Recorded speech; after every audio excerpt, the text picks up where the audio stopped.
Hello, everybody. Welcome to the stream. I hope everybody's having a great day. Let's see. Let me get this set up here. There we go. I know last time I managed to get the first upgrade to the garage and was getting ready to work on the second upgrade.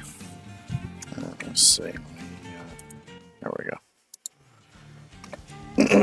But we only got $676. Let's just do a quick job, because those seem to be bringing in lots of money. Let's see.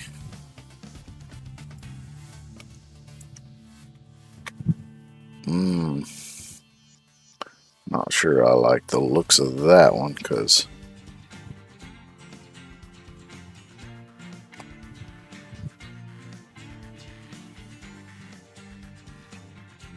which hopefully I don't have the problem I had a little while ago. But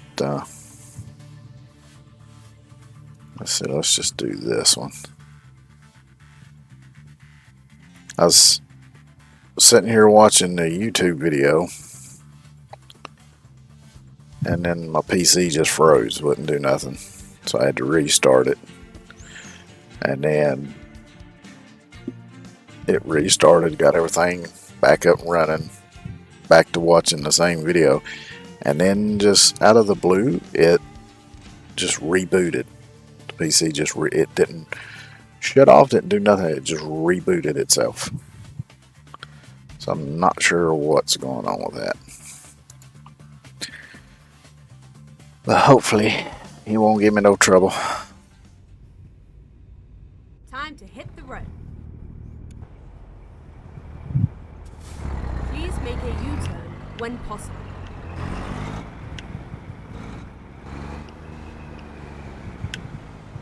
Use this external view here till I get clear of this structure here.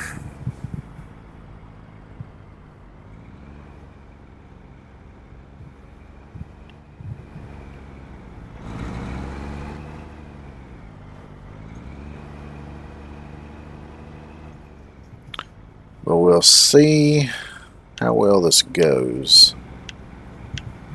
If I can get the next upgrade for the garage quick enough, I might go ahead and try to get a new truck. I need to go into the dealership menu though and kind of spec one out.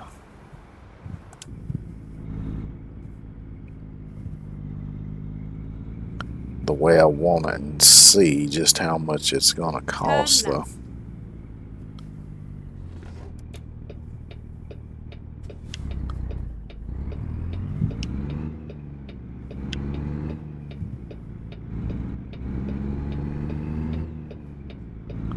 Get ready to turn right.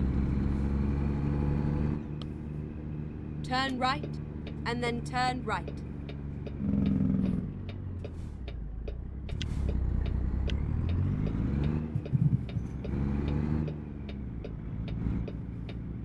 Turn right. Let's see, I gotta stop here too.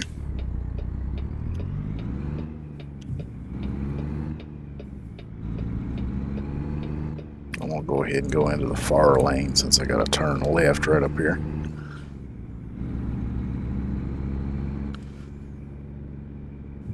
Keep left, and then turn left. And yes, I don't know if you saw my Turn left. tweet just before I started, or if you saw the stream title. I know they don't actually really use logbooks anymore. They use digital logs now, so it's much harder to cheat the logs.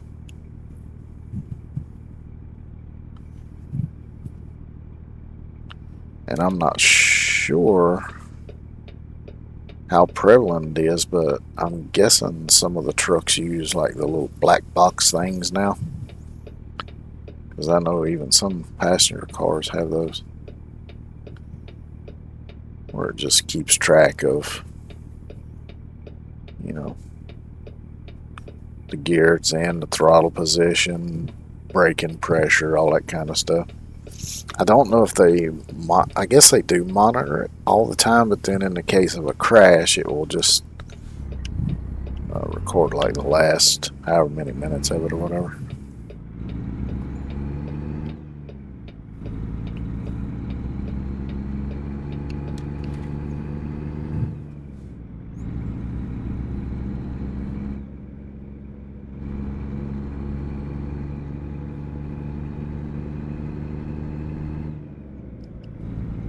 But yeah, you might Keep also turning, notice and I then only turn got left. a couple hours sleep last night. I had one of them Turn weird left. dreams where it's like you feel like you waking up, but you're actually still in the dream.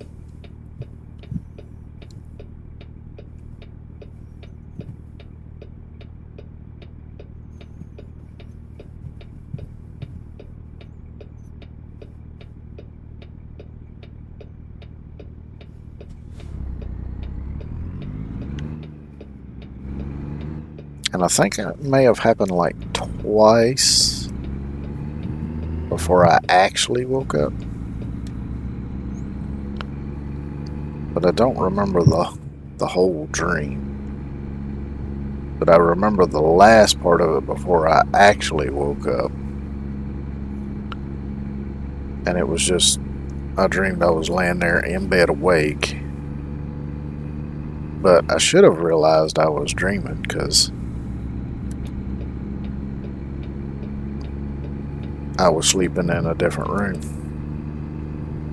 than what I was actually sleeping in. I was actually sleeping in this room, which used to be my bedroom before I moved stuff around.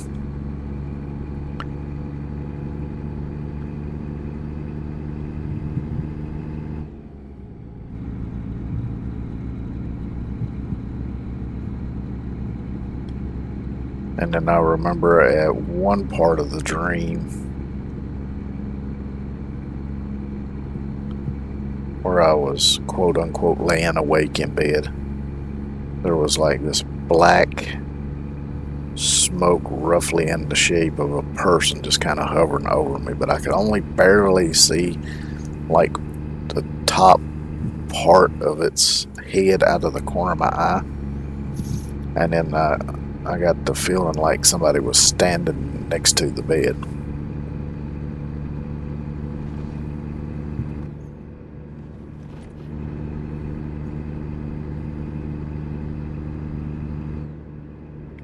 But yeah, it's a little weird.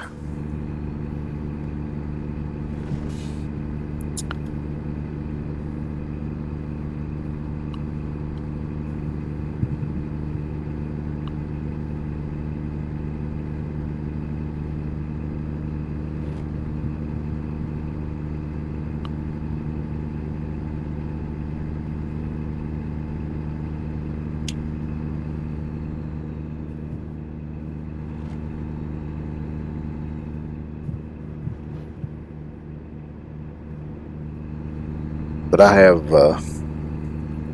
fairly bad sleep apnea, but I don't use a CPAP because I went to get tested for one, and it was weird because at first I was fine with it.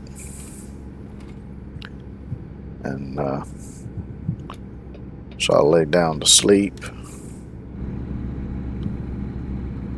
and slept for maybe an hour at the most, and then I woke up and I just couldn't breathe because I've got this thing where if air is forced into my face, it's like my throat closes up and I can't breathe,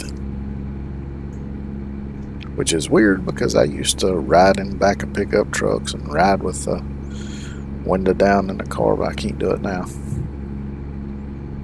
It's that wind hits me directly in the face, and it's like, say, my throat just closes up. I can't breathe. So I don't use CPAP or anything.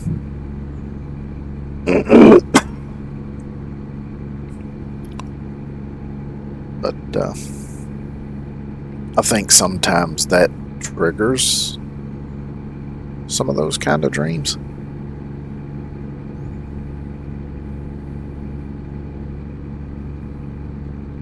And I think sometimes when I'm having those dreams like that where I keep forcing myself awake, but I'm actually still asleep and dreaming, I think I might actually be experiencing sleep paralysis during some of those episodes. But I don't know. Which I tend to toss and turn quite a bit in my sleep.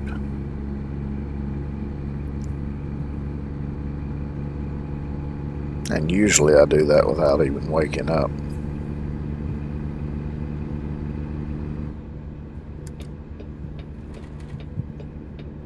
I remember sometimes I'd toss and turn really bad as a kid, because I can remember a few times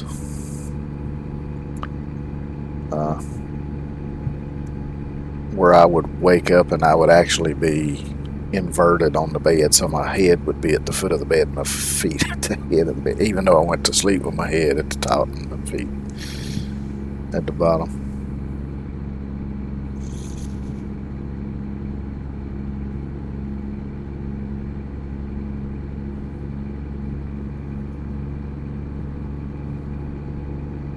But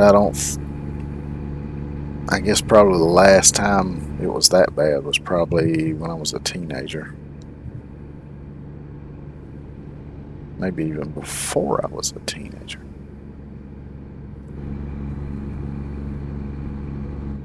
It's been many moons ago.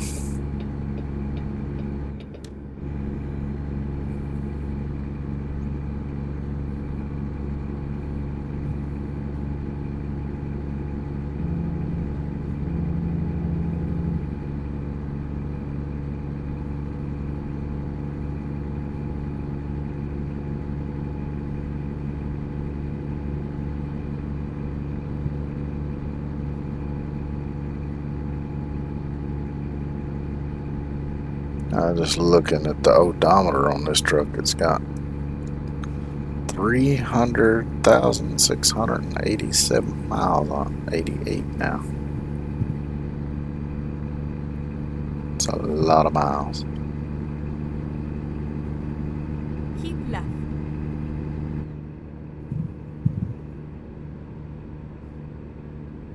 Finally getting back up close to 75, and now the speed limit's 65.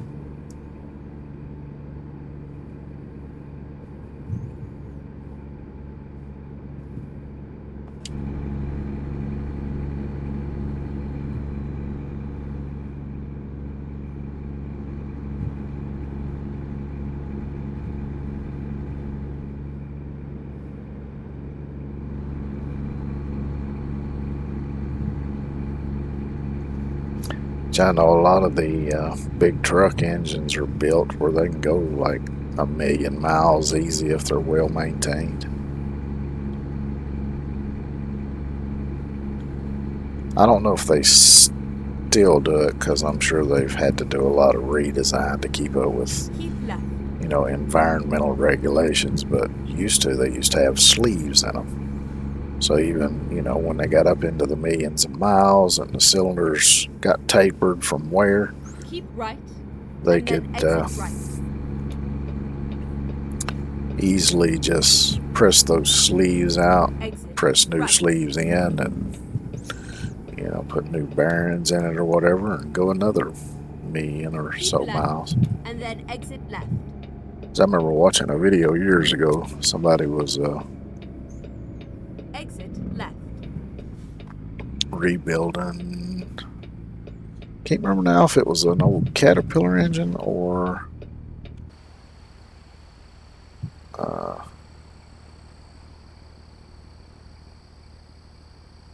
Cummins. I won't say it was Caterpillar.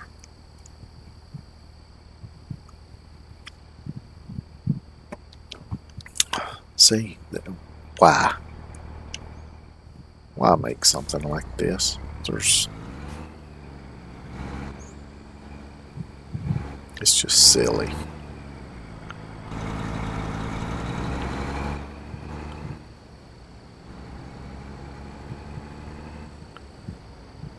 You could do the exact same shit as this with a normal fucking intersection. You don't need this mess.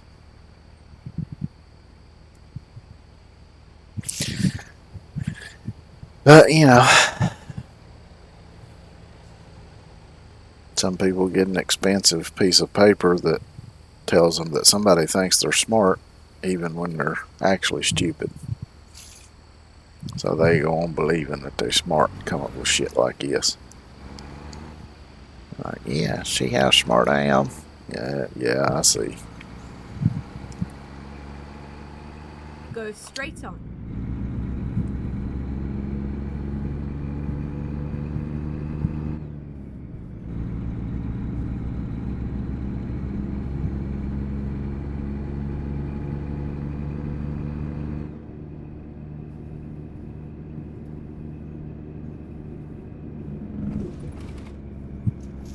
It's just a case where Keep somebody... left and then turn left. Yeah. It's like a case where somebody Turn left. tried to fix something that wasn't broken, and really all they was doing was trying to show off how smart they were when they're not smart at all. Because I've known people like that.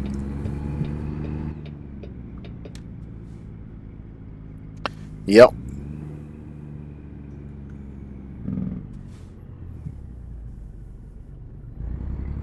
Education is a great thing, but it don't do you a damn bit of good unless you got the common sense to implement it.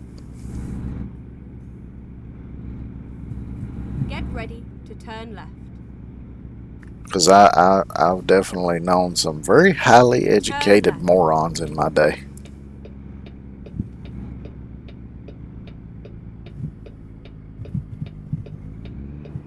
This is where it ends.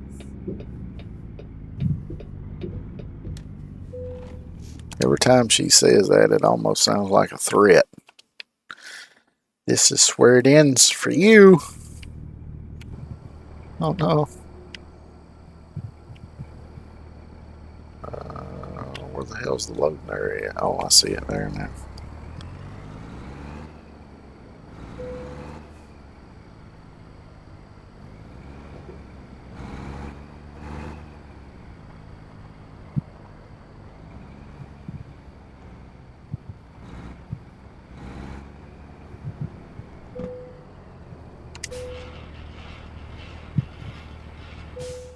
There we go.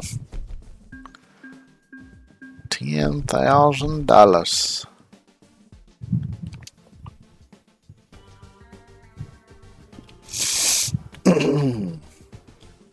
So now I'm up to 11,169. So we got about $90,000 more to go for the upgrade.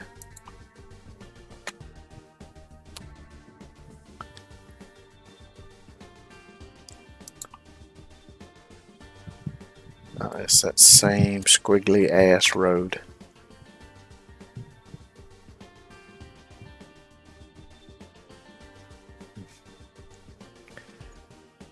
The money is tempting, but that's a kind of a long drive to do at 40 mile an hour.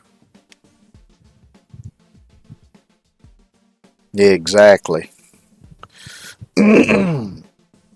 I've known very highly intelligent people that never even finished grade school. Way smarter than some people I've known with master's degrees, some of them doctorate degrees, some of them with multiple degrees. So it ain't got...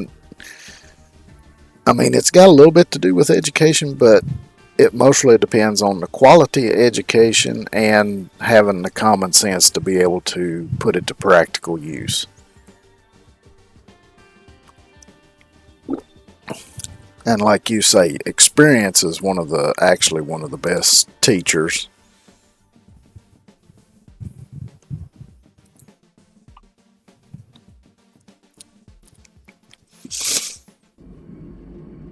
Let's go.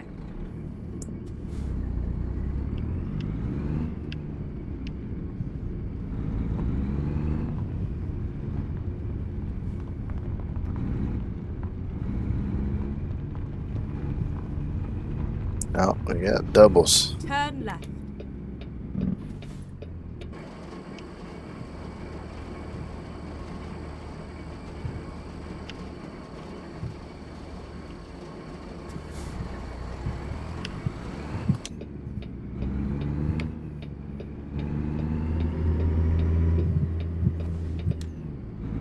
Yeah, I figured I'd have time enough to get out before he got to me. Get ready to turn left.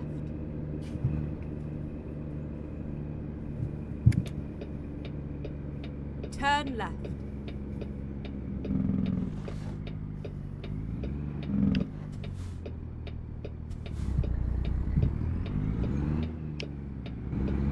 Which actually, one pretty good example of that was actually my dad.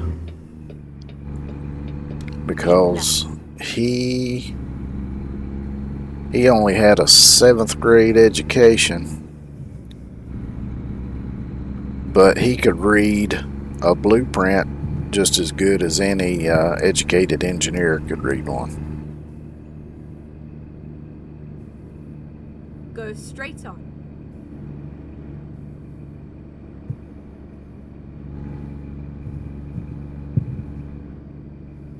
Get ready to turn right.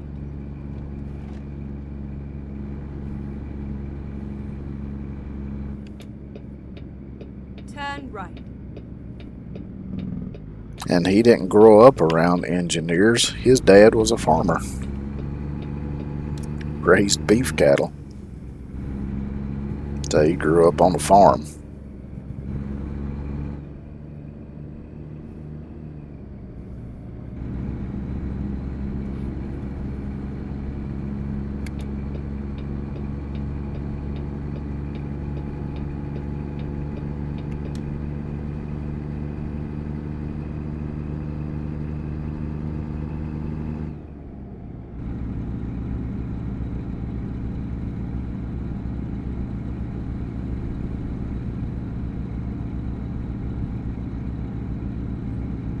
Oh boy, this thing's struggling.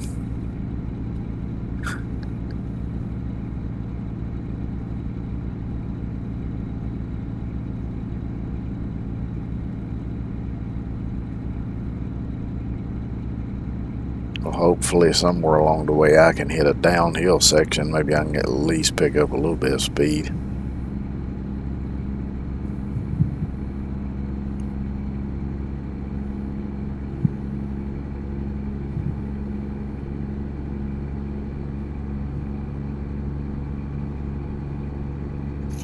Let's see, 18 miles to go. I might be able to hit 75 before I get there.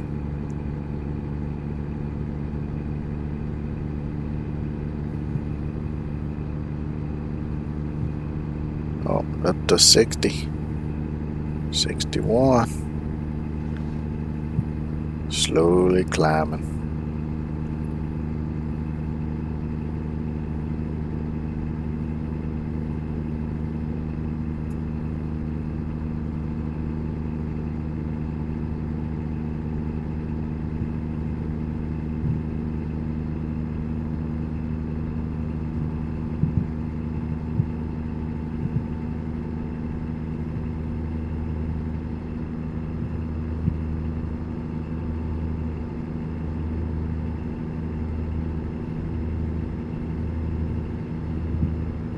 Keep right and then exit right.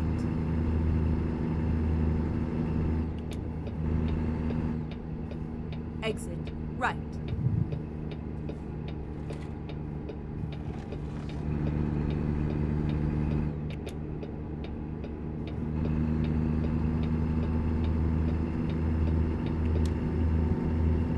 Ooh, 80. That's ambitious. Oh, look at the cows. And a couple of porta johns out in the cow pasture. That's a little odd.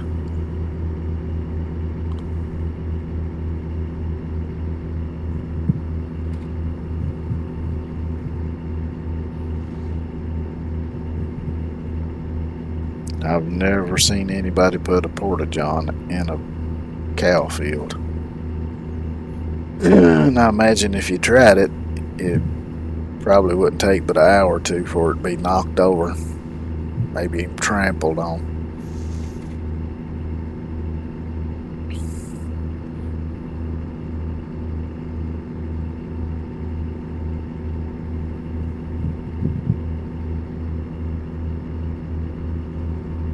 Because cows sometimes have a habit of rubbing up against stuff, and they don't do it gently.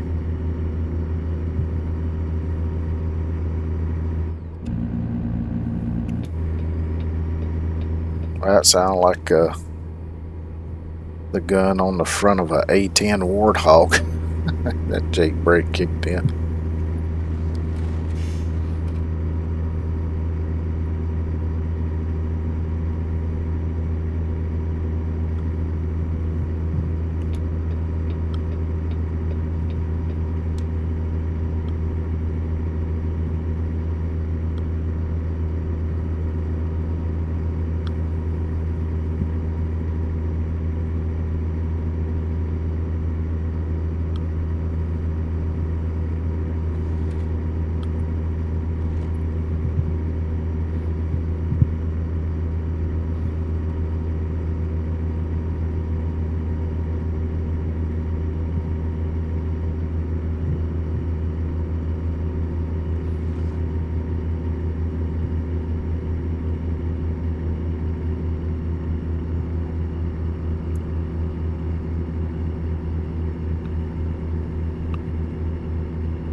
Oh, she's just slowing down now.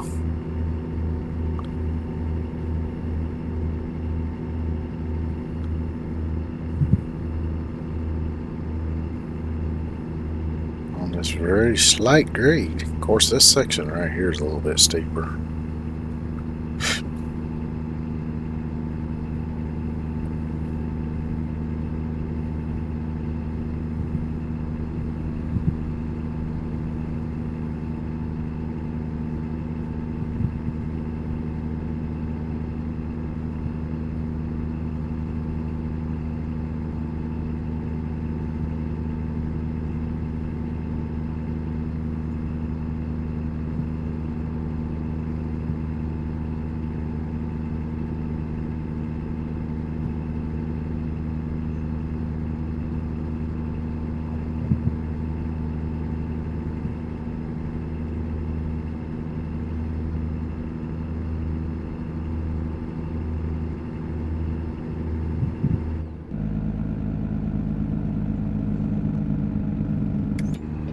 Yeah, that don't sound like Jake brake.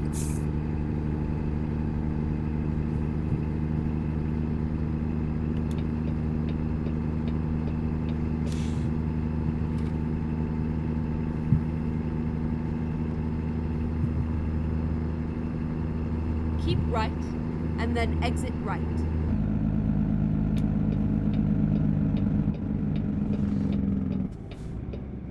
Now there it did.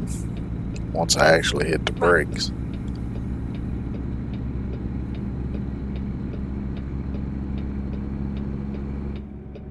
Keep right, and then turn right.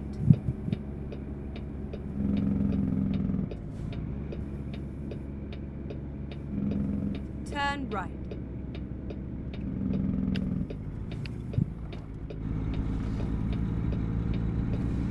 Keep left.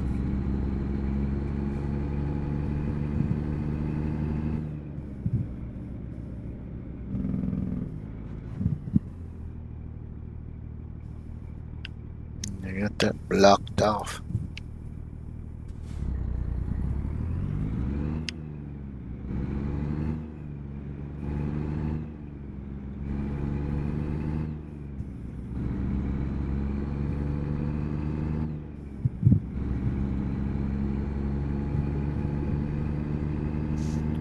So you got 96 more miles to go.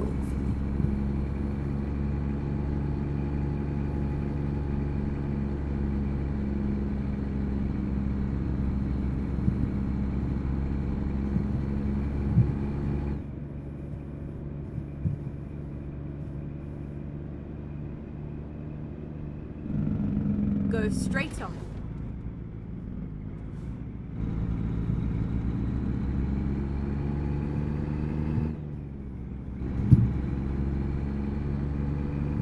Interesting.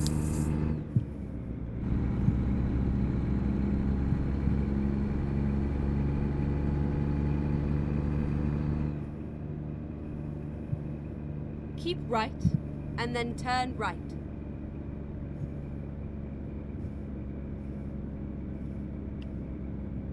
Turn right.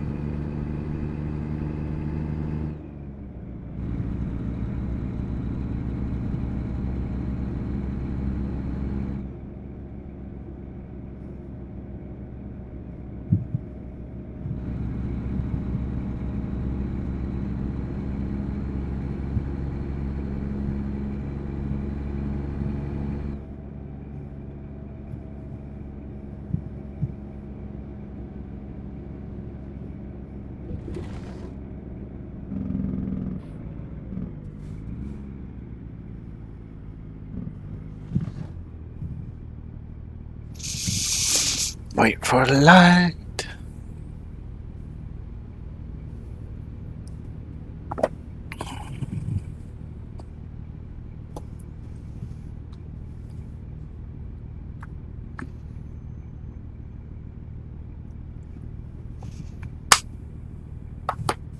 I've seen some of them videos where people take them Connex boxes and make tiny houses out of them.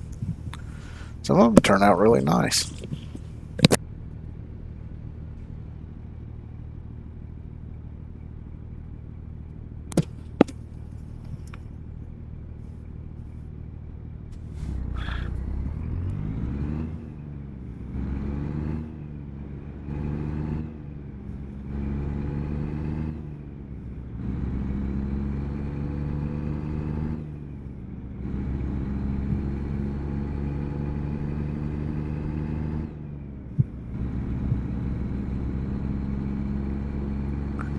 And I think there's even a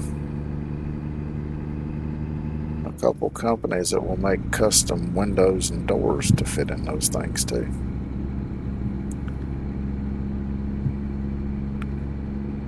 Which makes sense. I mean, they've been using the things for years as offices and mines and construction sites. They use them a lot in oil fields up north in Canada and Alaska.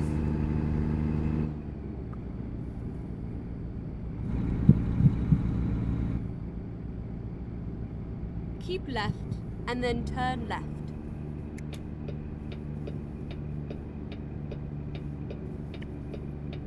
Turn left.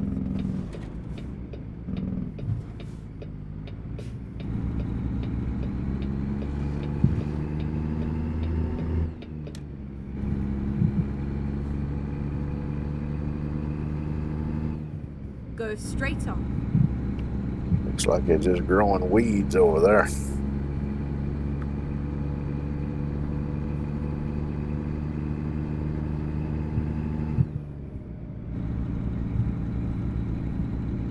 What the hell is that? Go straight on. Oh, one of them's an old truck. Looks like the other's some kind of cutout or something.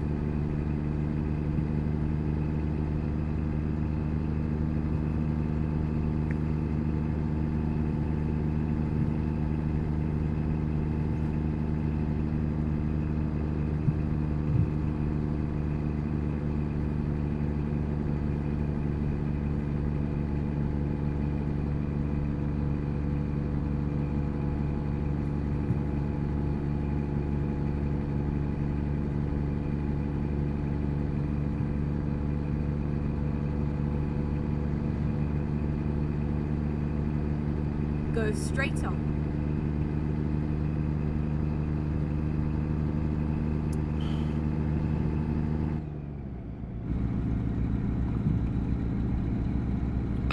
So I think it was over the weekend I saw this little short video about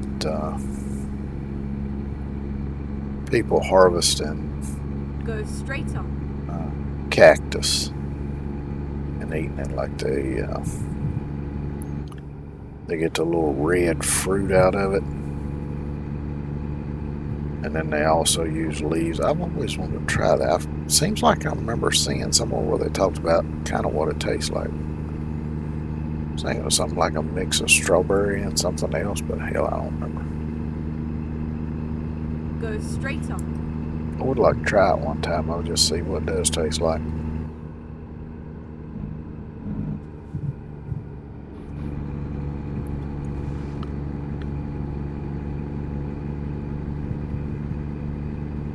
So I've had plenty of times that I've tried something that I'd always heard tasted like something else, and then I eat it and it don't taste a damn thing like whatever everybody says it tastes like.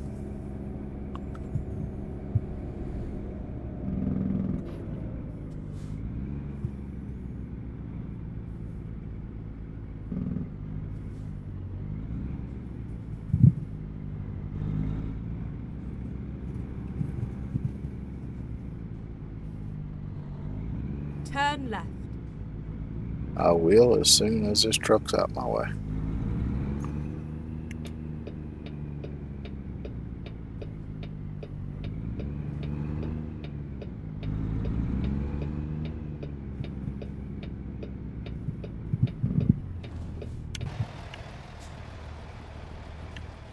Get this out of the cab view. I can see a hell of a lot better what's coming.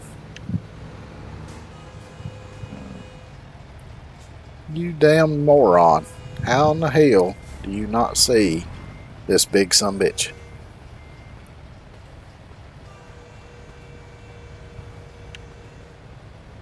Yeah, that's right. Now back up into the other SUV.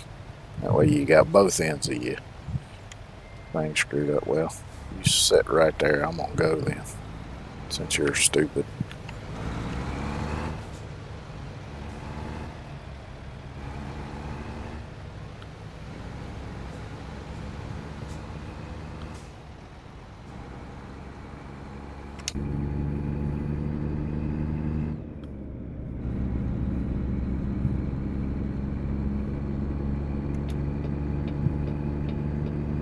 Just stay back there, car, because I'm coming over.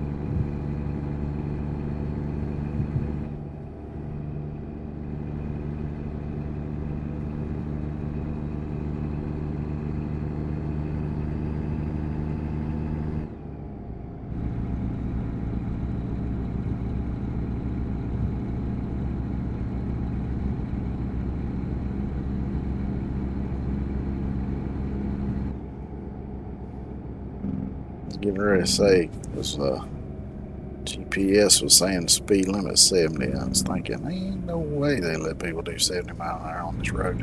Go straight on.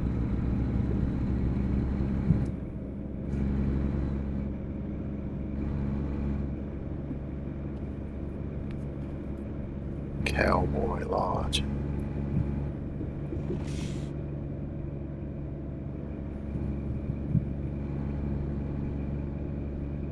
Go straight on.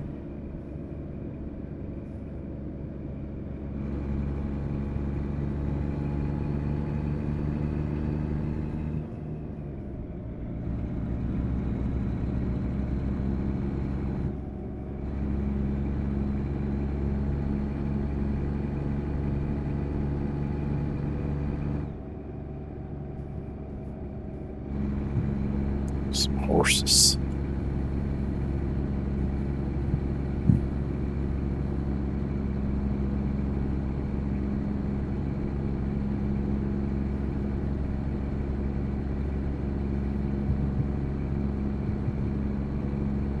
I always wanted to get into riding horses, but it's a very expensive hobby. And the few times that I've been around horses, I didn't have a whole lot of luck with them. Get ready to turn right.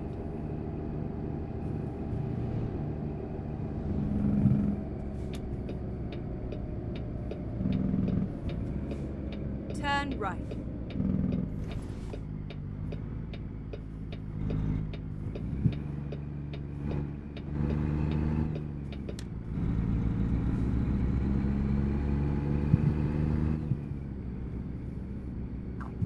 It's all over now. I'm just going to skip this one.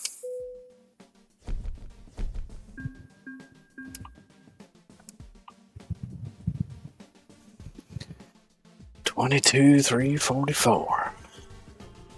We're slowly working our way up to that 100,000.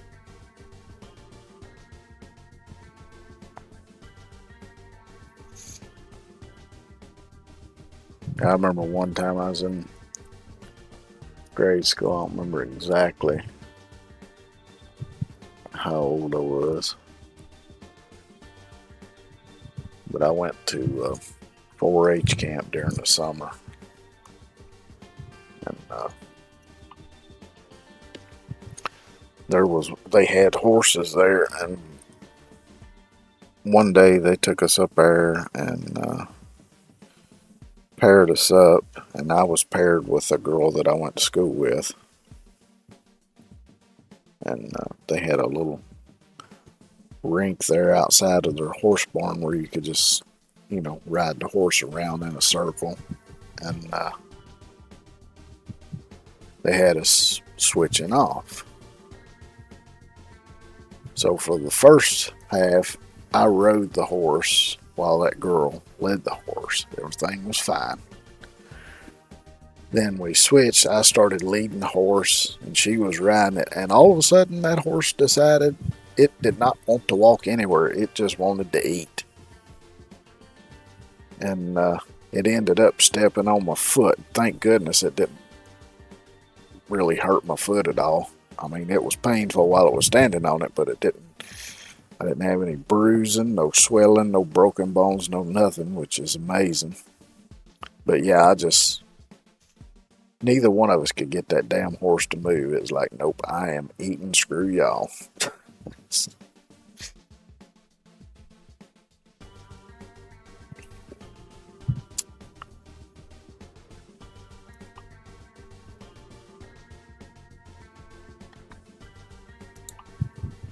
That's that same damn route.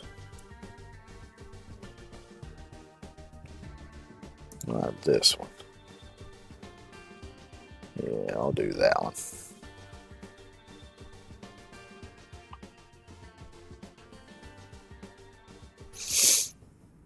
Ready to roll.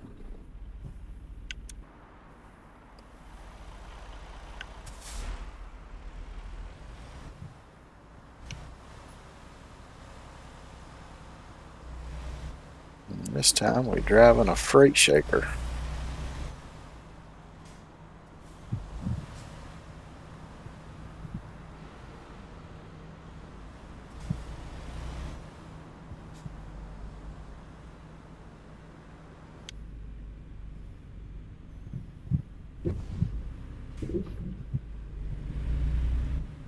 Turn right.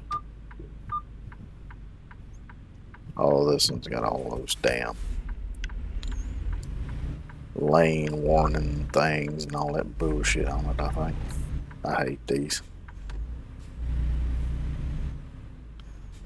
Because all they do is beep at you.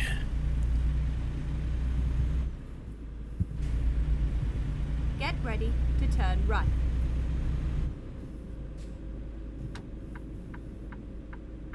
Turn right.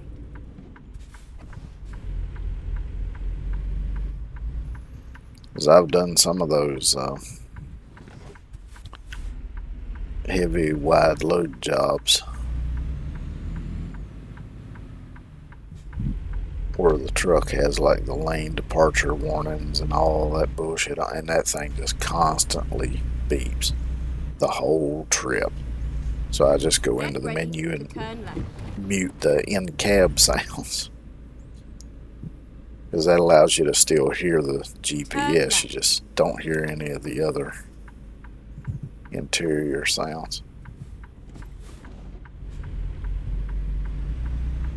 Tell you what, this thing got a hell of a set of brakes on it though, because I barely touched Keep right, and then turn right. the left trigger and it just stopped on a Turn dime. right.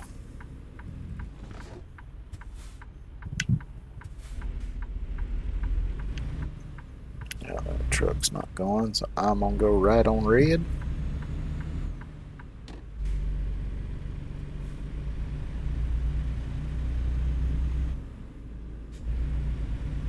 America. Go straight on.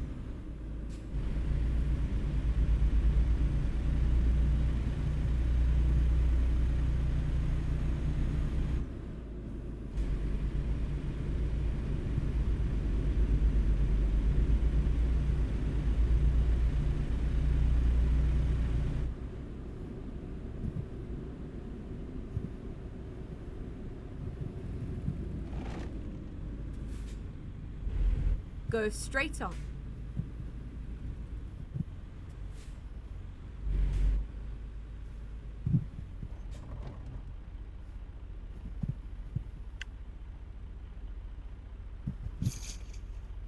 Starbucks. I think I've been to a Starbucks maybe once or twice.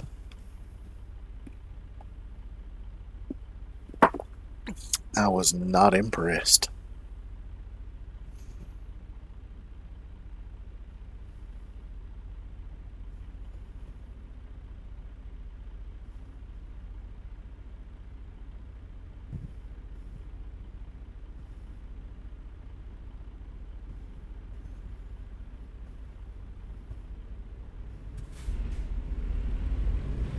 I mean, sure, the coffee was good, but it wasn't worth the price. And it's easy enough to make coffee just as good at home for much less.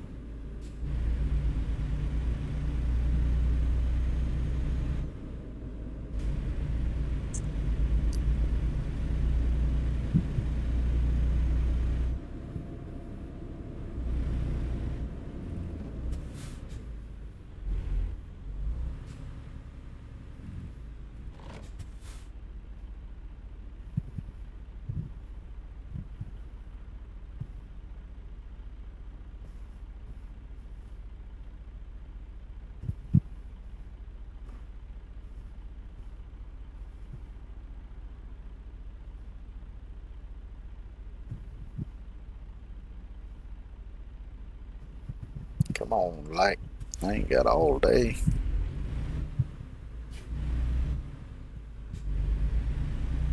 Must have heard me.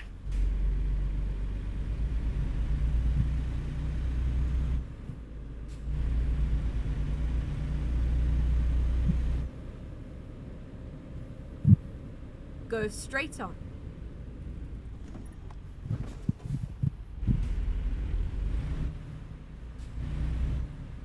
Tell you one place I would like to go see someday is one of those big Buc-ee's truck stops. I ain't never been to one. I was watching a video of a British couple that went to one, and they had every kind of jerky imaginable. And I was Go like, straight on. oh.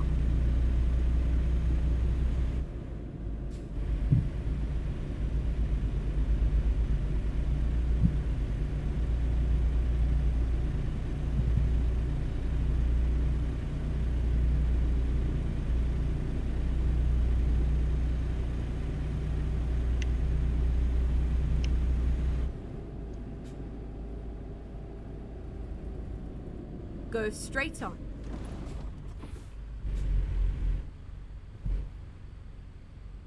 That dealership back there looked familiar.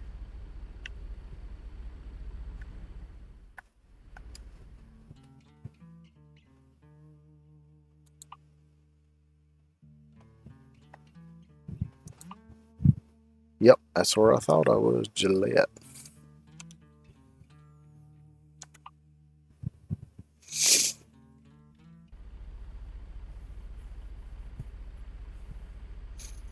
It's on one of my older saves that I ended up deleting after the last big update. That's where my main garage is in Gillette. Of course, the garage is back the way I came a little ways. And then just up to the northeast of here is a quite famous landmark that was featured prominently in Close Encounters of the Third Kind, which was a great movie.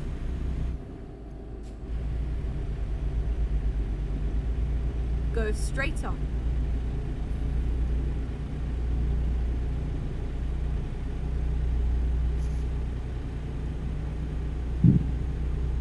And I don't know if it's just because I'm old school or what, but to me, I think a lot of the older sci-fi movies that used like actual models and stuff for filming, I think a lot of them look better than all the CGI stuff you see now. Of course, a lot of the CGI stuff is definitely getting better. Go straight on. But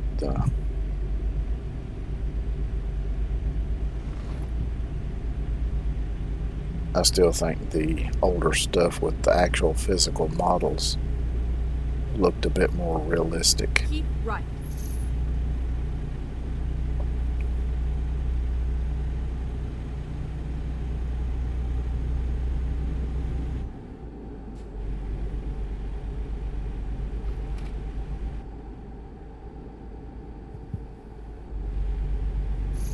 Of course, I've seen some of that stuff that looked really cheesy too on some of the really low budget stuff.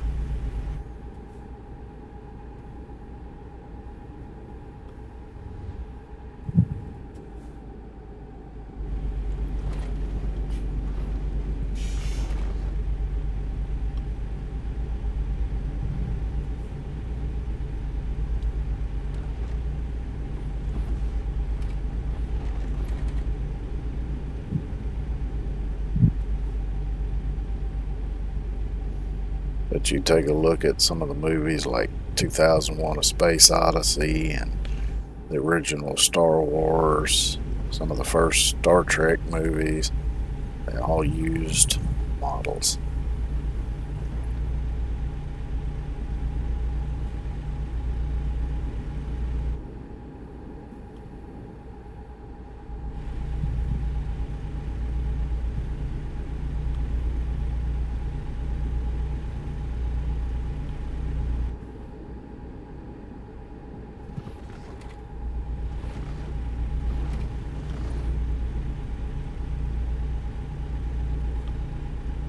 That just reminded me of a movie from the 80s. I think it was the 80s. Could have been the early 90s, maybe.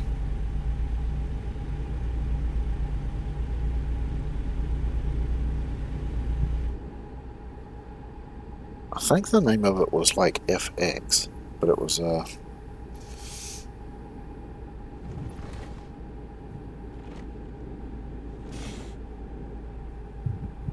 I want to think it was kind of a thriller, with Go maybe a straight on. few little elements of horror to it, but it was about one of the main characters was like a special effects artist. I barely even remember anything about it, but because I probably haven't seen it since like the 90s. And that burger looks good.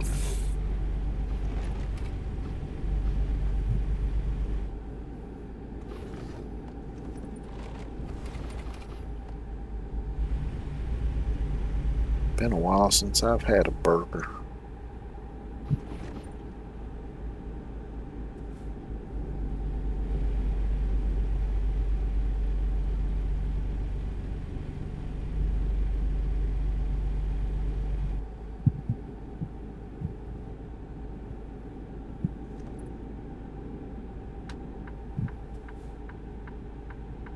Keep right, and then turn right.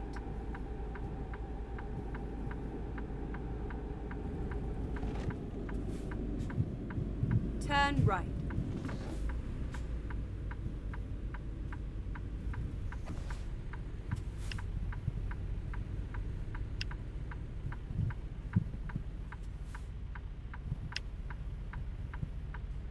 Well, it looks like he's stopping, so I probably won't get to green soon, but I'm going now anyway.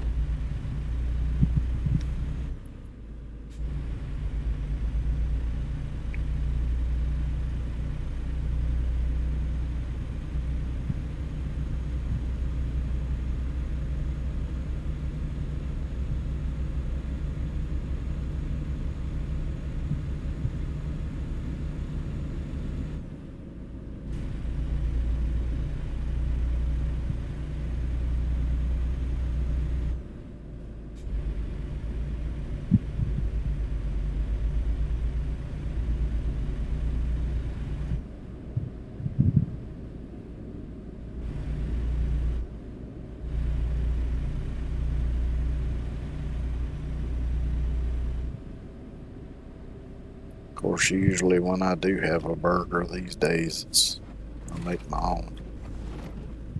I use whole wheat buns instead of the regular buns.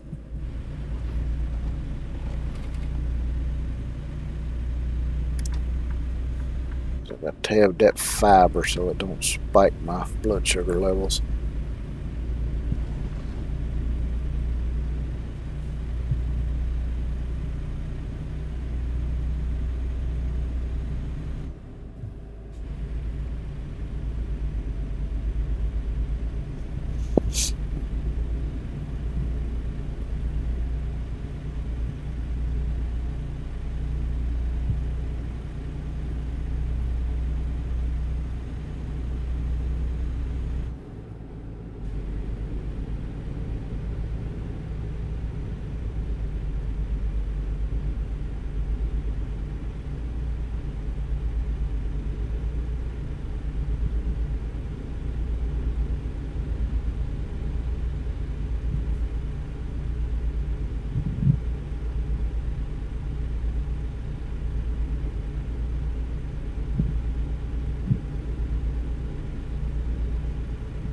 Yeah, I just don't think this thing's gonna do 80. Maybe downhill with a tornado pushing it.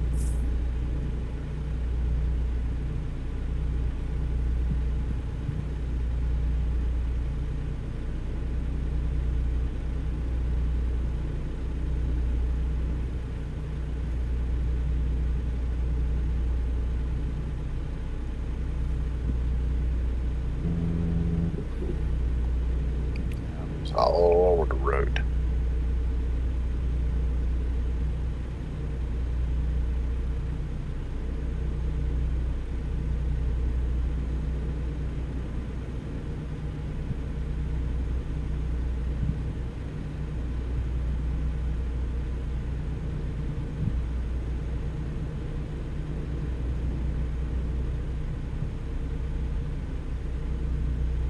It's some fairly nice looking country out there here.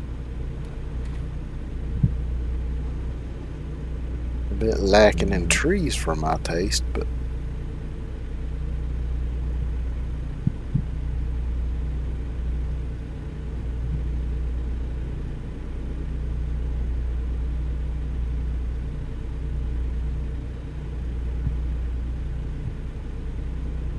still not a bad looking place. Uh-oh, got somebody broke down up here.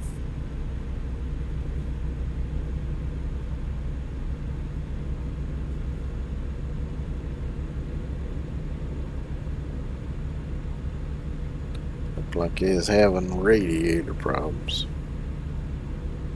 Or some kind of overheating problem. I remember one time, I think I was like 16, 17 years old at the time, maybe. But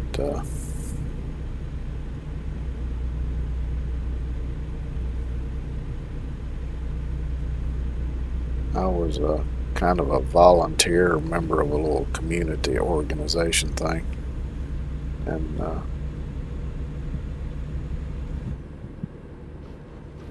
I went with the director and her daughter and another girl that worked for the organization. And we went on a trip in the next state over in her car, which was a 70s Dodge. I don't remember the exact model name of it, but it was exactly like Roscoe P. Coltrane's car in the Dukes of Hazzard. So it was that model car. But anyway, that doesn't really matter that much. But we went down there for like 3 days, and we was coming back, and as it was coming up the interstate, we saw a little bit of water or steam coming out Keep from under right, the hood. And then exit right. So she pulled Exit over, right. and we got out. I got out to see what was going on. I think I was 16 at the time because I didn't have my driver's license yet.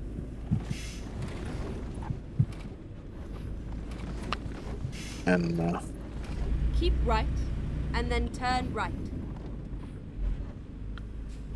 come to find out, there was just a small Turn little right. hole in the top radiator hose.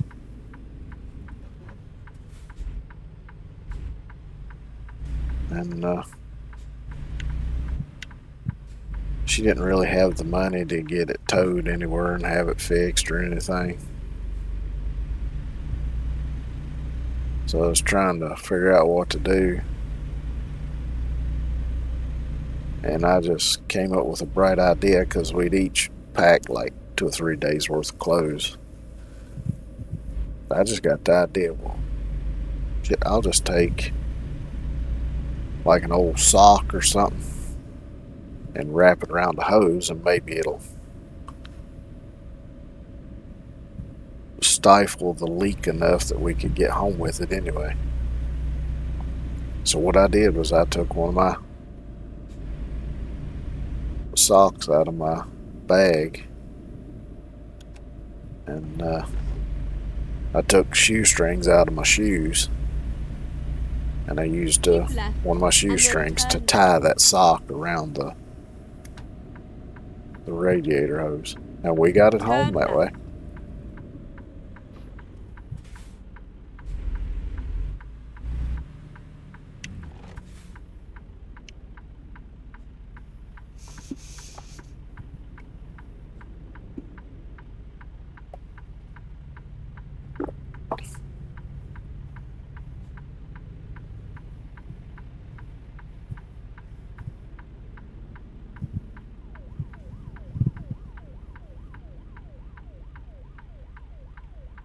Uh-oh. I hear siren. It's Popo coming after me for not getting the proper amount of sleep before driving.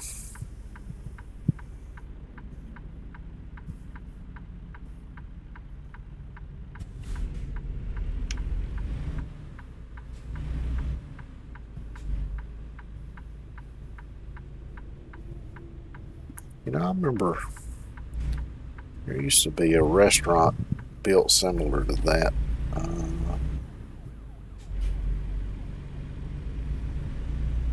Don't remember exactly where it was.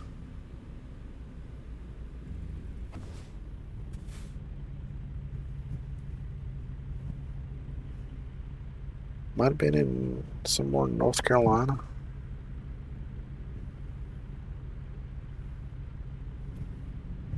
I could be confused now with someplace else. But that's been hell first 30, probably 35 years ago or more. That place probably don't even exist anymore.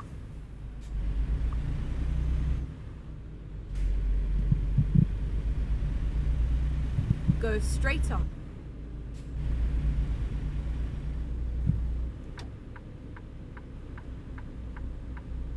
Keep right, and then turn right. Turn right.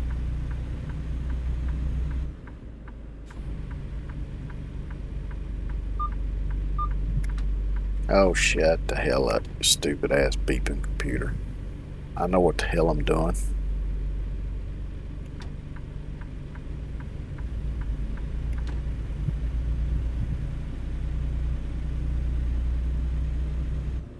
Keep left, and then turn left.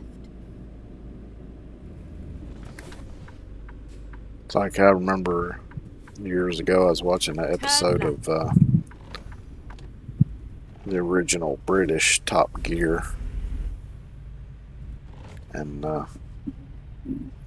Clarkson was reviewing, I think it was a Cadillac, and he was just going on and on bitching about all of the damn idiot lights and the dinging sounds and everything every time you did something. Because I remember Keep right.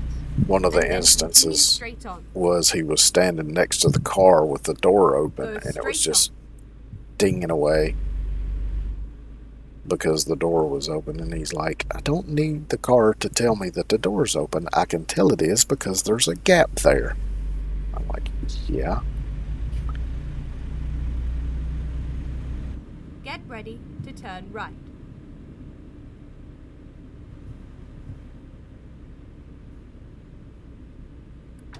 Turn right.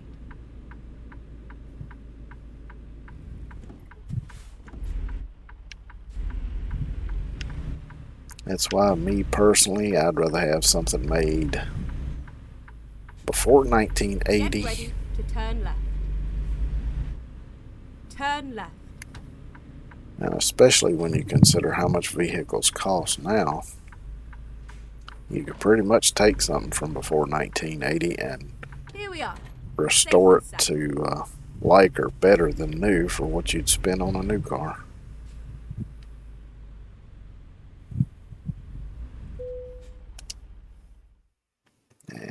I'm gonna skip this one.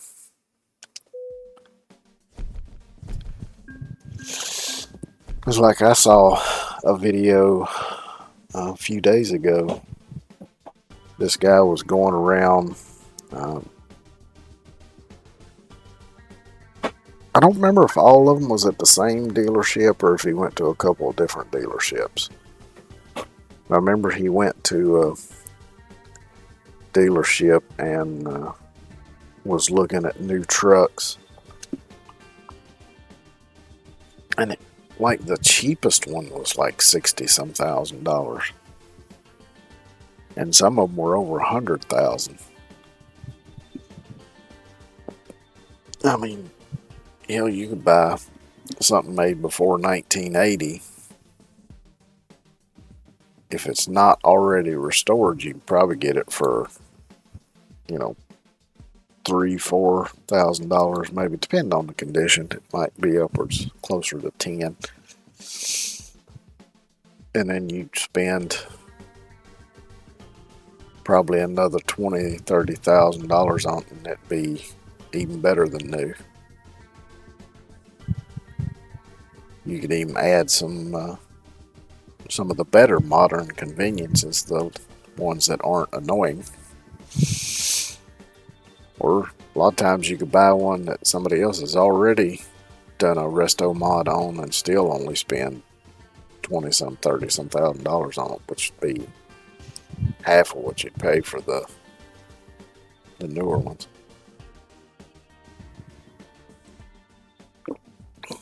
But it's kind of gone crazy with used car prices, though. Ridiculous. But new car prices are even worse. Let's do this. When possible, make a U-turn.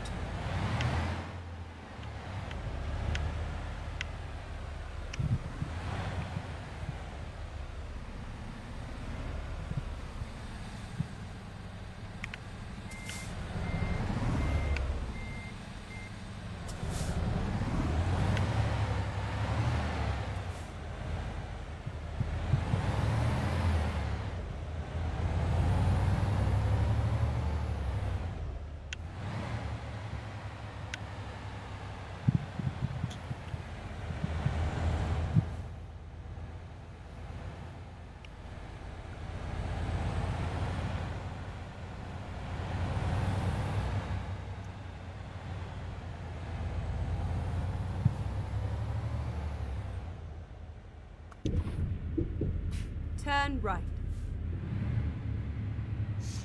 Right it is.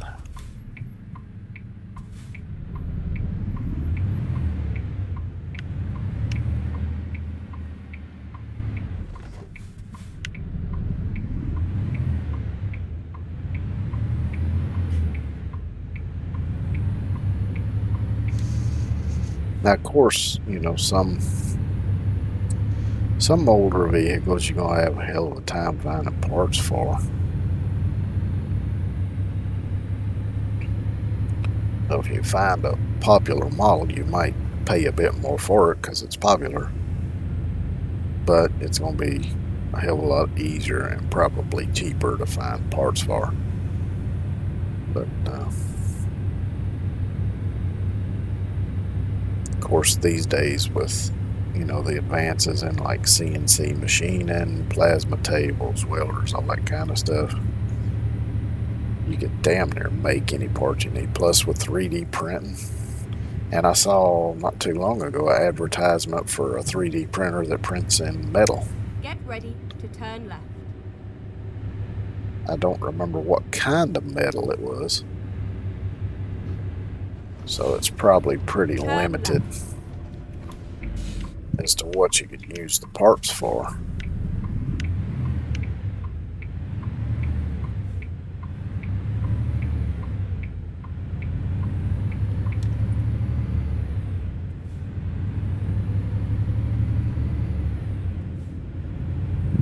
Which I think in time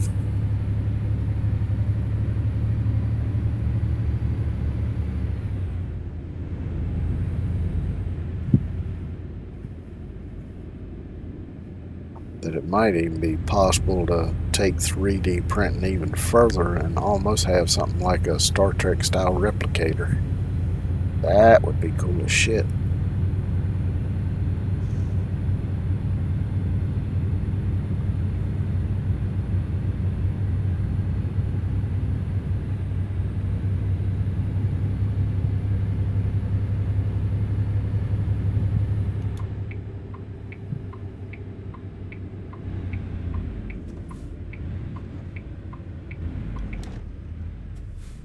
Go straight on.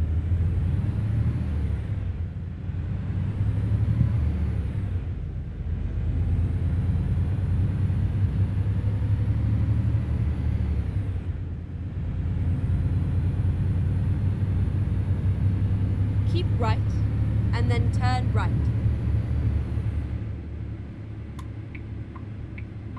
Turn right.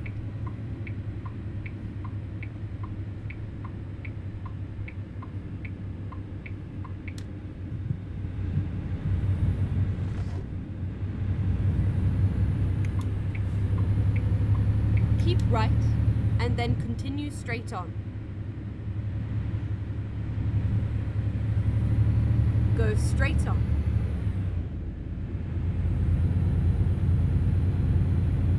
She's being awful talkative now.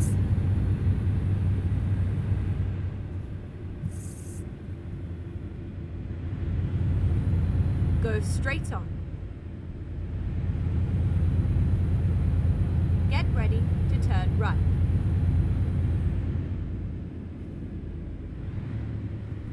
Turn right. Which I did have some mods that give you some more options for the GPS voice. Of course, there's quite a few options built into the game, but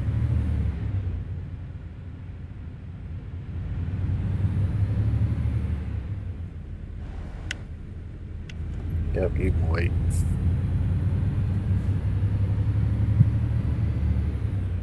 You're pretty much gonna have to stop for these two trucks in front of me anyway.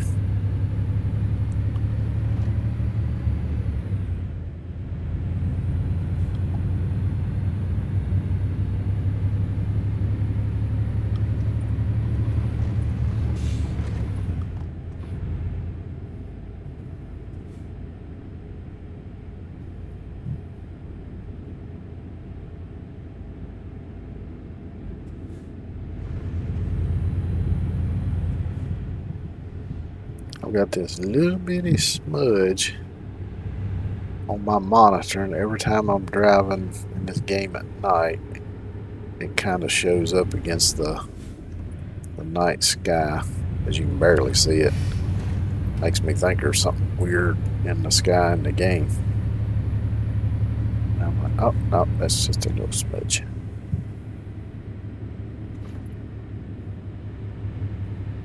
And that's one of the reasons why I ain't cleaned it off, because I don't even notice it most of the time.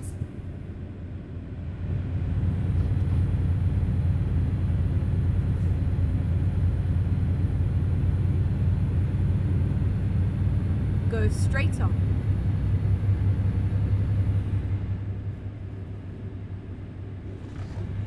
Go straight on. That's what I'm doing.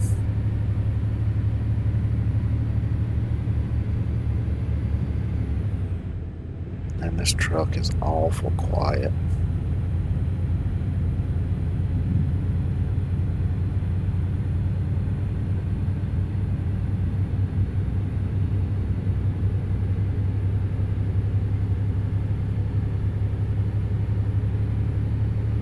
Which, if I drove a truck IRL, that's what I would want for long hauls, is a quiet truck. Because even though I do love the sound of the loud trucks with the jake brakes, all that good stuff, I can imagine driving one of them things for many hours a day, several days a week. Drive you crazy.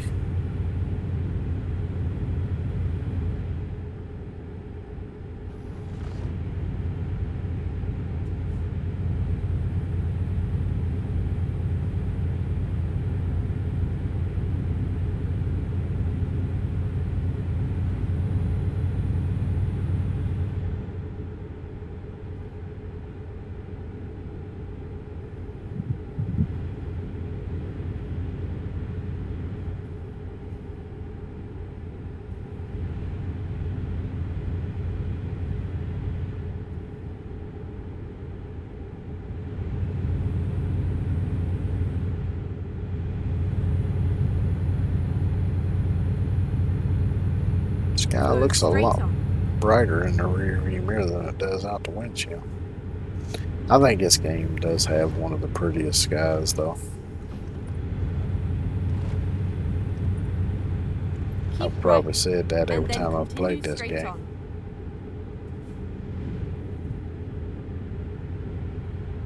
Go straight on. Yeah, just cut in front of somebody, jackass.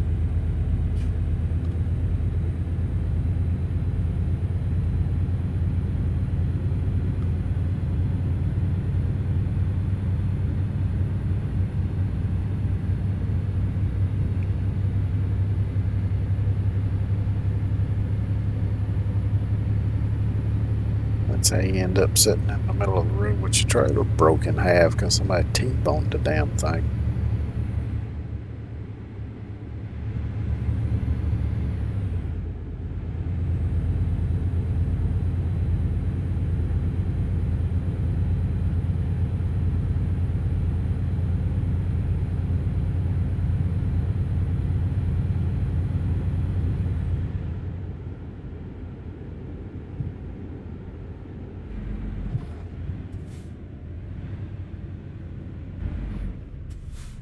I'm barely even paying attention to the damn speed limits.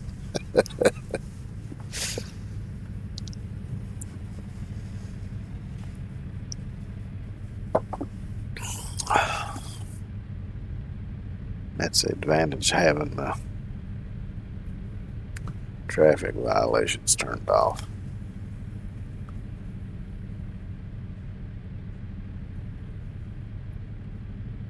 So otherwise, like every 30 seconds, I'd be here, ping, and then that cha-ching when it takes my money from me.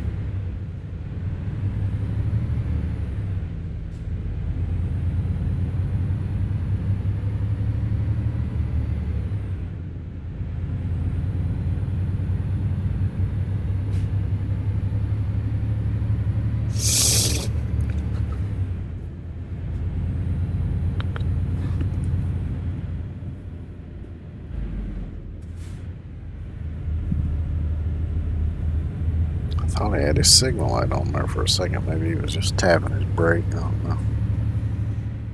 So I might have to actually turn left up here.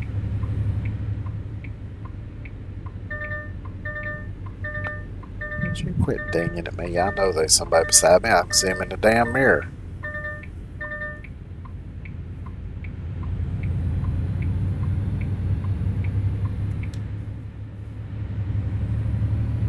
Keep left and then turn left.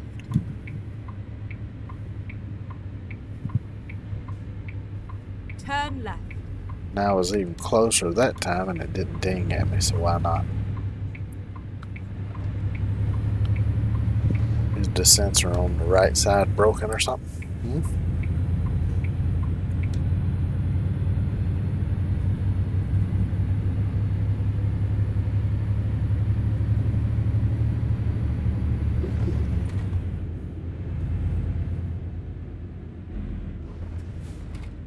I remember one Go car I straight had.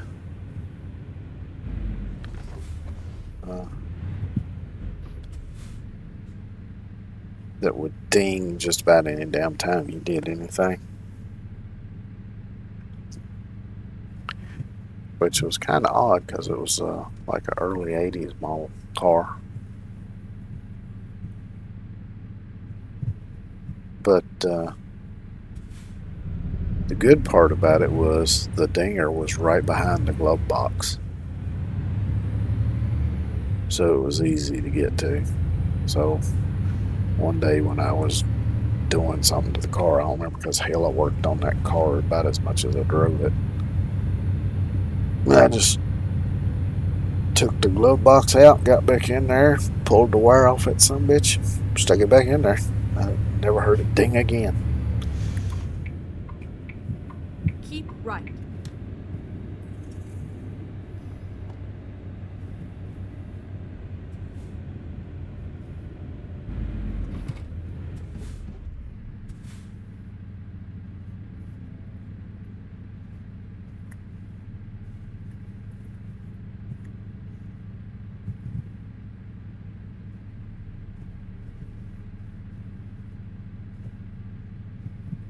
Which I guess you could probably do the same thing on a newer car, although it might be harder to find and to get to.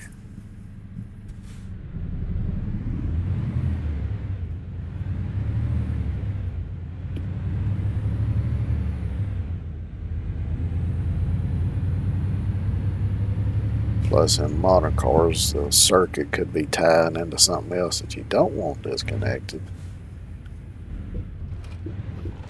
And it could also possibly cause the ECU to throw a code, an error code. That's why I just don't like modern cars.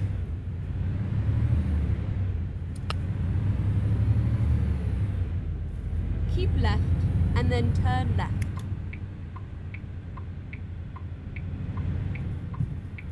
Turn left.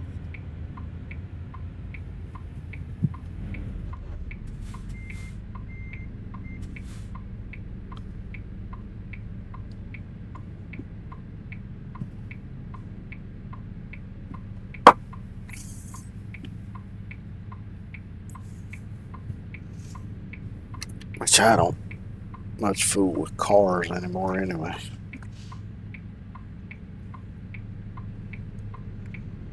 Getting too hard for me to get in and out of a car anymore. Damn near I had to roll out of one. Because of my knees and stuff.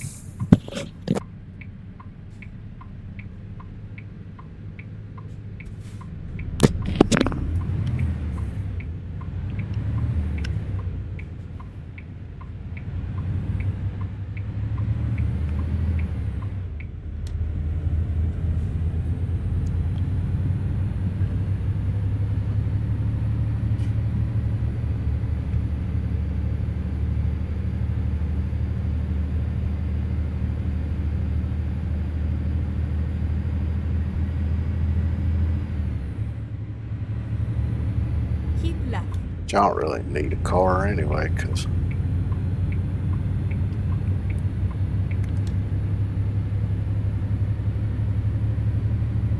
very rarely when I go anywhere do I have anybody with me. And of course, these days I rarely go anywhere anyway.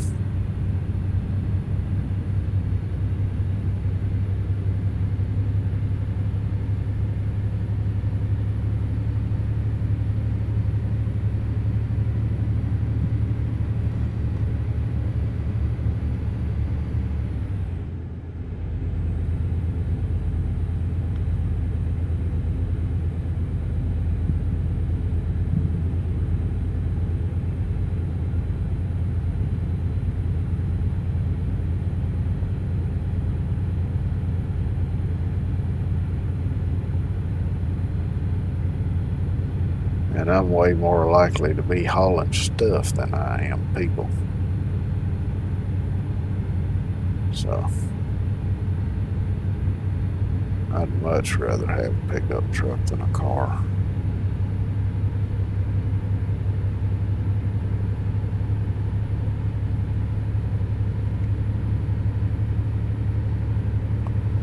And even if I did need to haul people around on a regular basis, I'd get a SUV rather than a car.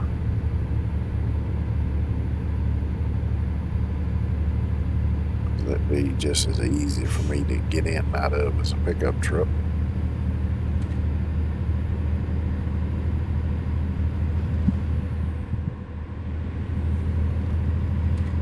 This might actually get up to 80. Damn sure did. Probably not gonna like these curves doing 80 mile an hour, but this is a good thing I got the stability turned up, which I think it's default turned up, because I didn't mess with it.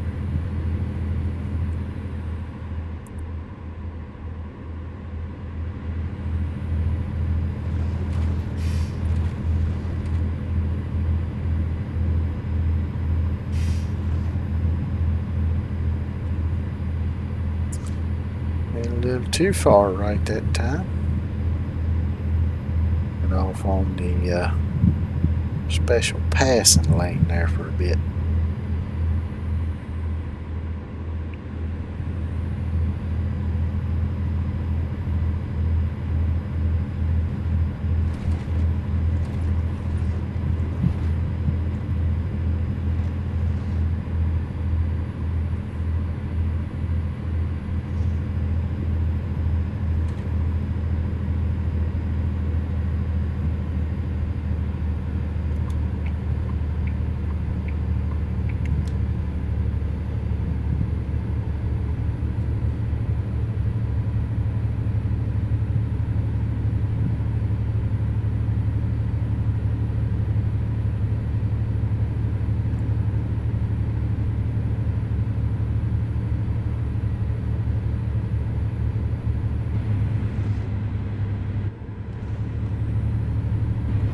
Oh goody, we got road work ahead.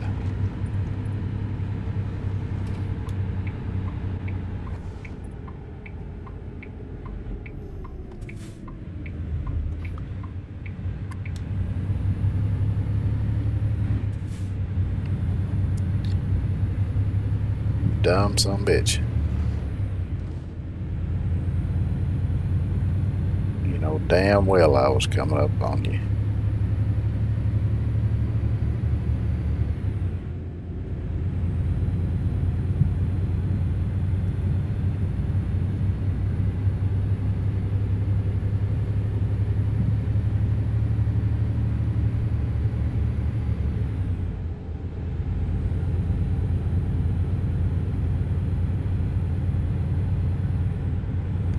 Keep right. Too early, turn that on.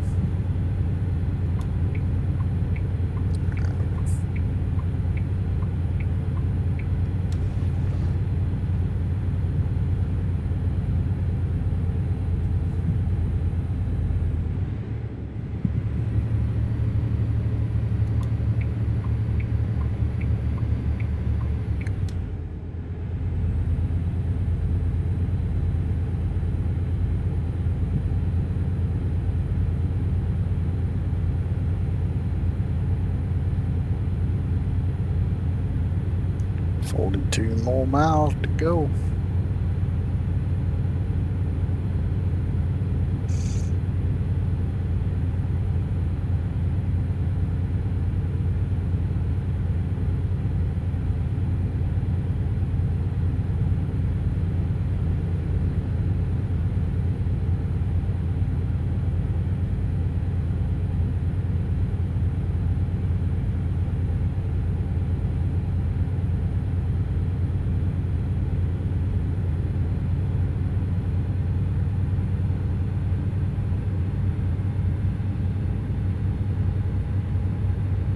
And now I can get a little bit of speed going.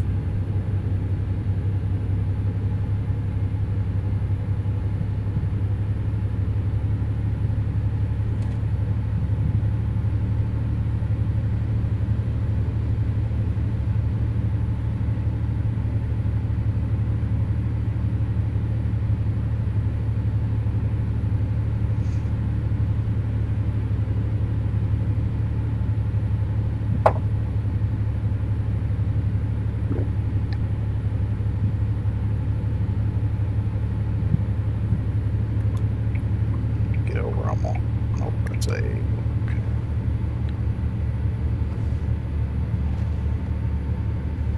Keep right, and then exit right.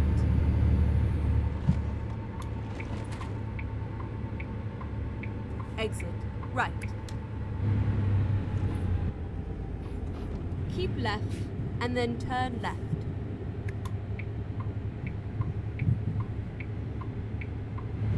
Turn left. There's a Dunkin' Donuts in town near where I live, but they don't have no damn sign like that.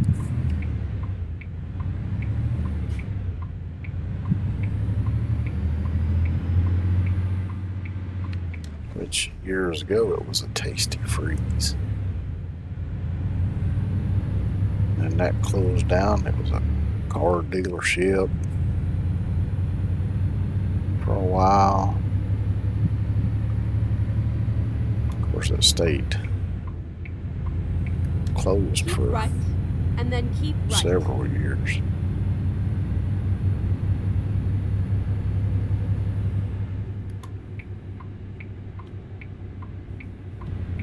Keep right, and then turn right. Turn right.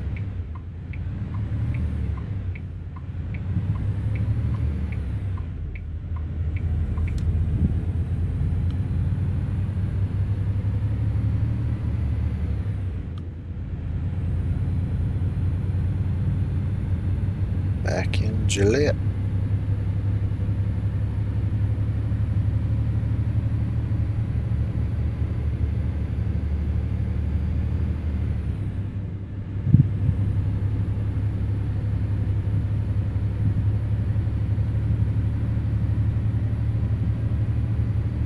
Go straight on.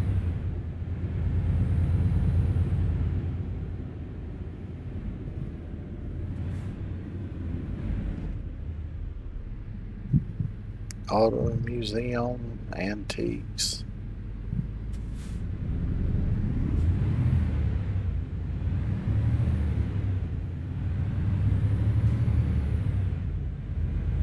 I used to like to go browse around the local antique shops.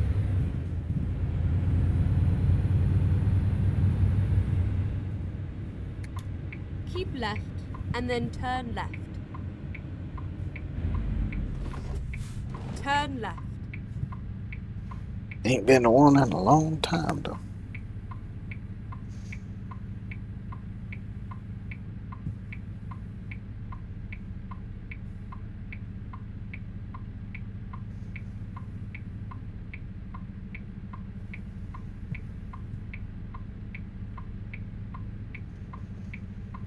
I think last time I was at one, I went to, because the ones around here, they got little booths that they just rent out to whoever. So they don't actually own any of the merchandise or anything, but one of them's got a little booth where they sell a lot of reproduction antique metal signs and stuff I used to go Get check ready those to out every turn now and left. then because I've got a few of them over the years. Turn left. Got one that's got an original advertisement for the maiden voyage of the Titanic. Got one that's an old Dr. Pepper Get advertisement. ready to turn left. I think I got one somewhere Turn for left. Indian motorcycle advertisement. I got another one that's an advertisement We are for finished. farm all tractors.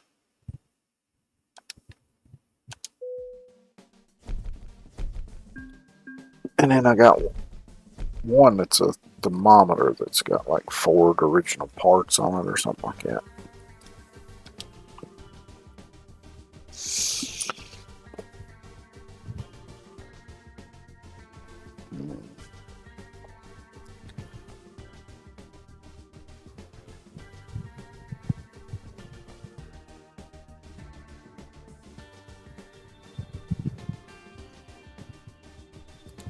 I like that, dude. Because when I first played this game, I would always do I would max out the fuel economy first, and then I would max out the long distance, and then I would just do the others as they were listed. But since after that last big update, and I decided to delete all my old saves and just start fresh, I've been doing it a little bit different.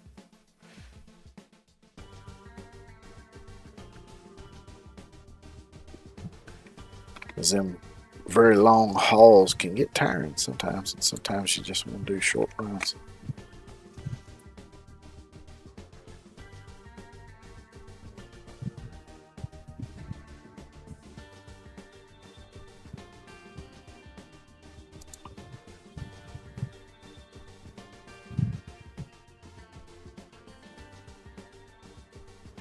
I'm betting this one's that same.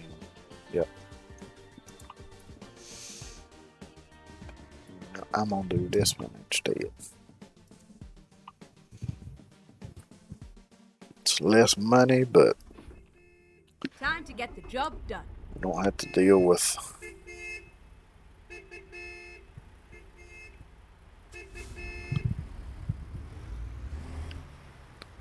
I've noticed that since the last update to this game, it seems like every time just about that you go near another parked truck, the alarm on the parked truck starts going off.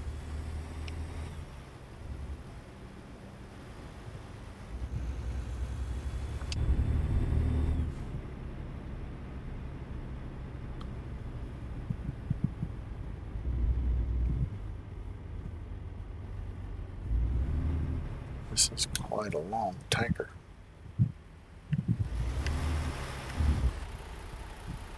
4 freaking axles on it.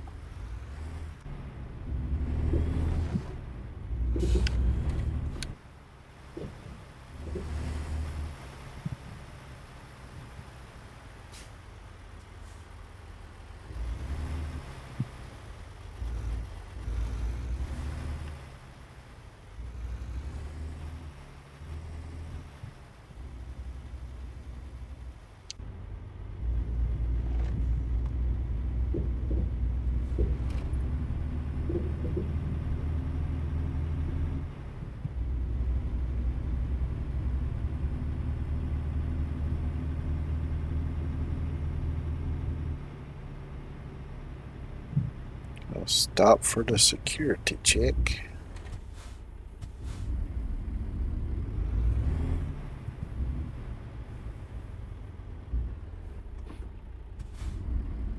Oh, didn't make me do the little check.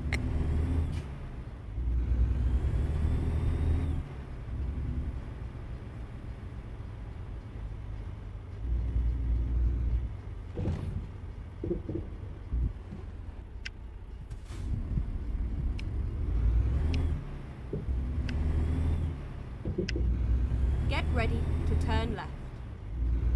Turn left. I would love to know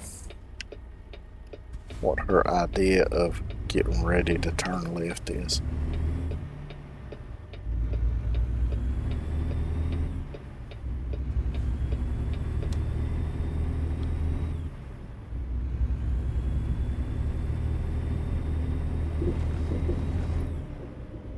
There's a garage for sale.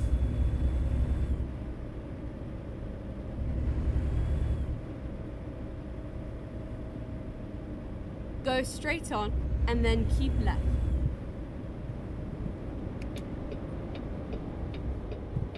Keep left and then exit left. Exit left.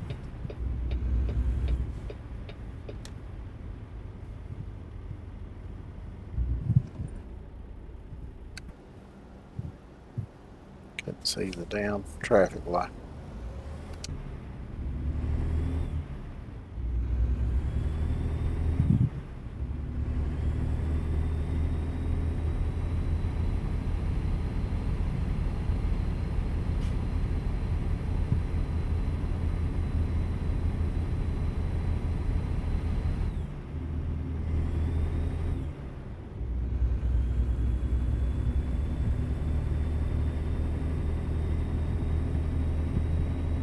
Keep right.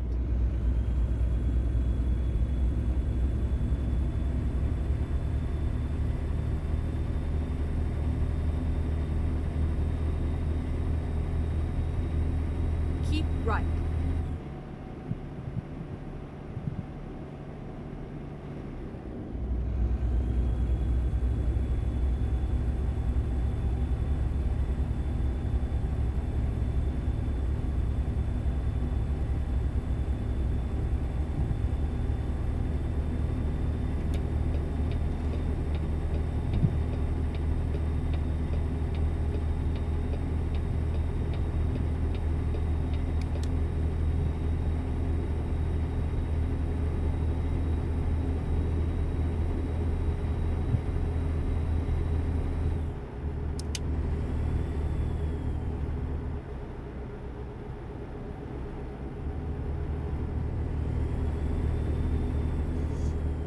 The old double nickel.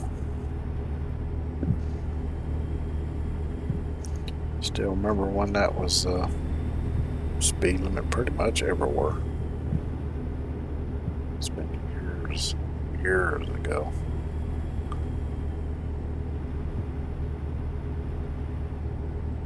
Because I think it actually started in the 70s when they had the energy crisis. And then it continued up, I think, through the early 80s in most places.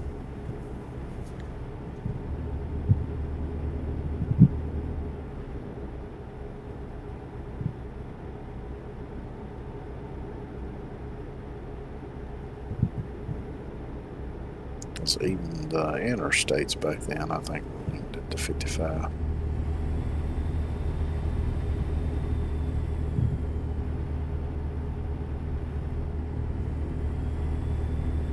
And over the years, they've just kept creeping up in some places, at least. Some places they just shot up. Some places didn't change them much.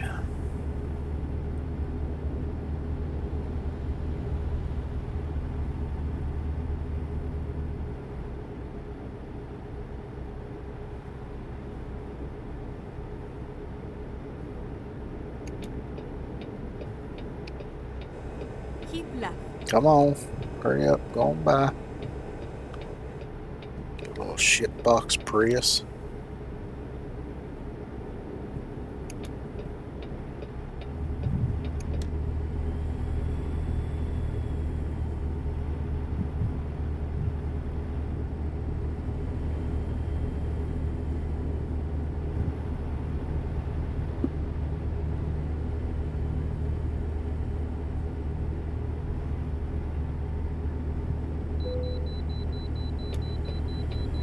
good. You gotta stop at the way station now.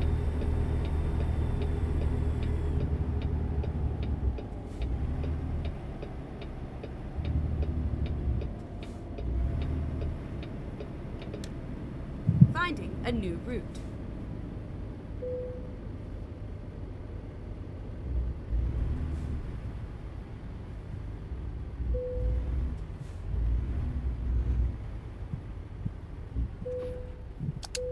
Of course, I could have just skipped it. It wouldn't have fined me for doing so, but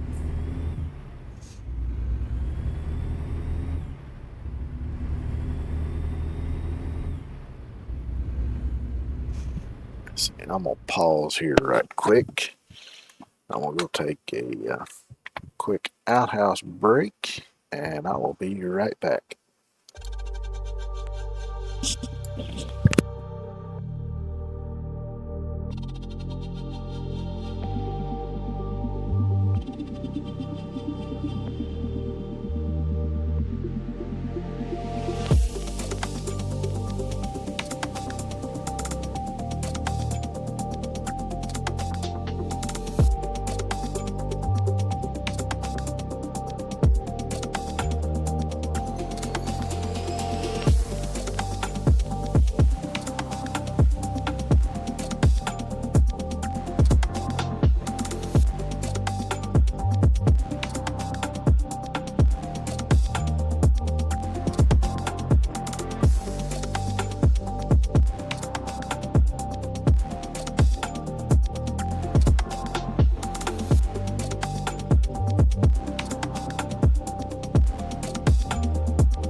get back on the road again.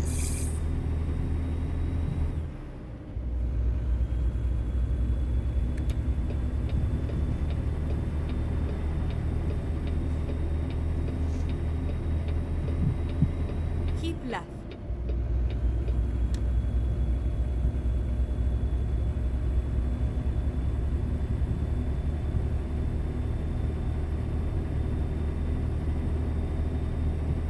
Keep left.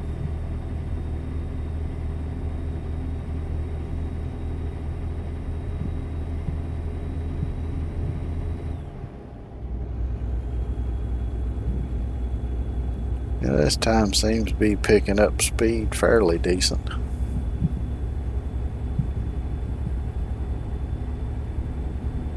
Oh, we're starting uphill now though.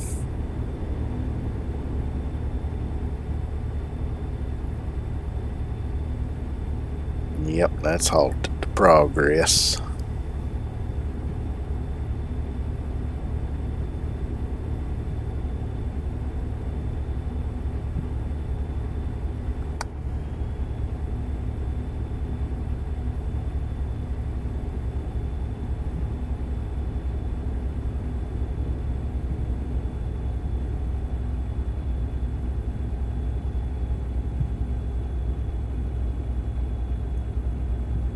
But that's usually how these quick jobs go. They usually give you a low horsepower truck. They usually have just enough gas in them to get to where you're going.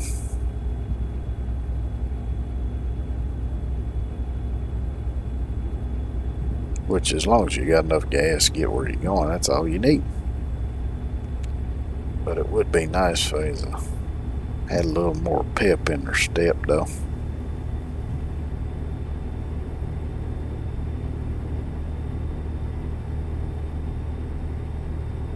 Especially when you're in an area where you got hills to pull.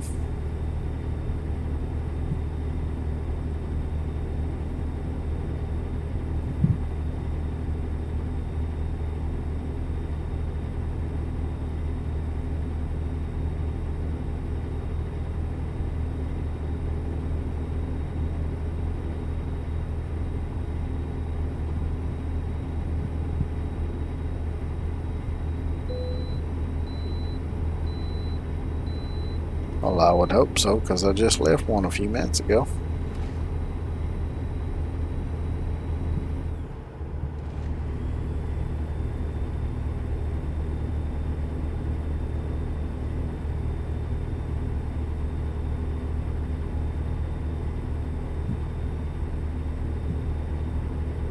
Keep left.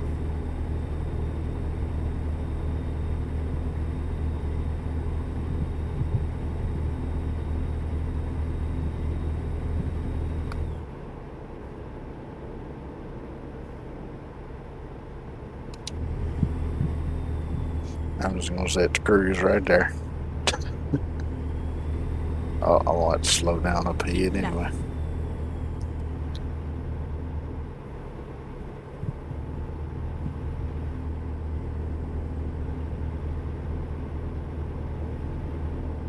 Keep right, and then exit right. Exit right.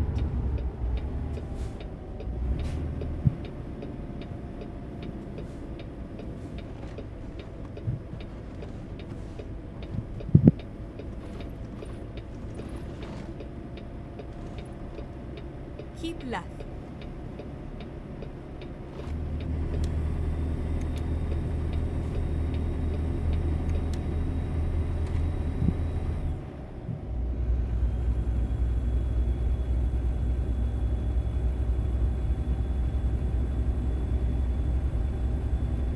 Keep left.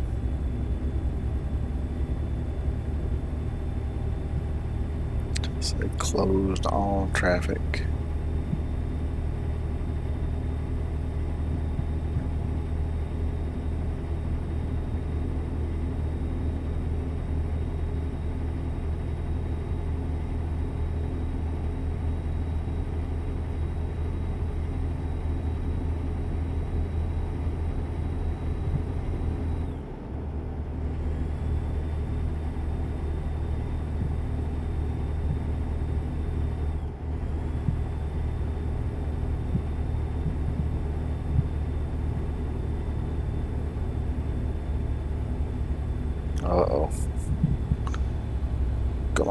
on, truck.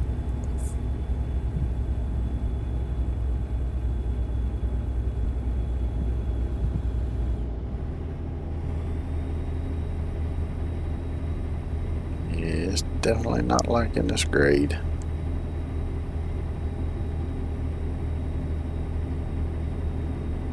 What's going on here? Y'all supposed to get out of the road, not just half out the road.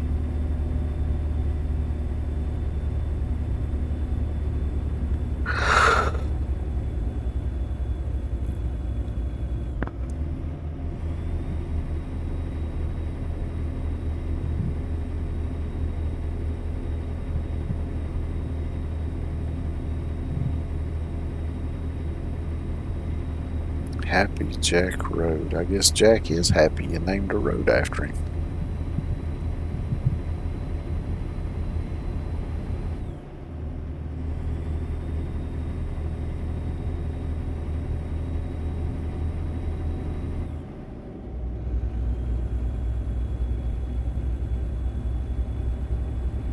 Here we go. Now we're hitting a really good downhill. This will help a lot.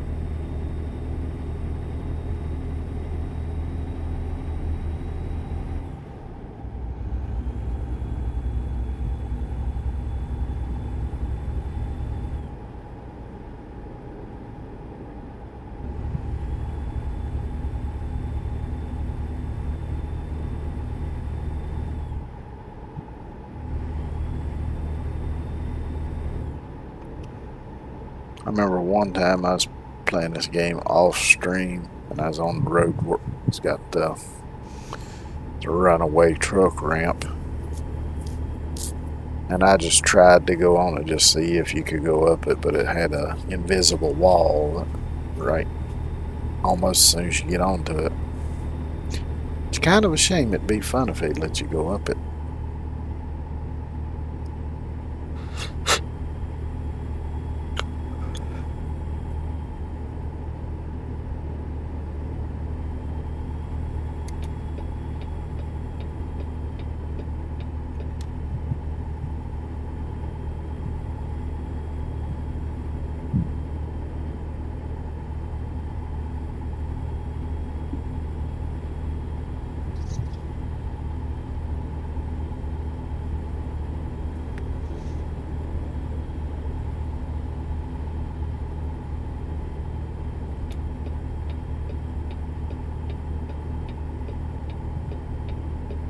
Stay right where you at back there, car.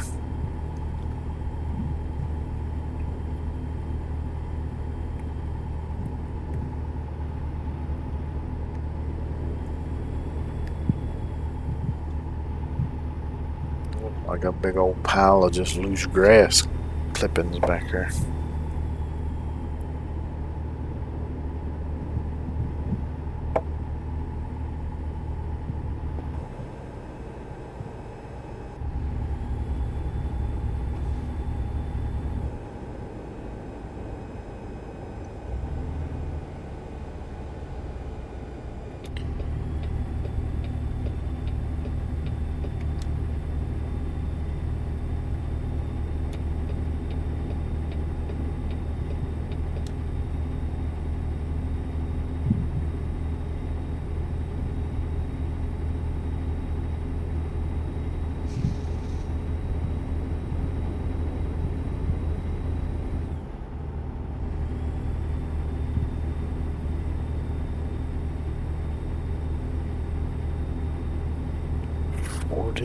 Miles to go.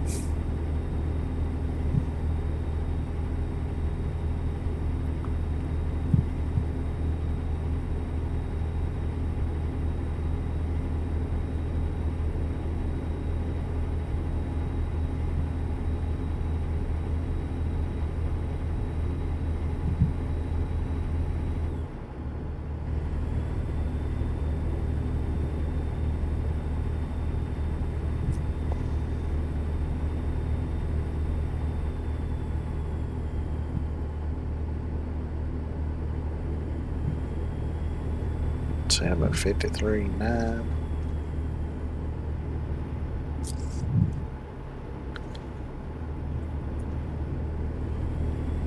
So it's taken about 2 hours to get a little over halfway to the goal. Keep right, and then exit right. Which ain't bad. Exit right.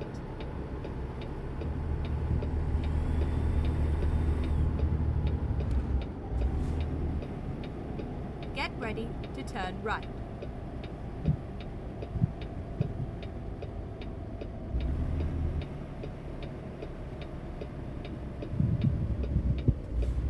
Turn right. Tell you, it's hard to believe it's already freaking July. It don't seem like it was maybe a month and a half ago that it was freaking March.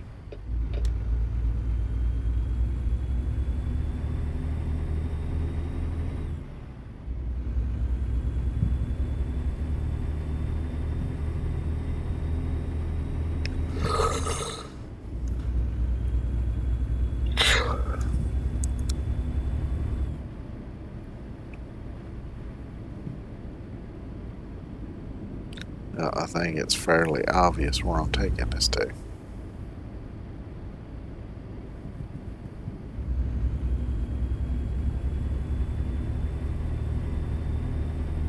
I'm going a little ways past it though.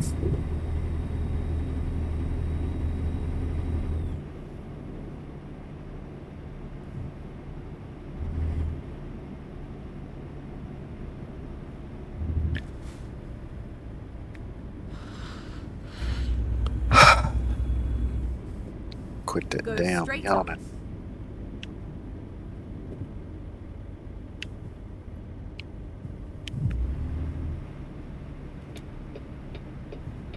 Turn right.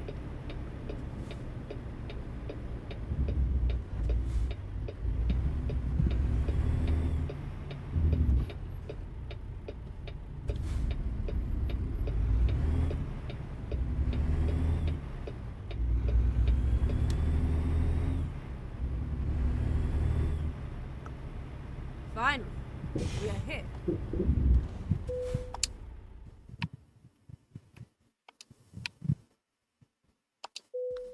Skip.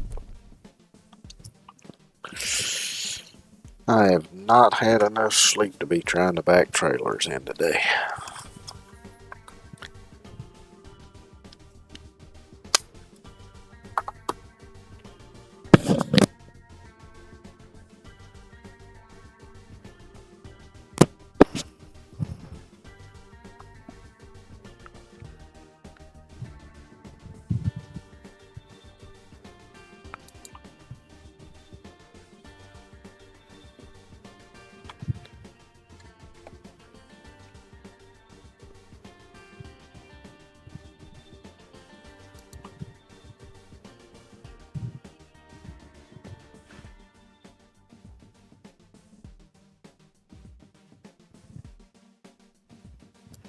Let's do something different.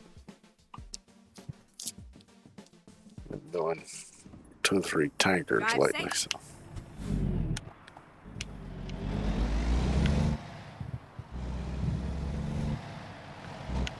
Of course, they mostly drive the same.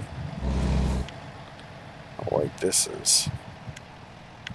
It's not one long flatbed, it's 2.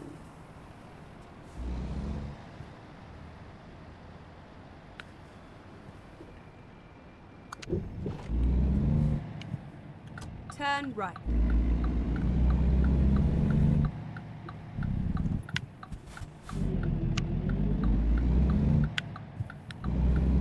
Just gonna have to wait, little red car.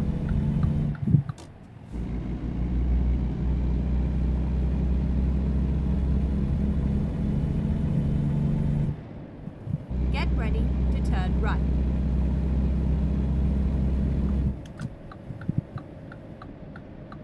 Turn right.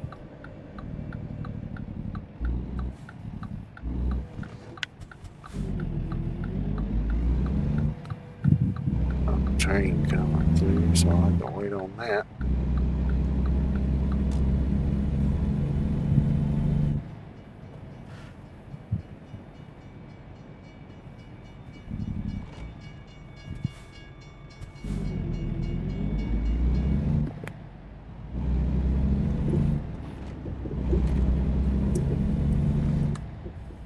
Get ready Really? to turn right.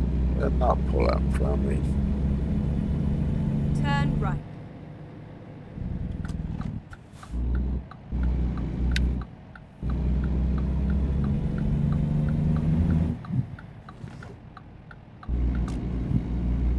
Go straight on.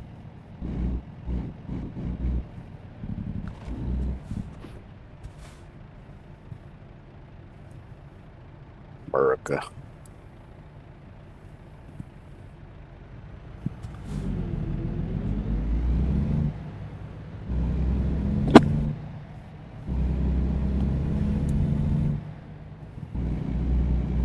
Just today's second. There's 2 more days to the 4th.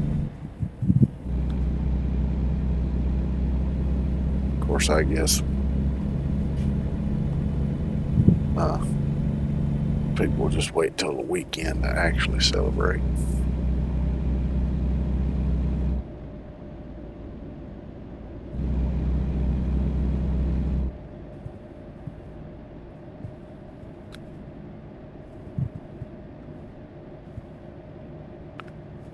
Which I can't remember last year if they did. Left, and then turn left.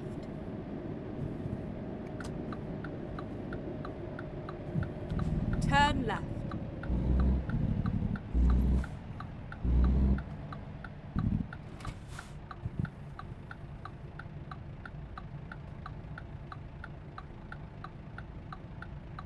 Now,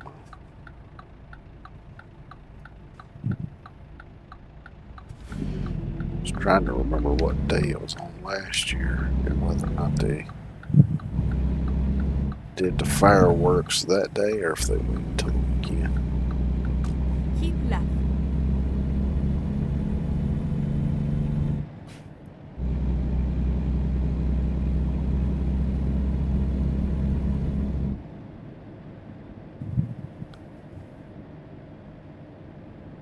Keep right, and then turn right.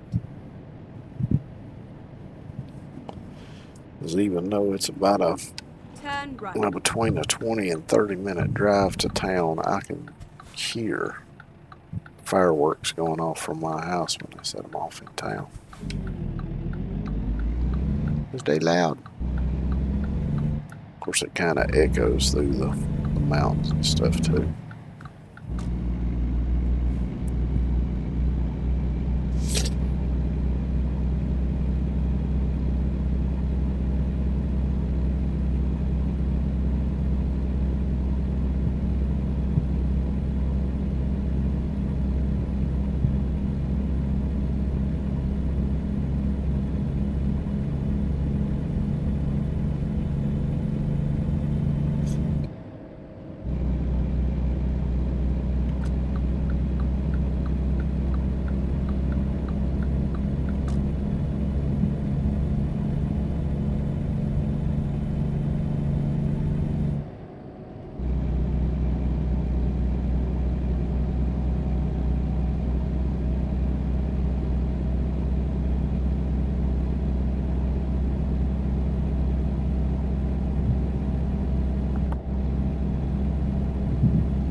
Having to switch fingers, my index finger getting a little tired of holding this gas trigger down.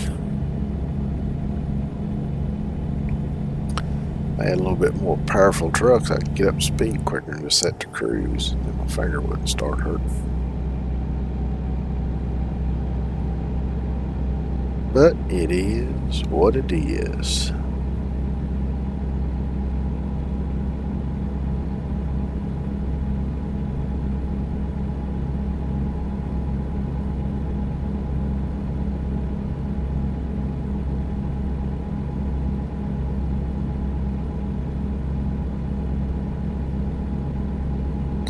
I've seen some people have some really elaborate setups for pretty much just for playing this game.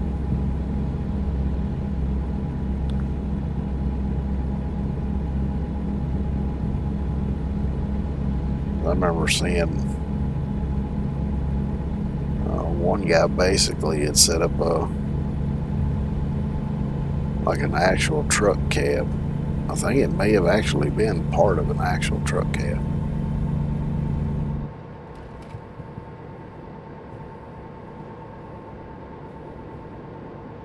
And it had like the 4 exit left. different monitors. Exit left. One for each side of the windshield, and then one for each side window. Had the steering wheel set up, even had an actual real, like, I think it was a Eaton shifter that he had somehow rigged up to work with the controls.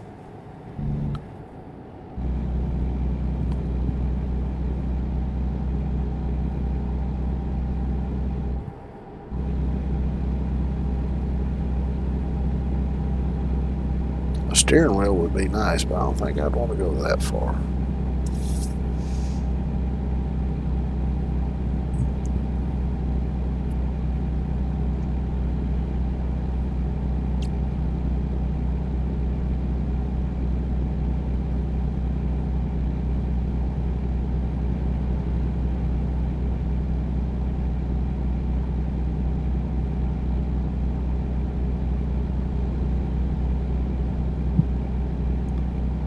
When I first glanced at that sign back there, I just thought it said only dummies drive trucks. I thought the damn developers were trolling. But no, it was only dummies drive drunk.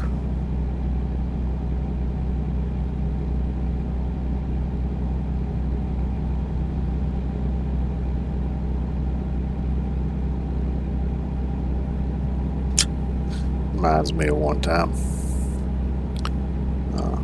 Hanging out with a buddy of mine who happened to be on the local fire department, and they got a call for a house fire. Pretty big one too. Whole house was engulfed, and they even called in state troopers to close the road off on either side of where the house was.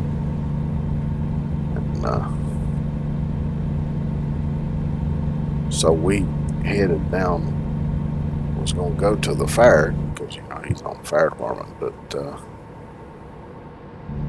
when we got there they already had the road shut down, and so we just stood there bullshitting with the state trooper, and while we were standing there bullshitting him, some dude rolled up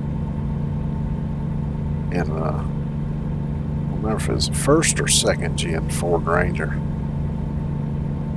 and started asking the state trooper what was going on and everything.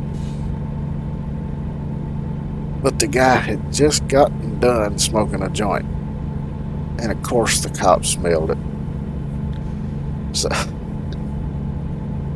which it just so happened it was where the trooper shut the road off at was right in front of a little convenience store, and the guy had pulled into the parking lot of that store and was talking to the trooper from his truck.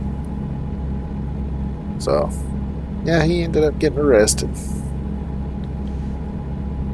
and they just left his truck there in the parking lot, and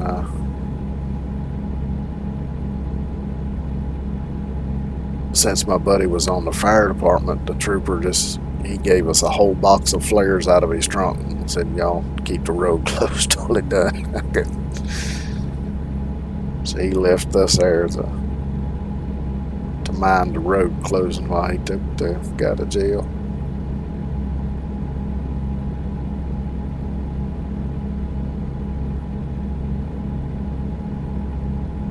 I don't think we was there for maybe another hour or so after that happened. And we still had plenty of flares left, so we just split them between us and kept them.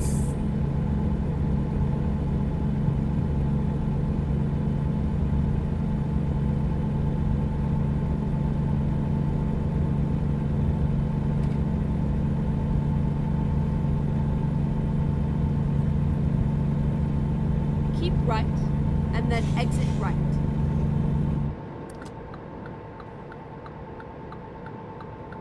Exit right.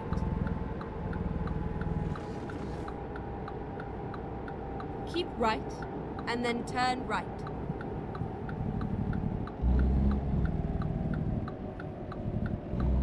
Turn right.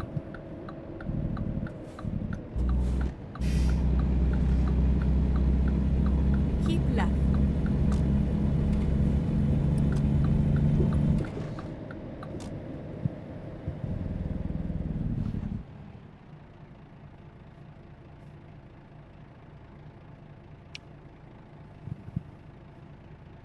Seems like I'm mostly driving back and forth between about the same couple of places.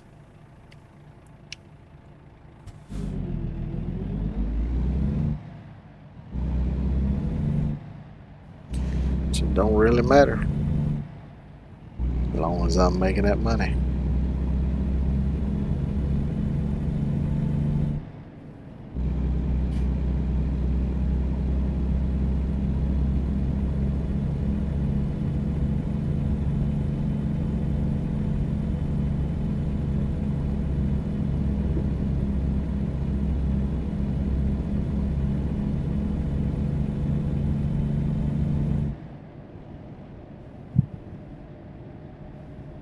Go straight on.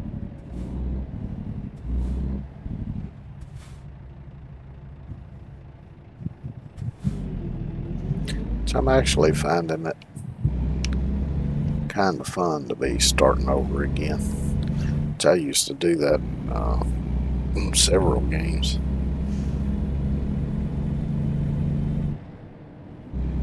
And I've done it a few times already on this PC.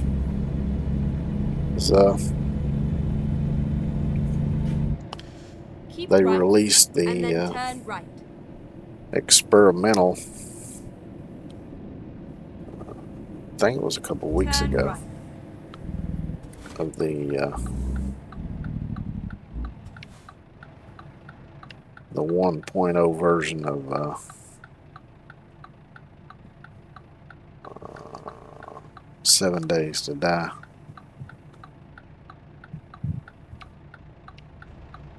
So I went ahead and got that, and when I did, I just deleted all my saves and started fresh. And actually, with the 1.0 version, they did make quite a few changes. Some of them I like, some of them I don't.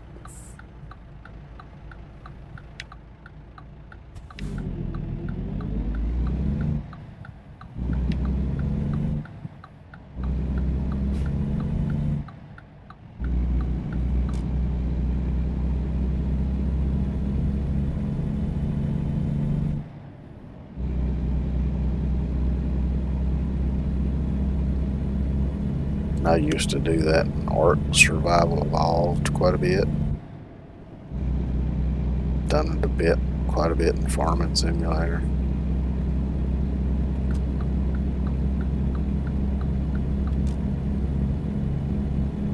Which with Farming Simulator, I've always kind of liked the whole process of building up the farm from scratch and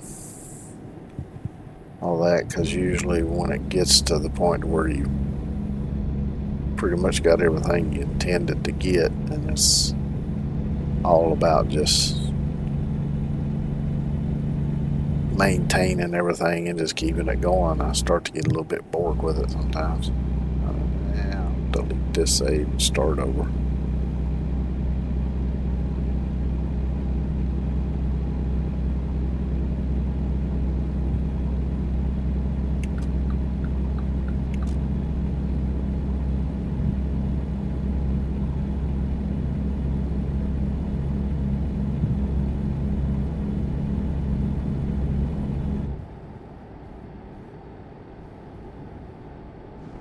I even did that a couple times in No Man's Sky Keep left not and long then after turn left. I first got it, but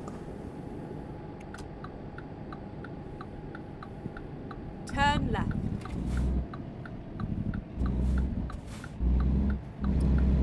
that was the last time I did it in that game because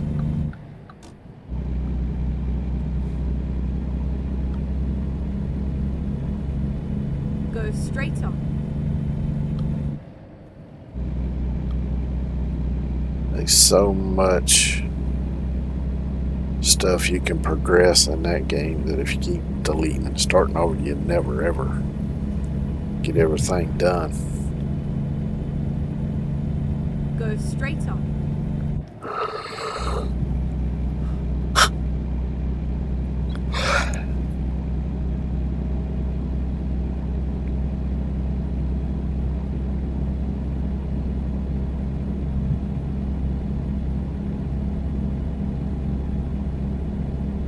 I even did that on Star Trek Online up to a point.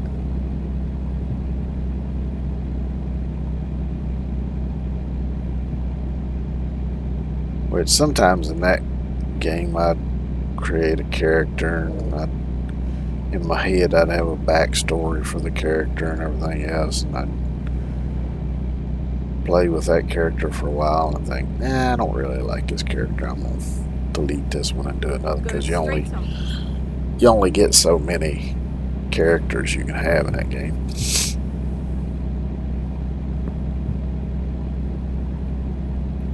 Because I had the one that I considered my main save for that game was a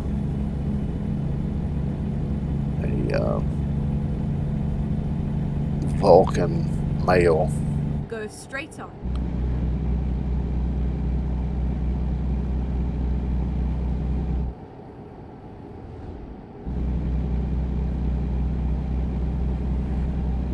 But his backstory was that he'd been orphaned as a very small child and had been raised on Earth by humans instead of being raised on Vulcan by Vulcans.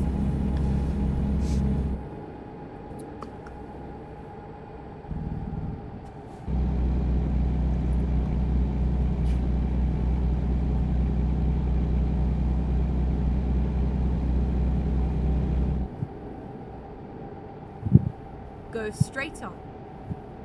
And then, which he was just a normal Federation character. And I had another one that was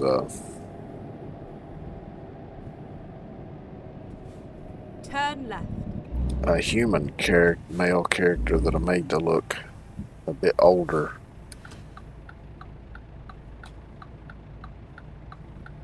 And his backstory was that he was found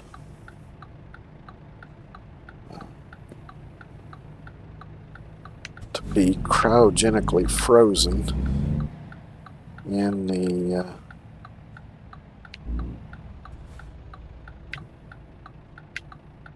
it was either 20th or 21st century. I can't remember now exactly when it was. It was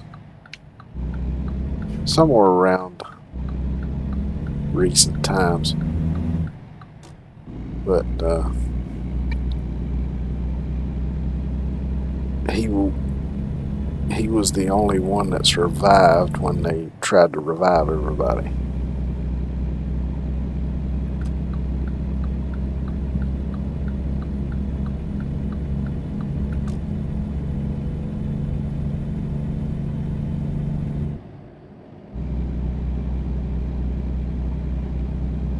Let's see what other ones did I had. I had a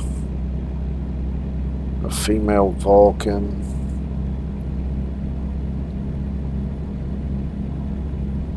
Which, let's see, the male Vulcan was a science officer. The The TOS male human was an engineer.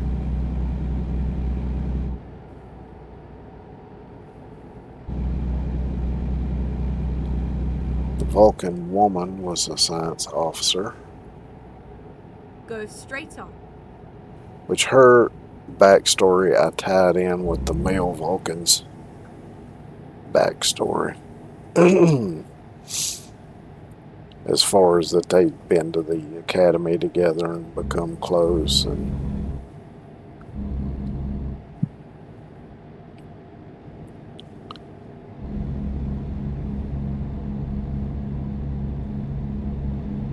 then I had my main Romulan character was a Romulan female.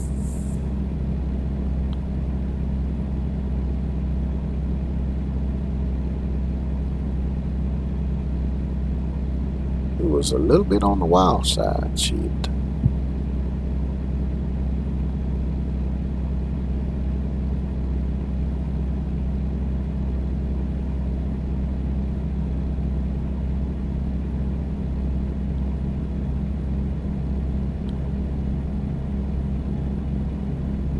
But I think I had like a dozen characters in that game on console.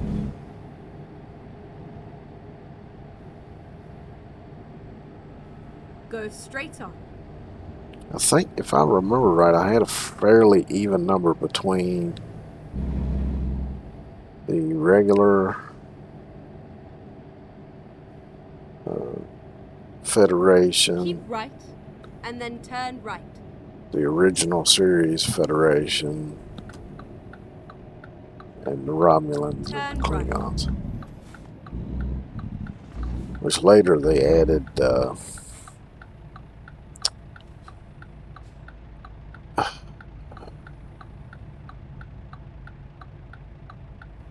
what was her name? The Jem'Hadar. Later they added where you could create a Jem'Hadar character. And when they first put that out, I did make one, but I didn't much care for playing as a Jem'Hadar, so I ended up deleting it and never did make another one.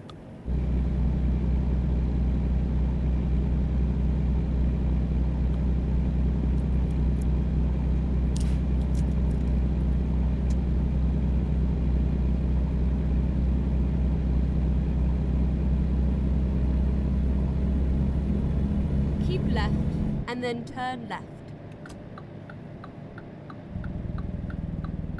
I had one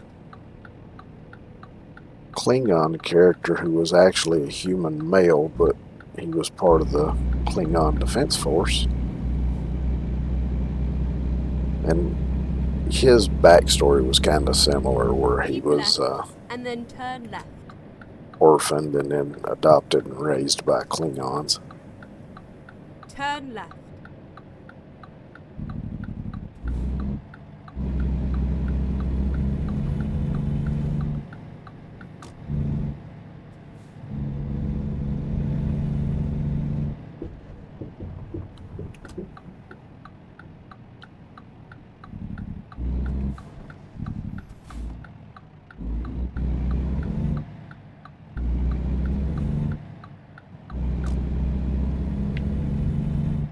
Seeing that reminded me, I was looking through. You have arrived at your destination. What all games are on sale? Now finished. On Steam. The other day after the summer sale started, and I noticed they got a junkyard simulator now.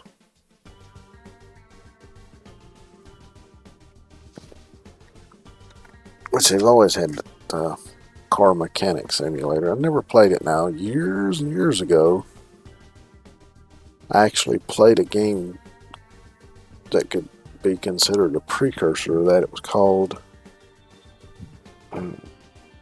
Snap-on Gearhead Garage, as it was sponsored by Snap-on Tools.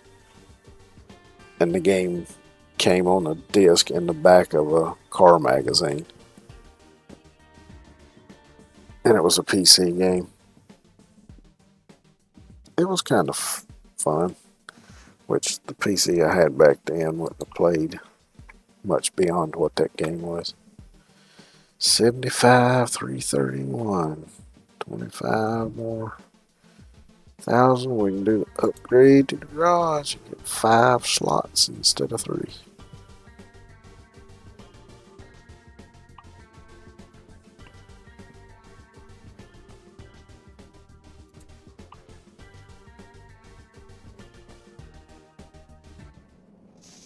Which, considering how Okay, little here we go. I've driven the truck that I bought, I should have just skipped buying it and went ahead and fully upgraded the garage first. But oh well, what's done is done.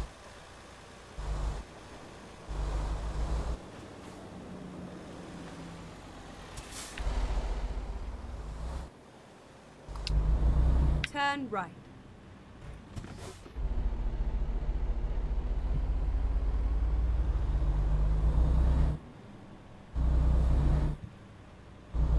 Get ready to turn left. Yeah, 'cause I Turn damn left. sure ain't going forward. The road's closed. You silly GPS.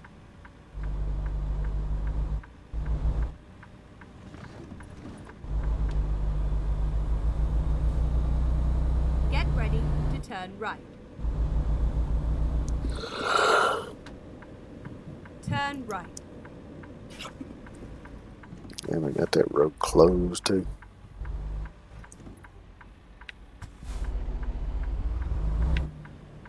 You just stay there in your Chevy Astro van. I'm gonna go ahead and go.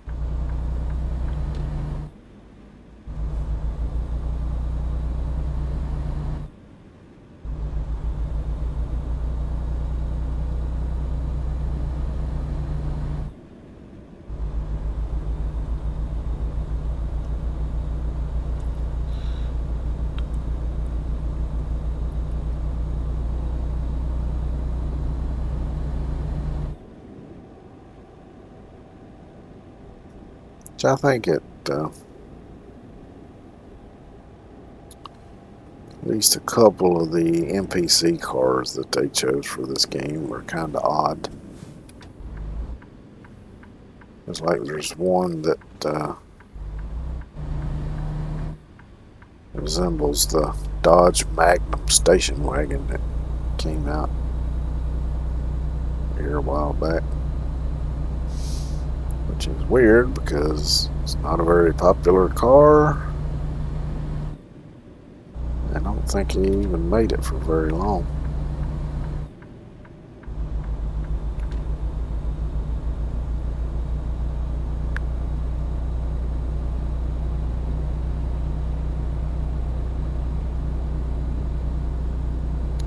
Which, from what I remember, the original Dodge Magnum was just a regular car. I don't know that they ever had a wagon version. I don't think so, but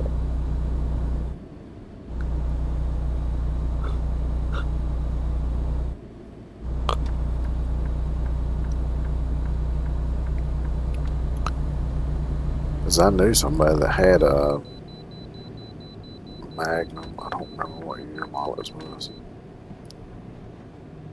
It's either late 70s or early 80s. Keep left.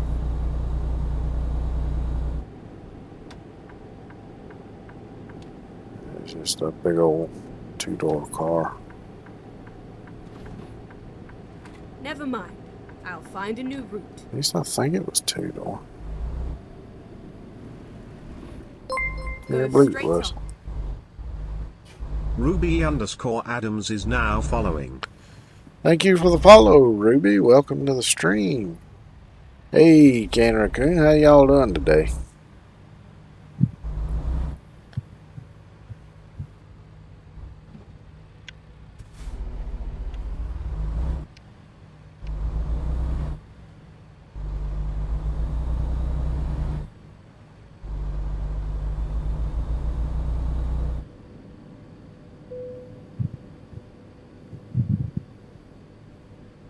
this way in done. We got almost 200 miles to go. Oh, it's going pretty good so far. Oh, I gotta hit A.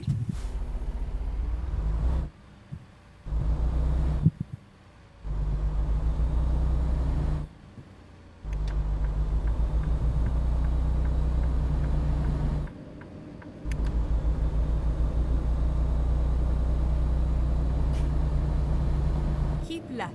Now let's see if I can get up to speed anytime soon.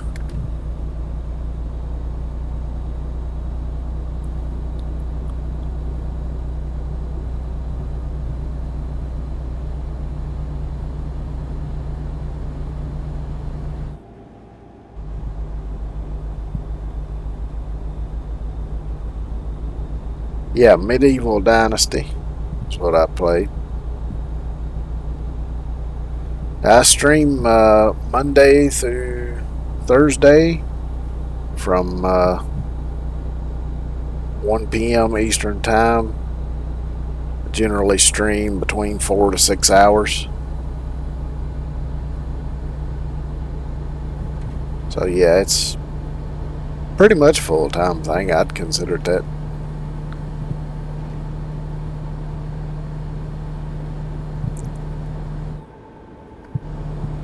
Oh, we got a little bit down here. See if we can get them last few mile an hour so I can set the cruise.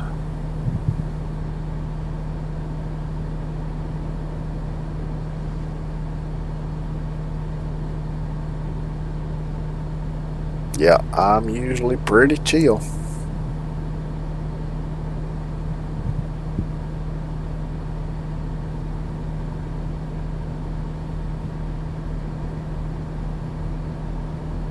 Come on, give me that last mile an hour. There we go.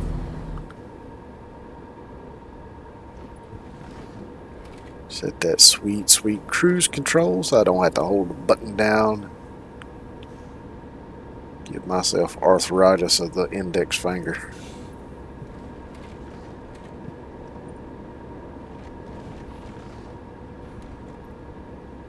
It sounds like there's a tornado going on in the cab of this truck with all that sloshing around. I am from the Appalachian Mountains.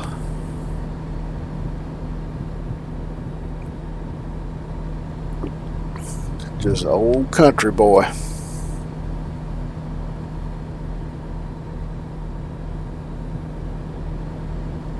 Of course, I'm far from being a boy anymore, but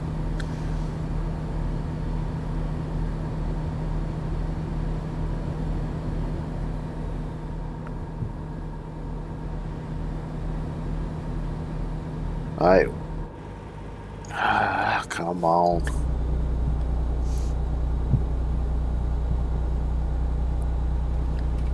Yep.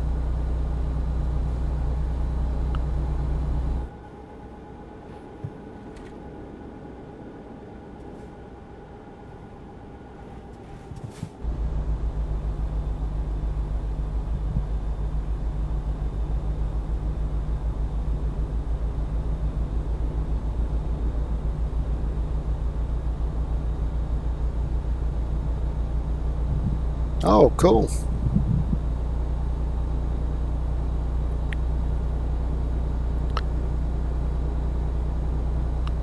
Did some electrical work in a bakery one time.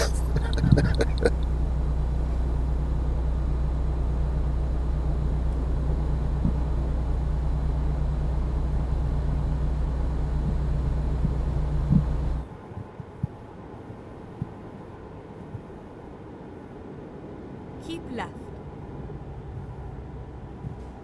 What? Oh, y'all got the road blocked off. Oh, don't pay no attention to me. I'm just gonna slide right by y'all.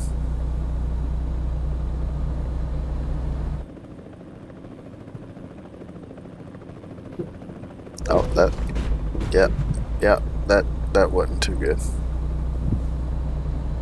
But hey, it's all good.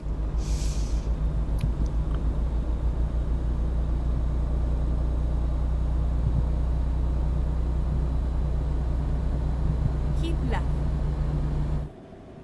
Yes, I do have a Discord. The link is on my About page. If you want to show off your art, I have a room there called Artist Showcase. You can post your art in there if you want to.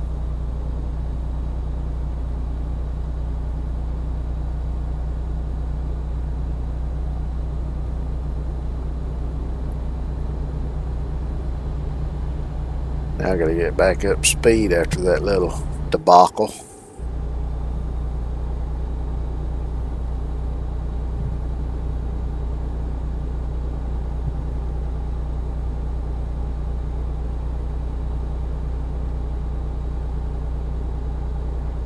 I didn't notice if any damage notification popped up or not.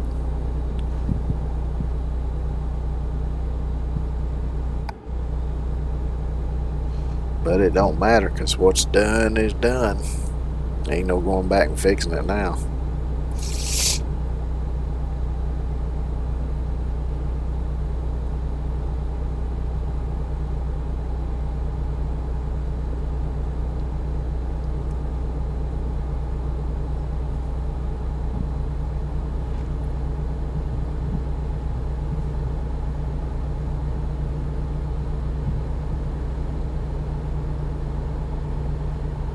Keep left.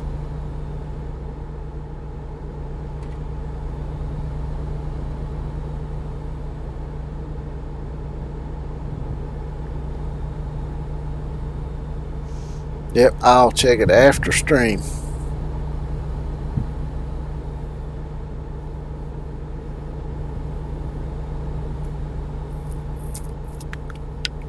Keep left. What does that say? United States Olympic Committee.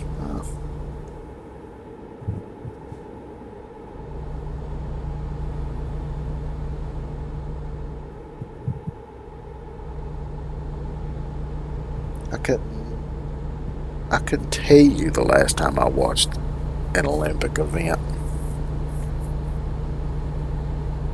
Which I've never been all that big into sports anyway, other than maybe NASCAR.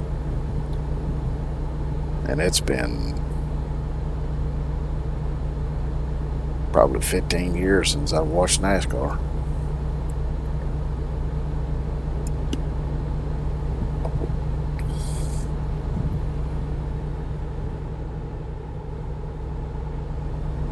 Yeah, like I say, I've probably seen them when I was way younger, but yeah, it's been a hell of a long time.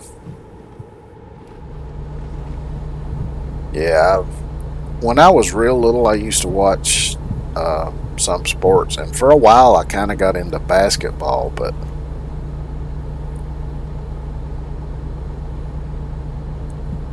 yeah, I played a little bit too. Like I played um, basketball one year when I was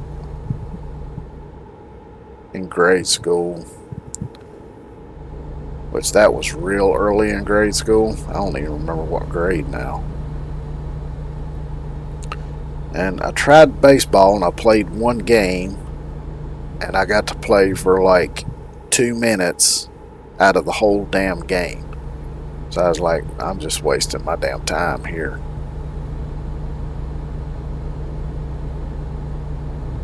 And that was it. I didn't play any more sports after that. I used to play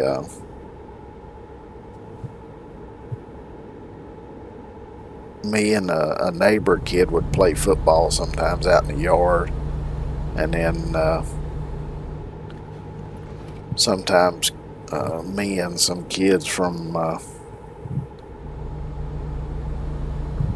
nearby, we'd go behind the old abandoned schoolhouse and shoot basketball sometimes.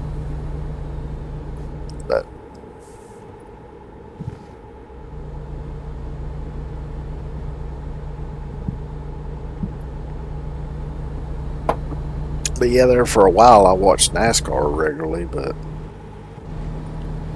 then it got to sucking, Keep so right, I quit watching it. and then exit right.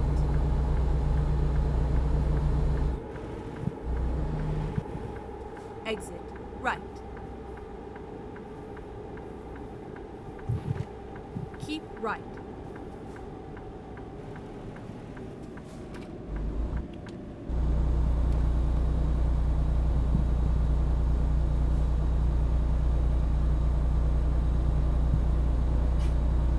Yeah.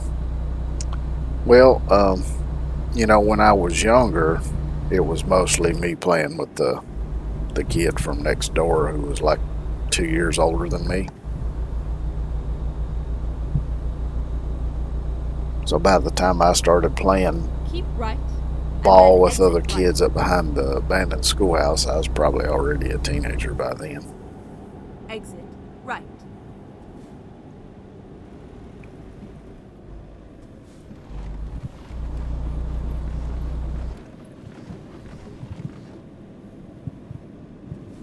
Keep right, and then turn right.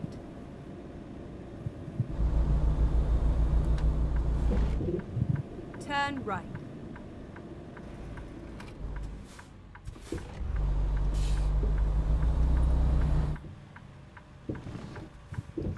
Yeah, you also have to remember I'm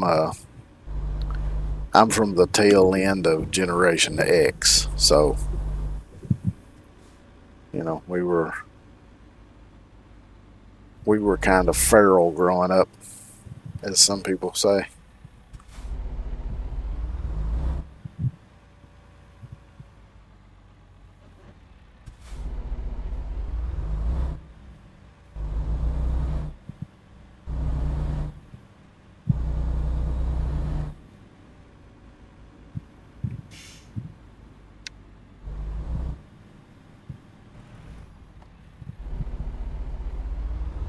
It was a nice ride.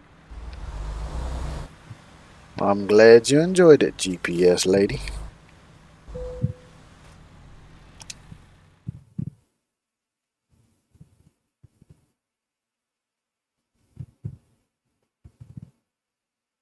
Yeah, that's understandable.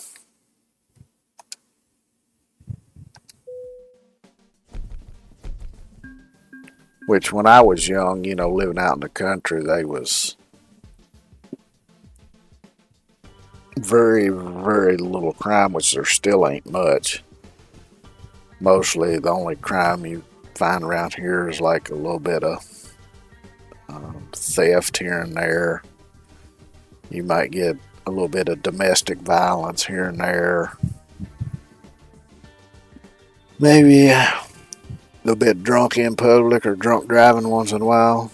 Mostly that's it. Of course, these last decade or two, you will see a drug bust now and then, somebody selling or making drugs.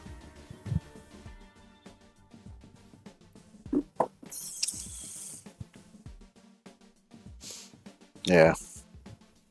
'Cause I mean, when I was growing up, people around where I live, they didn't even lock their doors. So, of course, these days everybody does, but back then people didn't.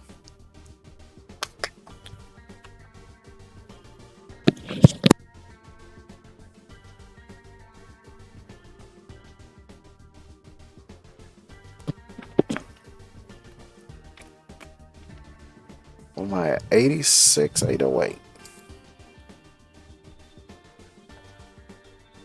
Yeah.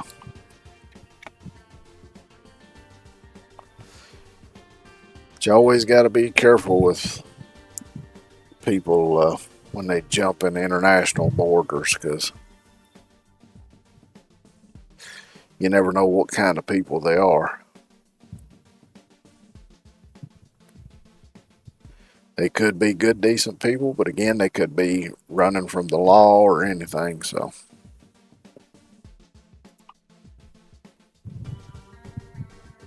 this is a load of fireworks.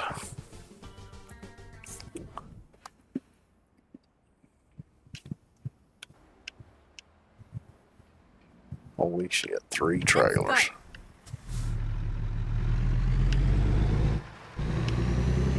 Which it is only 2 days till the 4th, so I guess they getting ready.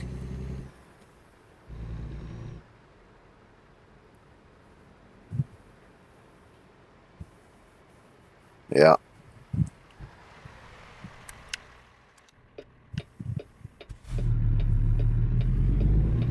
Turn left.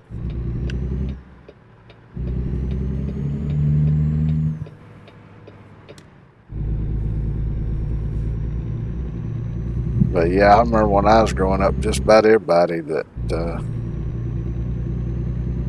was kids in. Generally, both parents worked full Keep left, time. and then turn right.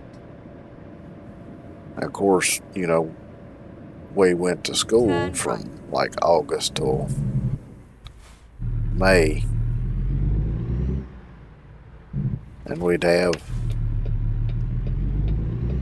usually a couple hours of a morning and a couple hours in the evening, or we'd either be with a babysitter or on our own.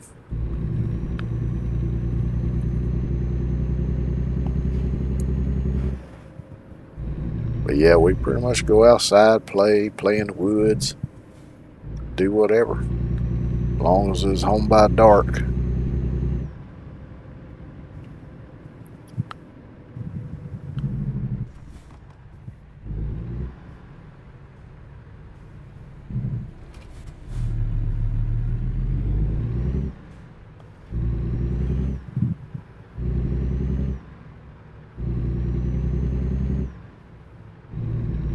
Keep left, and then turn left. Turn left. I remember quite a few times. Of course, I would have probably been between 12 and 14 at the time. There was a lot of times that me and some friends would get together and we'd just be out all day riding our bicycles all over town.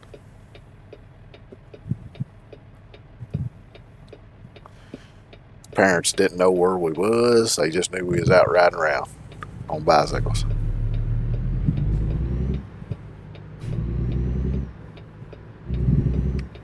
But, being out in the country, everybody knows everybody. So if you did anything, somebody was going to see you, and sooner or later your parents was going to find out. And then you get your ass whooped.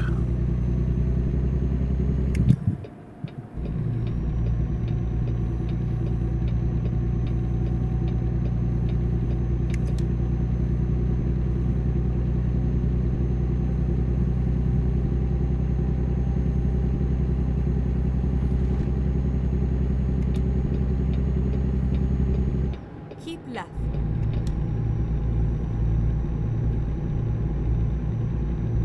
And of course, that was back in the day before, seat belts were mandatory. It was long before child car seats. It's different times back in, because I remember Keep left. when I was real little, my favorite thing to do whenever we was in the car was to stand up in the back seat and just stare out the back glass. No seat belts, no car seats. Where'd that damn car go? Oh, it went the other way.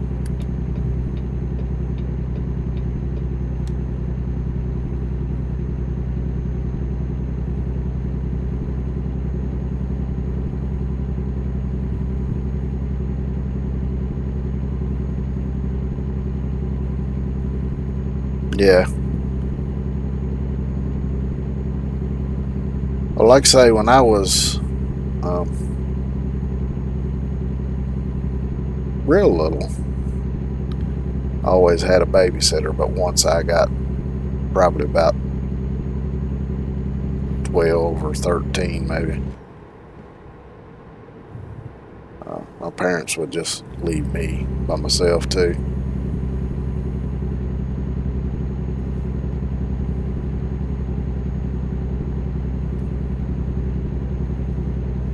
Which was always kind of fun, because I'd always get home from school and I'd have a couple hours before my parents got home from work. I'd just pretty much do whatever the hell I wanted to do.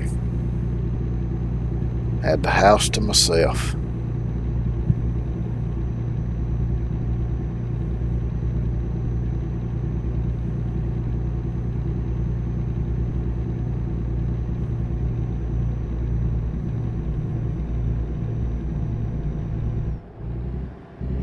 Did I just see the dash lights blink on this thing? That was kind of weird.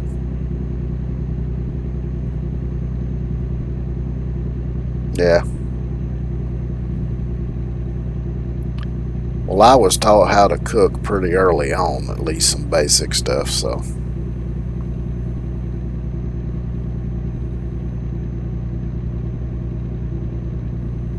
Matter of fact, when I was real little, my grandmother would try to teach me how to cook, and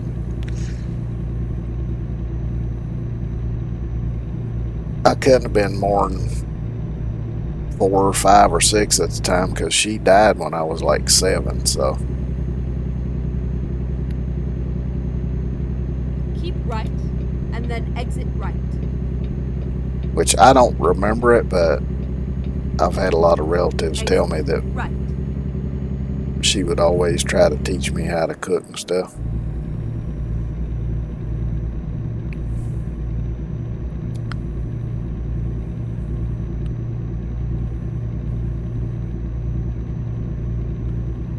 Get ready to turn right.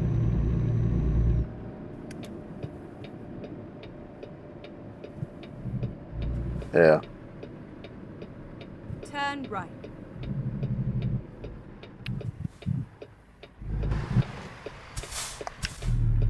Yeah, back in them days, with my generation, we pretty much had to be self-sufficient by the time we was teenagers.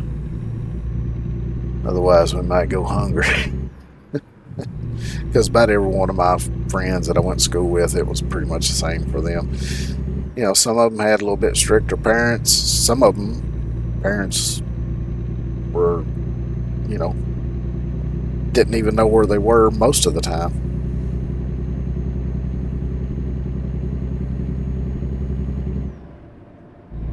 So, it varied, but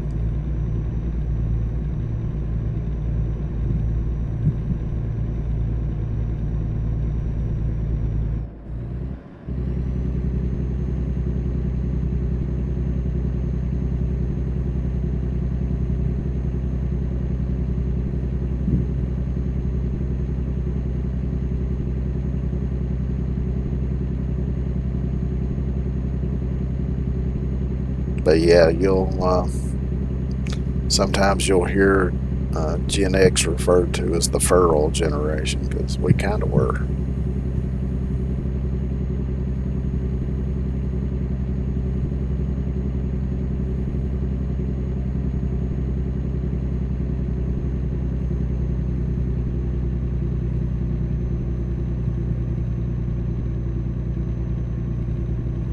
Yep.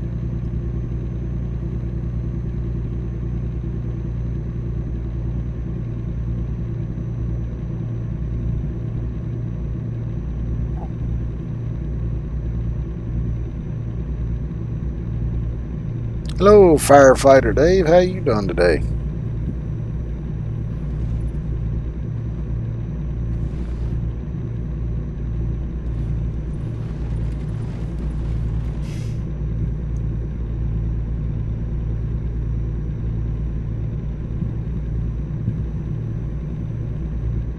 Yeah. Man, this thing's struggling up this mountain. Which it's pulling 3 trailers full of fireworks, so that's not surprising.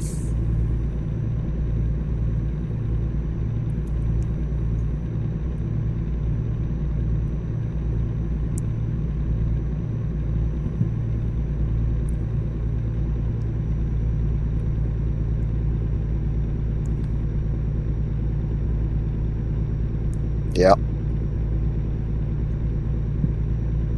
Like I remember one time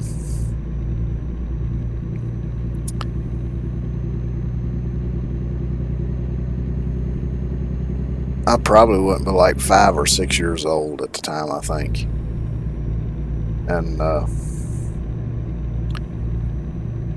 mom was in the house doing something. I don't know if she's doing dishes or something. I don't know what she was doing. I don't remember. And dad was working out in the garden. and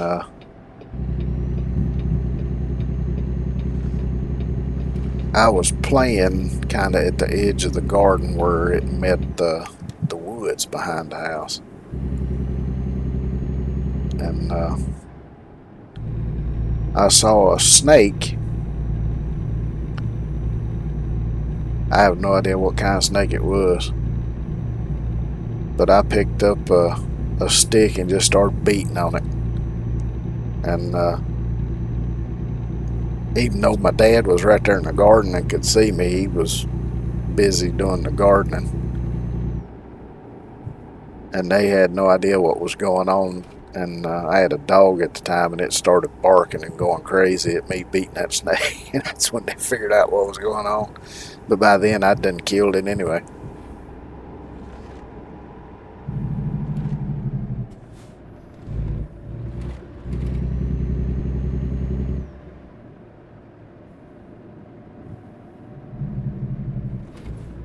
I guess some headlights might help, mightn't it?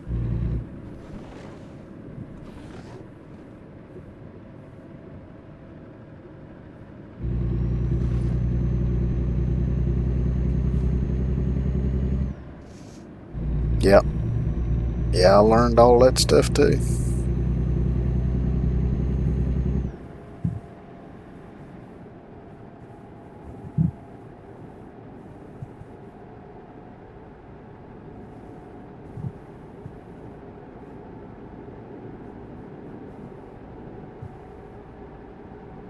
I remember one time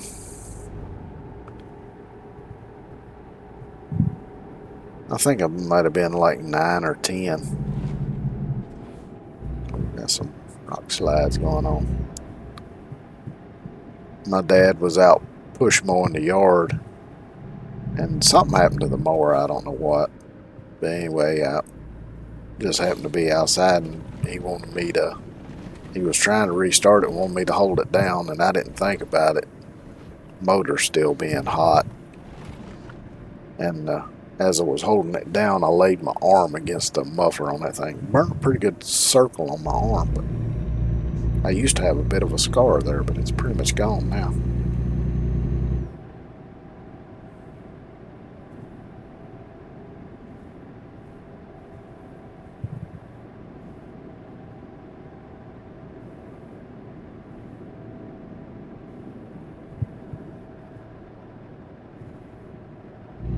Yeah.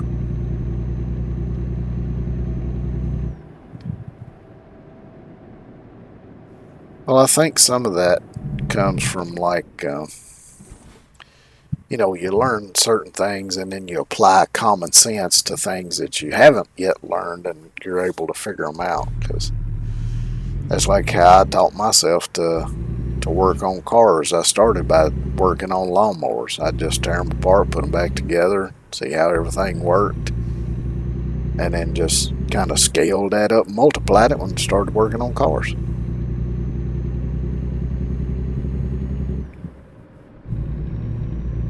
Because the basic concepts are the same.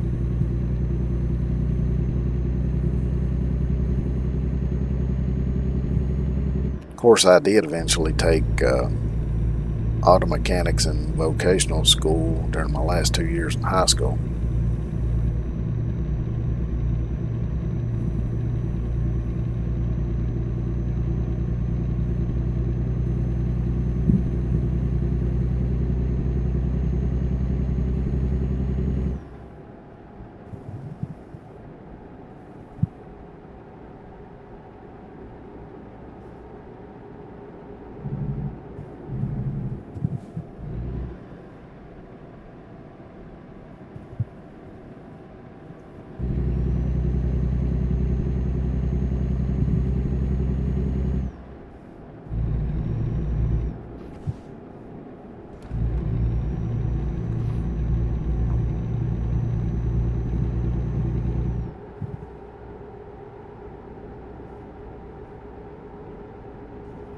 But yeah, pretty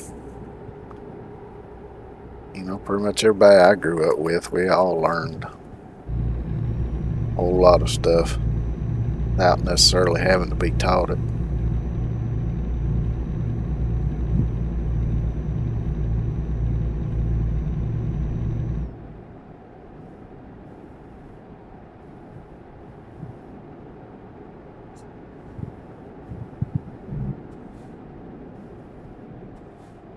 course, not everybody did, but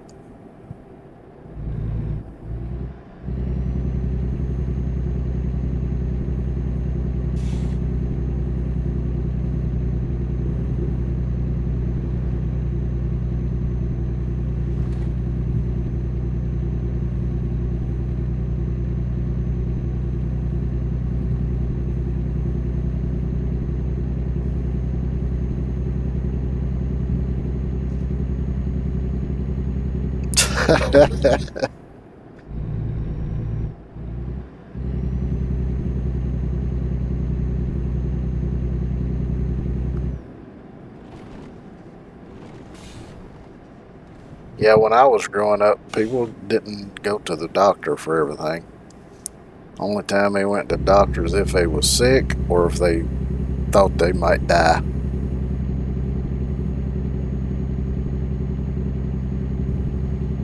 It's like I remember one time when I went with my dad down to my grandpa's farm for Sunday dinner, and I was with two of my cousins out in the field riding a bicycle, and I was coming down the hill, flipped the bicycle, turned I think like 3 flips in the air, landed on my head.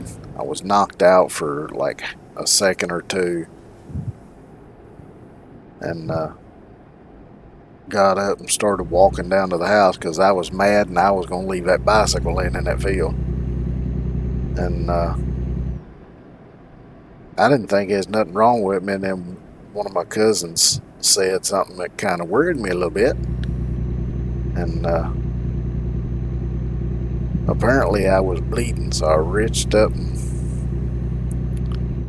fell to my head, and my hair was wet all the way up to the top of my head, and I'd split the scalp open on top of my head. I never did go to the doctor because right about the time I figured that out, Dad came out to call us in to eat supper. So I just walked down to the house. Dad asked me what happened. I told him. We went through the back door where they had a bowl that they kept water in for washing their hands and stuff because they didn't have indoor plumbing. And him and my aunt just got a washcloth and used that bowl and whatever soap was laying there. They washed all the blood off of me, and I went in and sat down and eat. Never did go to the doctor.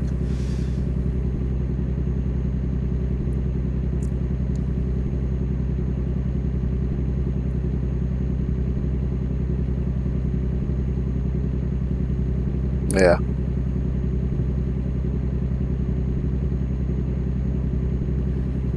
Well, at least with that, it was nothing life-threatening or anything.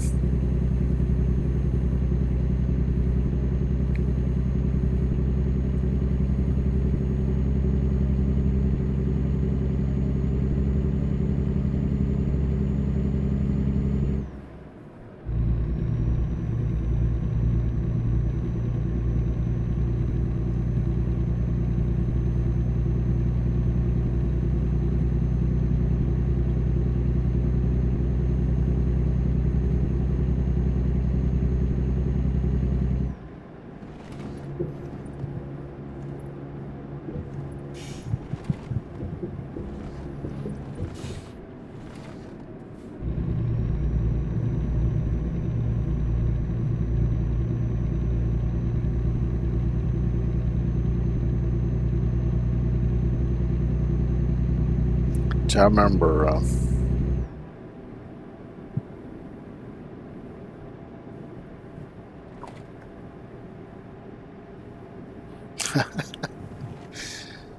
yeah, it's pretty bad if you don't even know how to make a sandwich.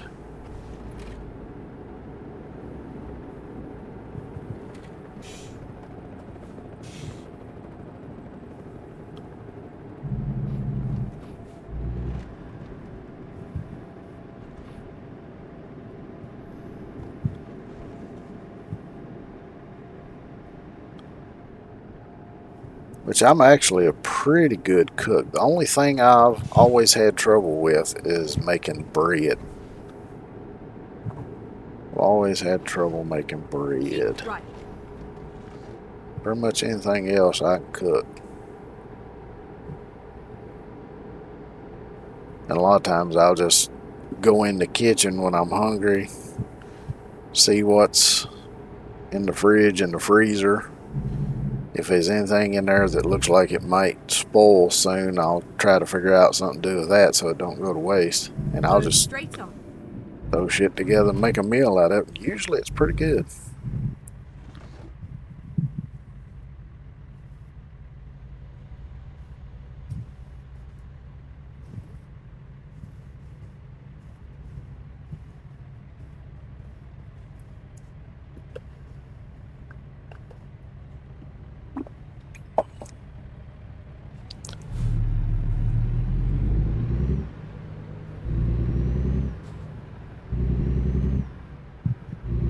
Of course, one thing I was good at when it came to baking was I used to make really good chocolate chip cookies.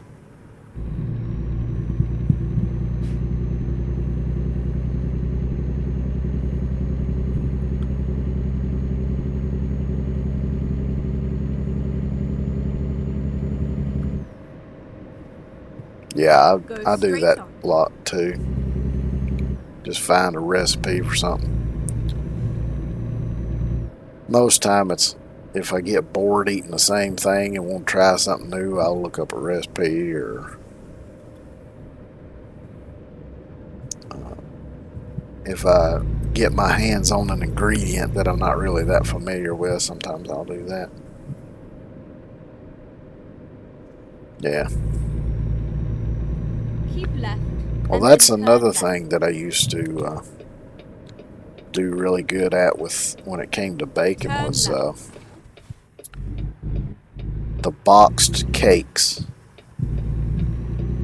Because normally when you make the boxed cakes, they come out a little bit dry. Not all that great, but I would make one simple change to the recipe that was on the box.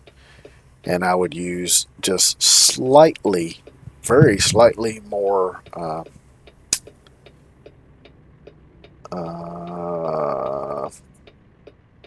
vegetable oil than what the recipe called for, and the cakes would come out super moist, delicious.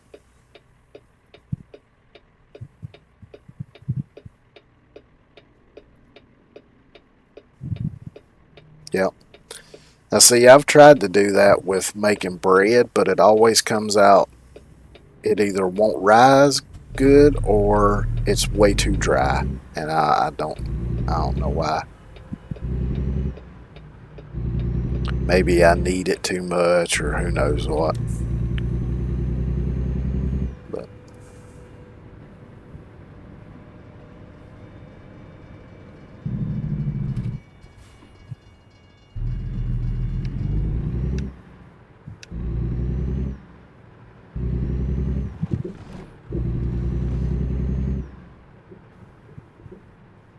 Get ready to turn right. I'm looking for where I got to turn right at. Turn right. Get out of the way, Popo. I might have to swing really wide on this one. Here we are. Safe and sound. It's a really bad spot to be bringing in triple trailers. That curve right there. Yeah, I'm not trying to mess with wiggling that trailer around that parking lot.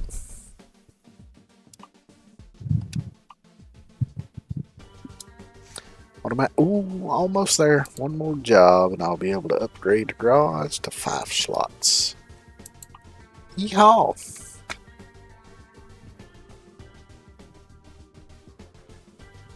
Welcome back.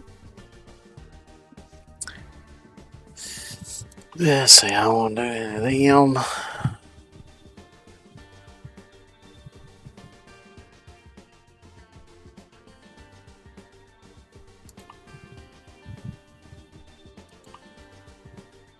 Let's do this one.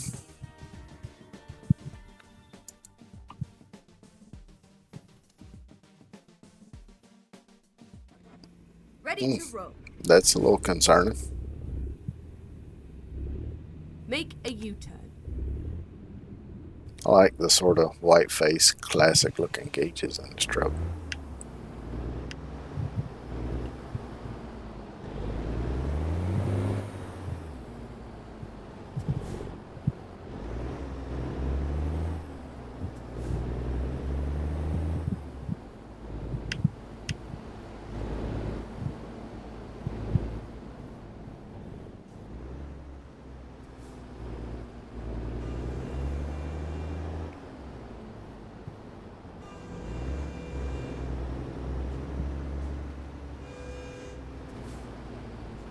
Yes, train, we know you're passing through.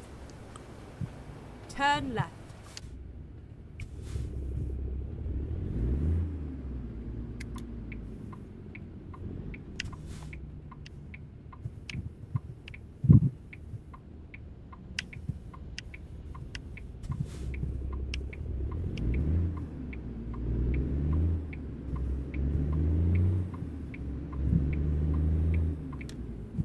Get ready to turn right. Turn right, and then turn right.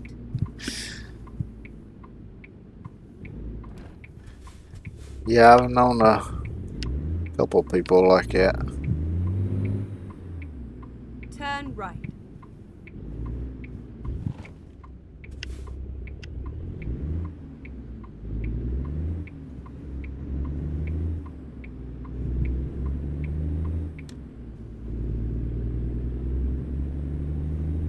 Why you gotta put the mirror way the hell out there? Keep left, and then turn left. Turn left.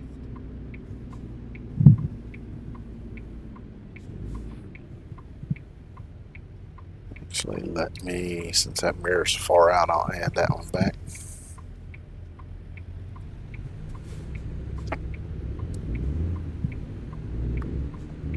Now, I'm usually pretty good with directions. I actually have a fairly natural sense of direction. Because usually, if I can just take a second or two to just kind of think Keep about it, left, I and can then usually turn tell which way's north and all that stuff. Now, I do get lost in games sometimes, but Turn left. of course that's a bit different.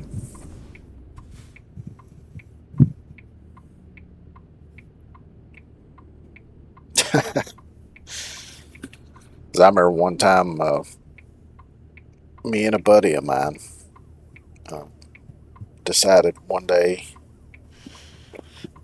we just took the whole day riding around looking for like old cars that might be sitting out behind a building or out in the field or something that needed restoration or whatever.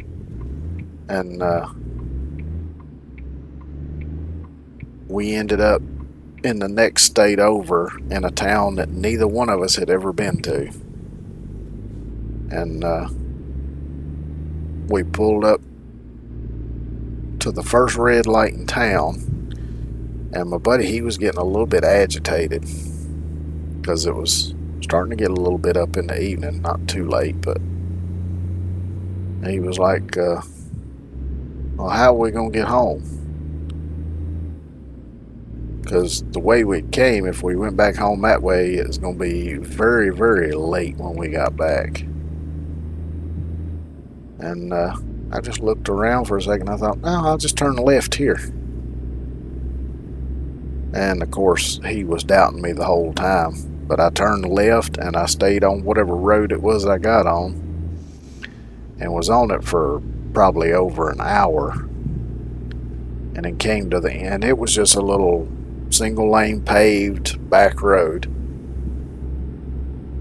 And then finally we came to the end of that, and it was a 2-lane road. And right as I came to the stop sign, a tractor trailer went by from our right to our left. And by that time, my buddy was getting a little bit snarky, and he was like, all right, so now which way do we go? I said, left again. No, I said, same way that truck went. So I turned left and went the same way that truck went, and about 20 minutes later we pulled into the backside of a town that we were both familiar with. So he didn't doubt me after that.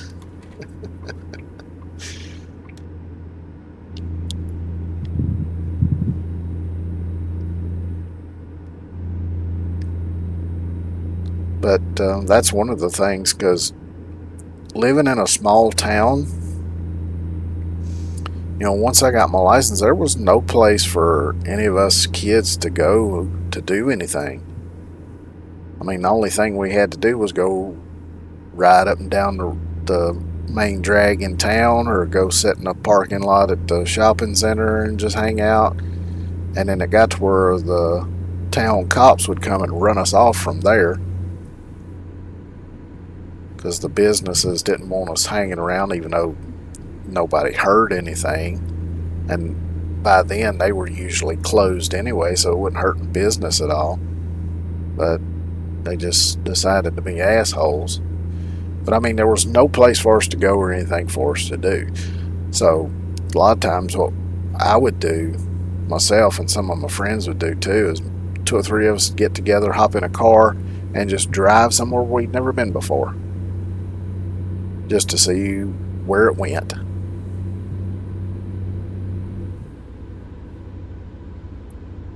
And at one point, I probably knew every single back road in the county I live in, and every surrounding county too.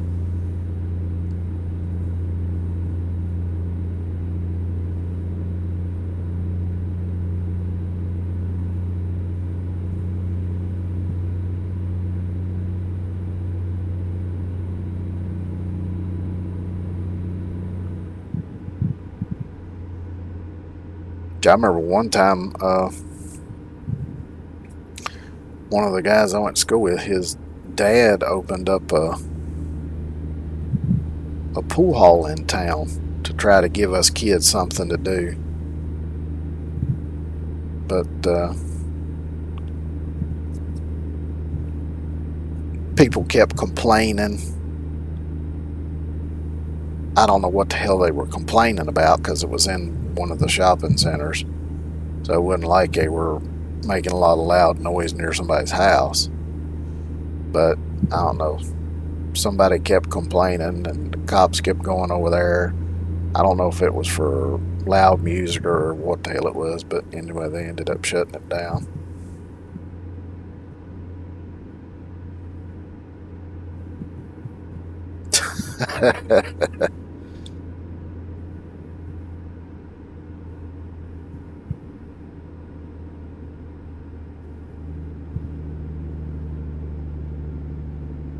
Yeah.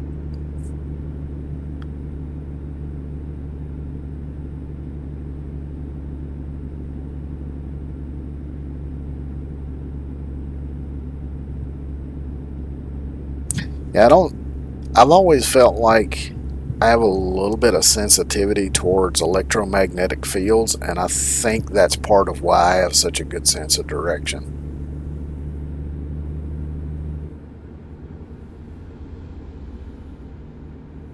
Because it's almost like I can just sense where magnetic north is without needing a compass.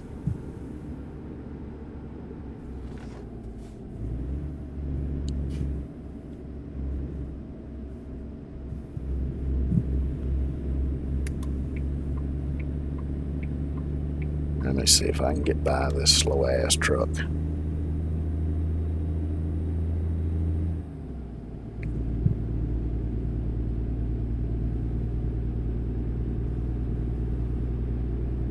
Well, it's going to take me a while to get back up to speed now with this thing.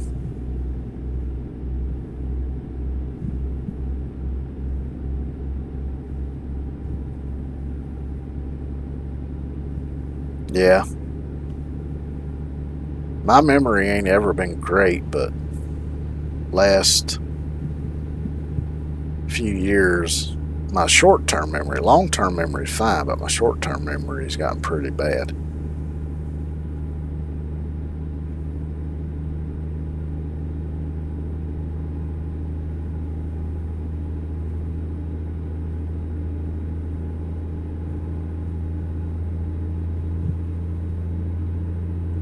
'Cause that's something I used to do when I used to play Keep left. like RPGs and things like that. Is I'd always just remember, which places led to where and all that kind of stuff.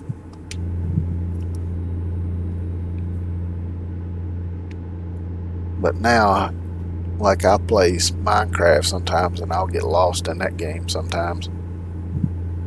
A couple of the games I've gotten lost in recently. I don't remember which ones they were now.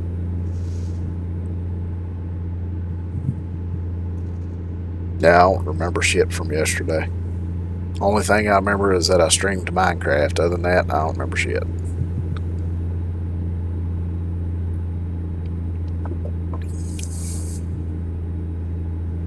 And I kind of remember a little bit about the dream I had last night. Other than that, no.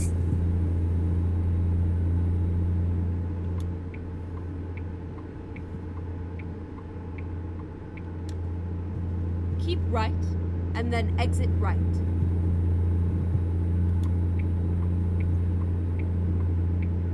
Exit right. Of course, you've probably seen me. Sometimes I'll be sitting here playing a Keep game, left, getting and ready to then do exit something, left. and within 10 seconds I've done forgot what I was fixing to do. Exit left. Oh, this is that dumbass. Overcomplicated bullshit intersection.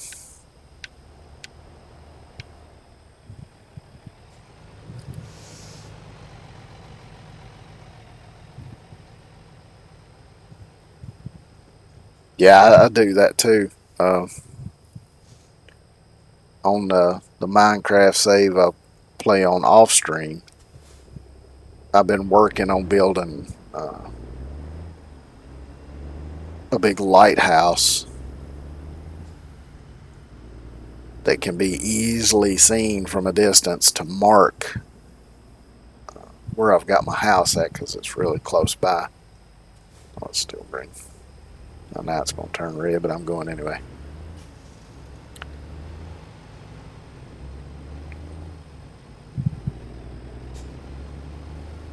Go straight on. Because for the short time I got to play Minecraft on console before my console died,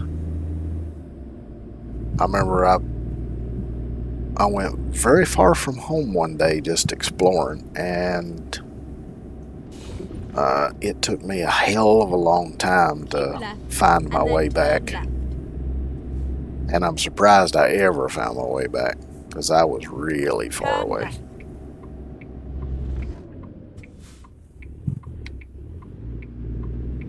But there's a mod,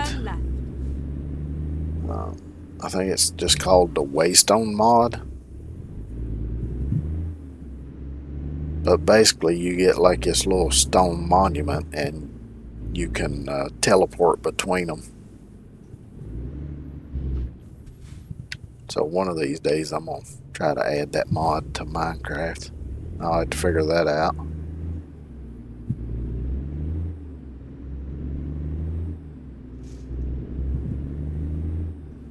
Which all I got to do is look up a tutorial on Get ready to turn left.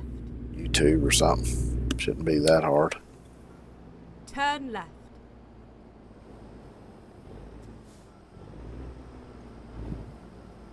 This is where it ends.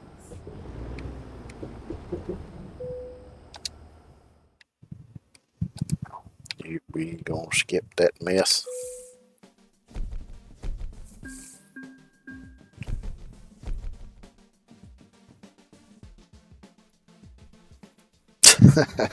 Yeah.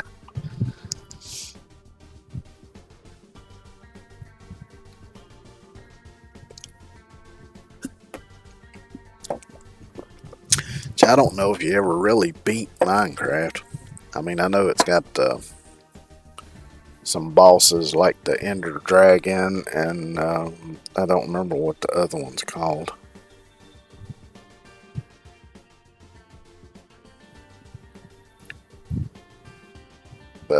I haven't really gotten to play it that much because, like I say, I bought it maybe only a couple months before my console died. So that was the only time I had playing that. And then when I got this computer, uh, I had other games that were higher priority, which I got first. And I only got Minecraft been 2 or 3 months ago, I guess. Whenever it first went on sale because it was the anniversary or whatever. Yeah, I think the Warden is the one I was thinking of.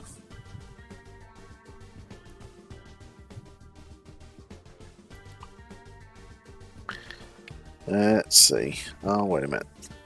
Wrong menu. Company, that's what I want. Garage Manager. Oh, I've got my garage in Gillette here. I'd forgotten where I put it in this on this save.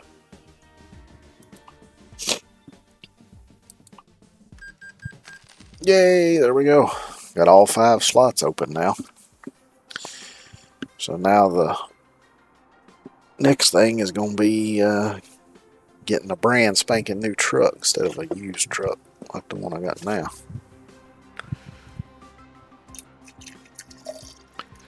So I need to see if I can get into the dealership menu and do the configuration thing on the truck and see what all bits I want on and everything and figure out how much that's going to cost. So let's go to truck dealers. Let's go Peterbilt. And it looks like I got one right here.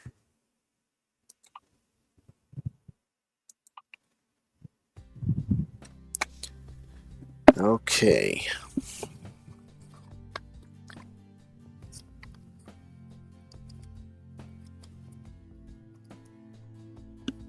So I definitely want to do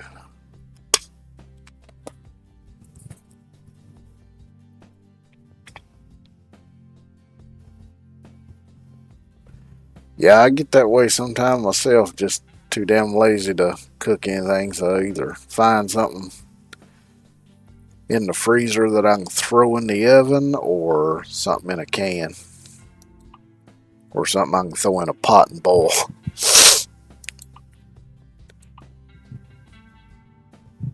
Let's see, this one's got the low roof sleeper.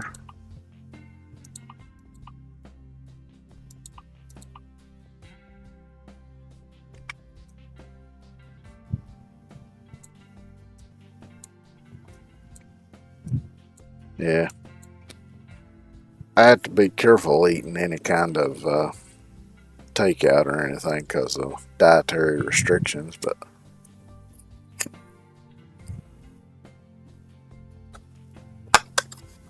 there's plenty of stuff that I can cook that takes very little effort on my part. I don't know, I think I kind of want the low. Yeah, that one. It's got that classic look to it.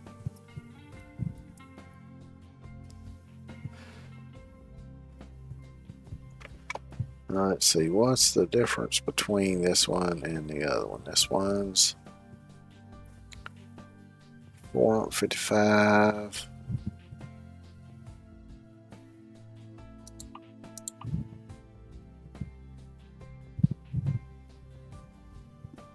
So it looks like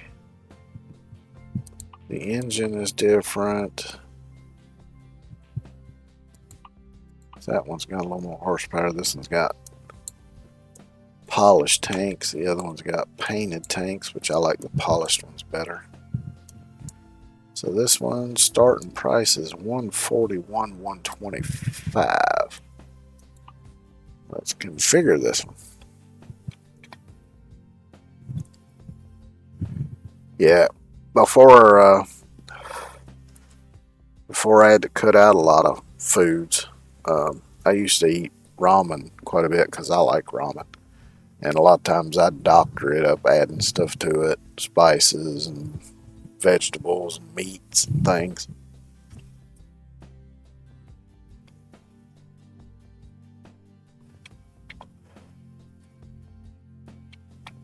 Ah, so let's see. That's right. That's fine. That's fine. Now, most of what I've got unlocked is going to be modded stuff. Because I do have some modded engines. Which one is it that I really like? I think. Yeah, I think it's that one.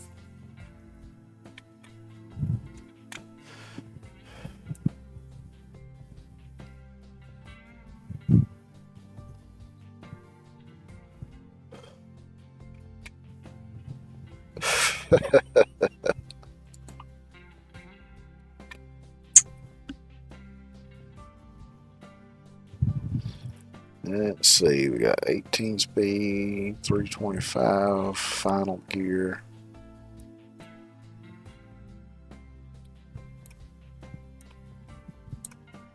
I guess this is all that's available right now because it's not scrolling down at all.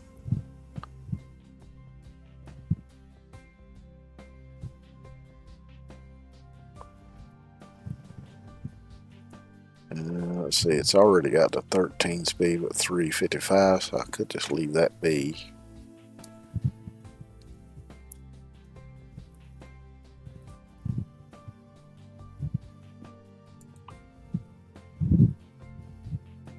I like the wood grain better. Let's see what paint jobs we got. Because there's one I've got in mind. I think it's this one, yeah.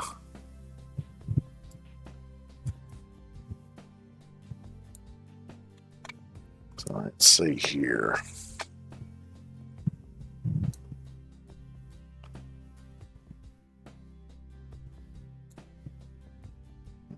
Let's take this up a little bit. Get it a little bit more. Well, is it moving? No, come on. There we go.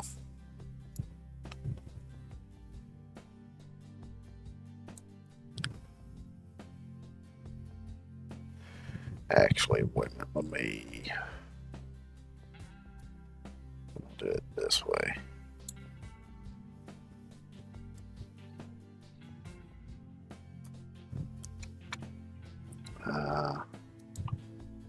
This one, switch that to black. This one to black.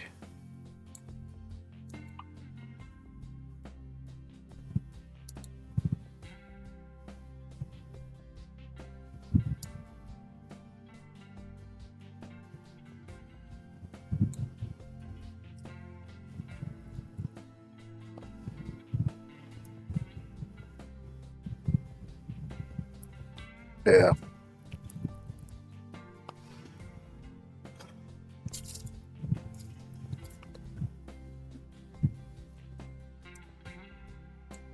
Yeah, well, a lot of people have different names for family members. I always call my parents just mom and dad. My grandparents I always just call grandpa and grandma, but I know a lot of people around here say pawpaw or meemaw.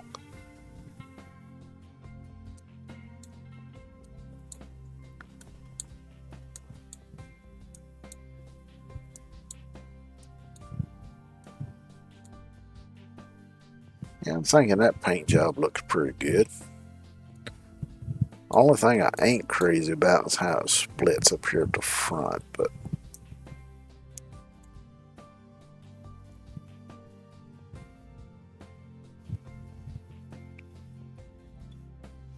so what am I at? 151, 824. Let's get into accessories now and see. I want Chrome fender mirrors.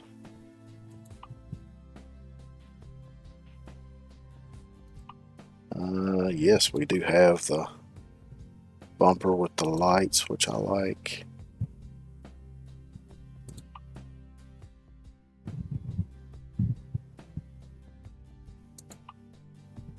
See, that's the newer style. That's the more classic style. I actually like that better. Let's see what we got for air filters. Do the one with lights. No, I don't like bug deflectors.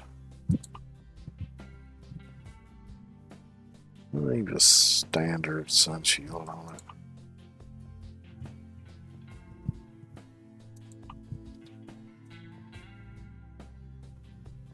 I think the stock configuration for that looks fine. Horns. Let's see.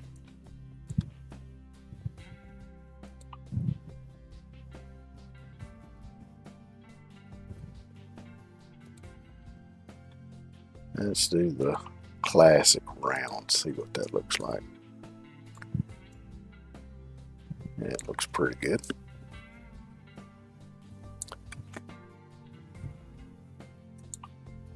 Let's see, door handles. Let's do chrome.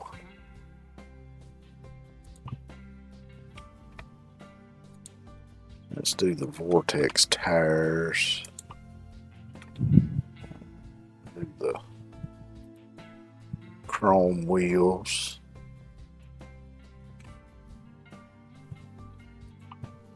That exhaust we got. Kind of like the plain stacks better.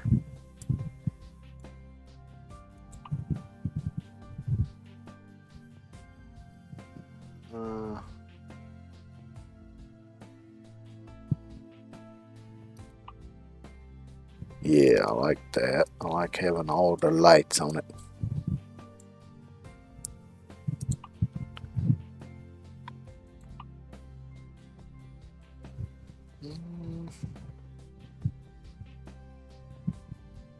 I really ain't crazy about those.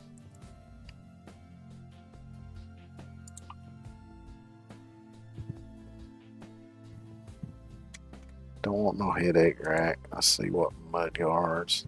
Standards all it's unlocked so far. Let's see. Rear tires. Let's get those changed. And the wheels.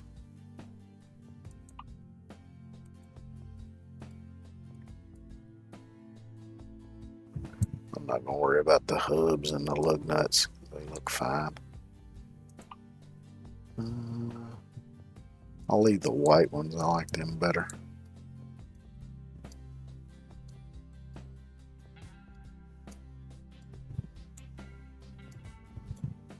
Maybe.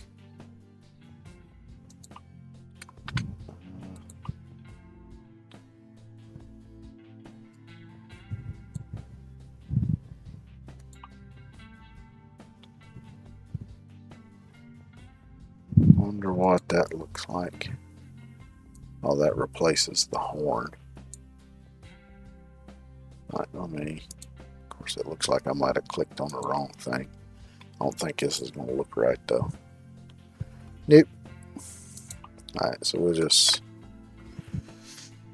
I guess I'll go ahead and put those beacons on it because I do like to use them when I'm doing like heavy haul loads and stuff. Let's see what we got. Interior. Nope, not interested in any of that. That's a sun visor.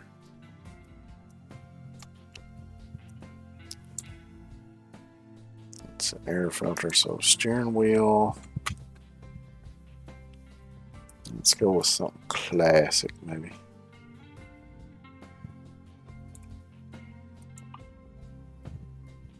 It kind of contrasts with the dash a little too much. Not this one. It's a little better.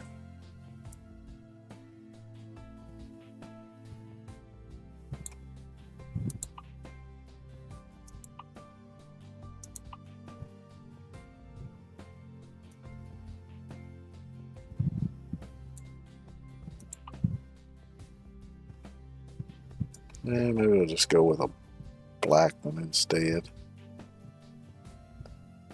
because the wood doesn't match close enough for my liking.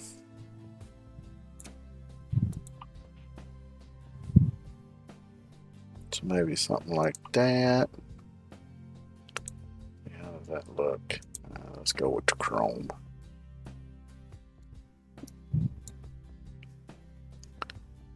That's air filters. What is this one?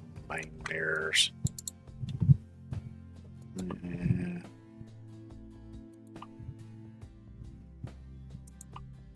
Yeah, stick with the classics on that.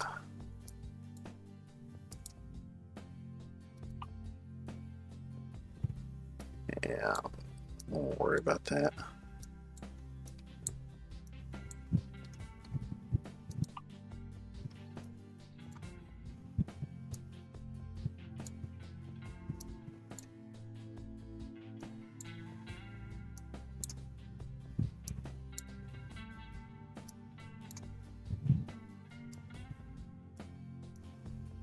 Well, I'm thinking this is looking pretty good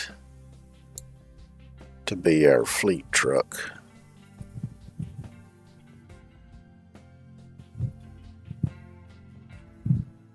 So how much is it gonna cost? $165.99. Alright, so I need to have at least that much money. Let's see, let me see if it'll show me what the trade-in value on the one I got is. Trade-in value is 99. So I would only need 60,000. Sweet. Yes, leave truck dealership. Let me go back to the jobs menu and we'll just do some more quick jobs. Because if I'm start using my truck now, it's going to lower the value of it. So, and I'm at 10,604, so I just need to make 50,000 more. Shouldn't be too hard. We just made 100,000 in a little over 2 hours, I think.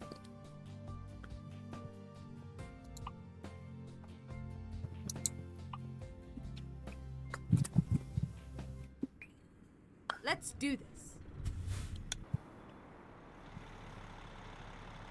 Hauling a big old excavator. I'd like to have a mini excavator. Those things are fun to operate.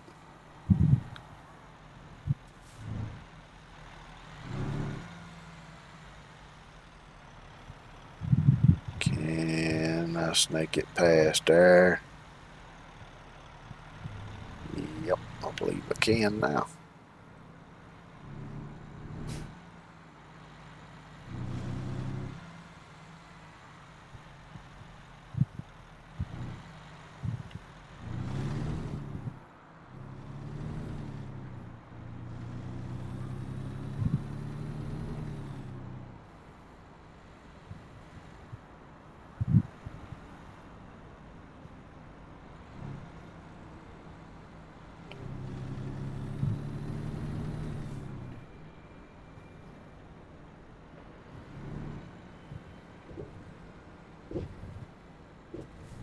Turn right.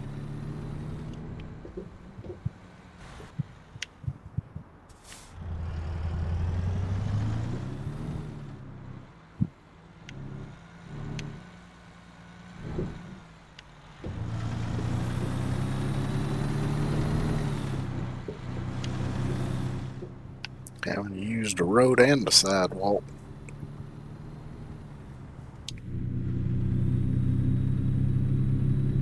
Get ready to turn right. Okie dokie. Turn right.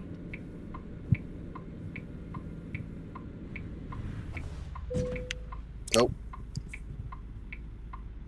What are you doing, you dumbass? Ha ha, stupid. That's what you get for driving blind.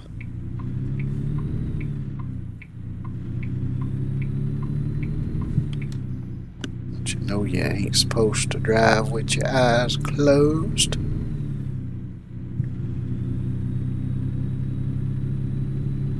Get ready to turn left. Get rid of that left mirror now, because that one's Turn close enough I can use it.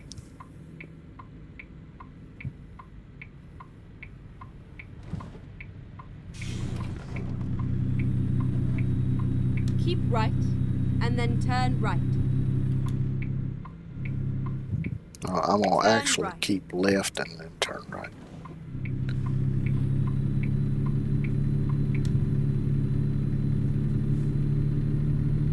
Because I make wide turns. Go straight on.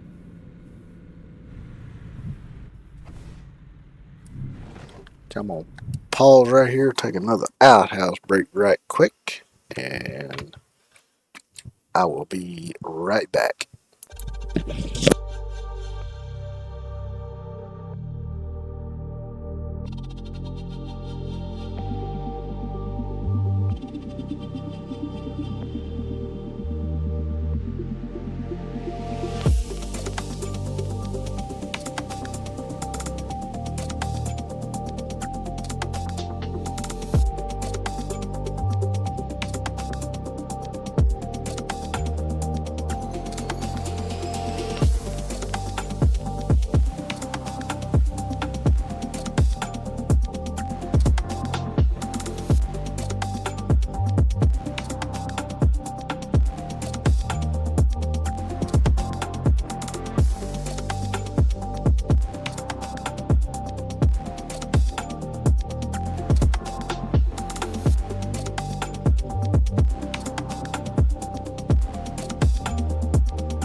All right. I happened to think I could have just borrowed the money and went ahead and got the truck, but I'm allergic to borrowing money, so that ain't gonna happen.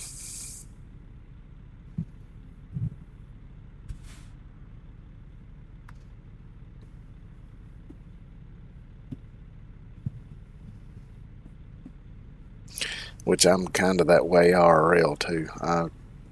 If there's any way I can do what I got to do without having to borrow money, I will find a way to do it.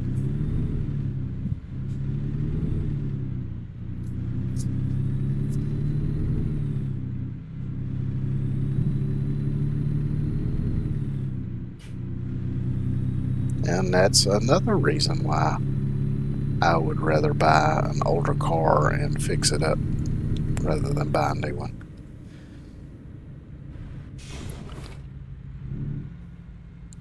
A lot of times you can buy an old car without having to go into debt, and then you just pay for the repairs and upgrades and all that stuff as you go. And then you don't have to go in debt $80,000 for something that ain't gonna last you. You'll still be paying it off long after it's broken down.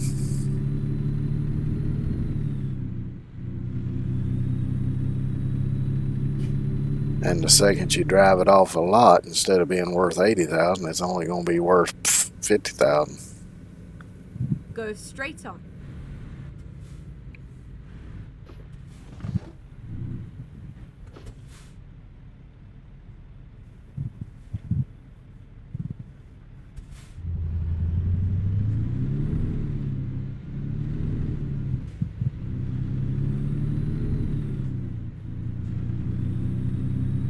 I'm getting caught at every red light.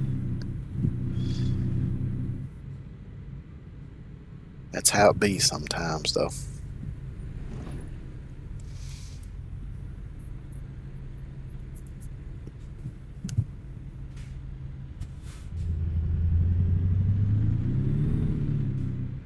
I like that little motorhome, though. I wouldn't mind having one about that size, maybe even a little bit smaller.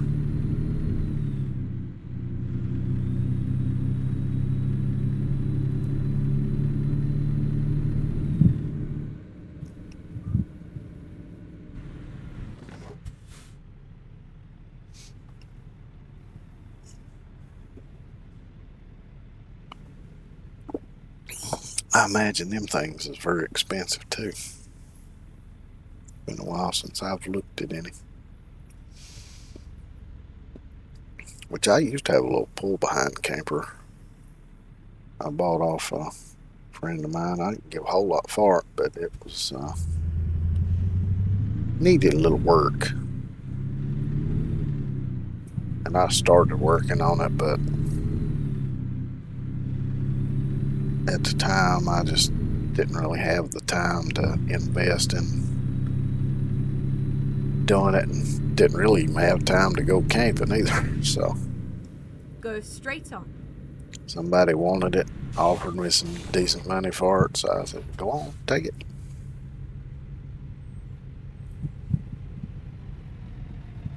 Which another thing was, at the time I didn't really have a truck capable of towing it either. Not like I should have, because the one I pulled it home with really wasn't stout enough to pull it. I mean, it's good enough to pull it home, but because I didn't have to take it far, just about 3 miles, I think, to get it home.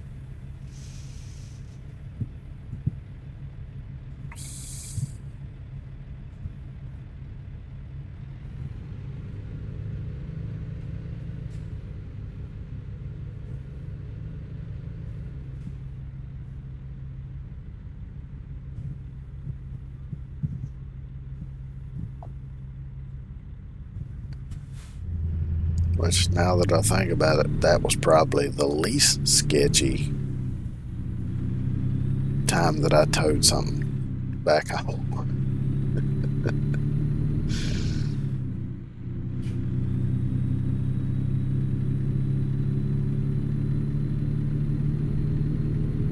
There was one time I bought a car off a guy I went to school with. The car had no windows in it at all, no interior at all.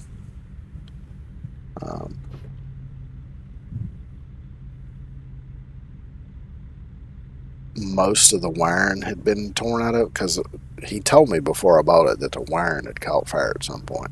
But he had planned on turning it into a race car, which was why a lot of it was stripped out. And it still had the motor and transmission in it, but of course it didn't run because there was no wiring and all that stuff. So of course I got it for a really good deal. And So to get it home, we just, I can't remember now if it was a chain or a rope, but we used one of the two, hooked it to the back of his tractor, and then I had to sit on a 5-gallon bucket in the car and steer it while he pulled it with his tractor, and then my dad followed us in his truck with emergency flashers on. And the day we did it, it was sleeting and the road was covered in ice. And of course the car had no brakes.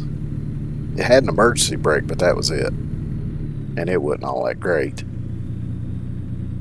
And there was one time when we started down a hill that I kind of bumped into the back tire of the tractor. Damn near ripped the bumper off. Go straight on.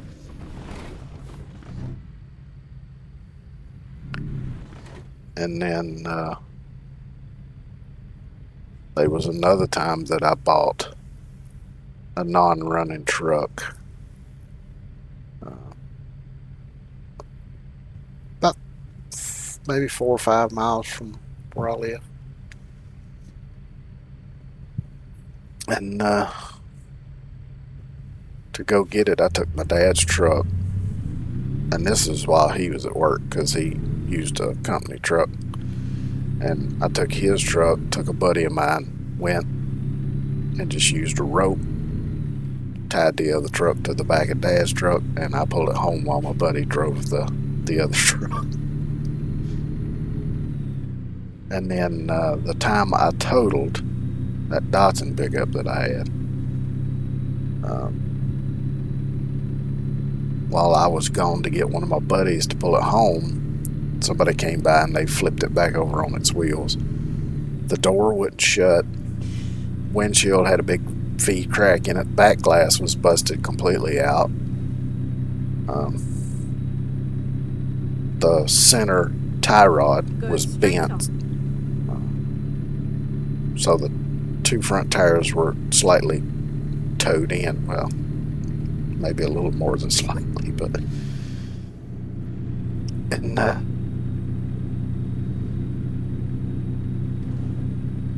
course, I'd called my parents and they were there. And I had a buddy with me when I wrecked. So the buddy that was with me when I wrecked, he hopped in the other buddy's truck with him. I hopped in the truck I wrecked. We just, straight on. there was a rag or something laying there, tied the door shut with that so it wouldn't be flopping around on me, and just drug it home. Keep right.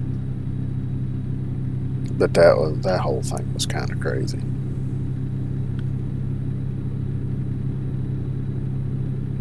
Because luckily for me, the only injury I had was when the truck landed on its roof. My legs flew up, hit the bottom of the dash, and my left leg, my shin hit the fuse box under the dash and skinned it a little bit. Luckily, other than that, I wasn't hurt. And my buddy, his side, the cab, was mashed down a little bit more than my side. He had to hold his head at a weird angle, and his shoulder started hurting after that. But actually, we was kind of lucky because the truck, it was in the middle of a fairly sharp turn on a dirt road at night. The truck managed to do a 180 in the road, so it was turned backwards from the direction I'd been going in, and it also turned completely upside down. And it did all that in the air and landed on its roof. But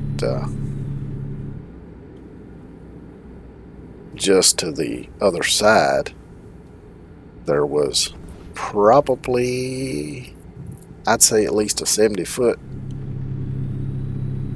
drop down a very steep bank. It was all damn near straight down. It's a damn good thing it didn't go off that. And it was all because I hit some washboards, and where that truck was small and very light in the back, the rear end just started hopping, and then it slid sideways. And I did get it straightened back out. The only problem was I was trying to get through that curve while straightening it out, and the left front tire just caught the bank on the inside of the curve just enough that it stopped that tire dead in its tracks, so the truck went around upside down. And somehow I managed to hold on to the steering wheel the whole time without breaking my hands. I don't know how the hell that happened.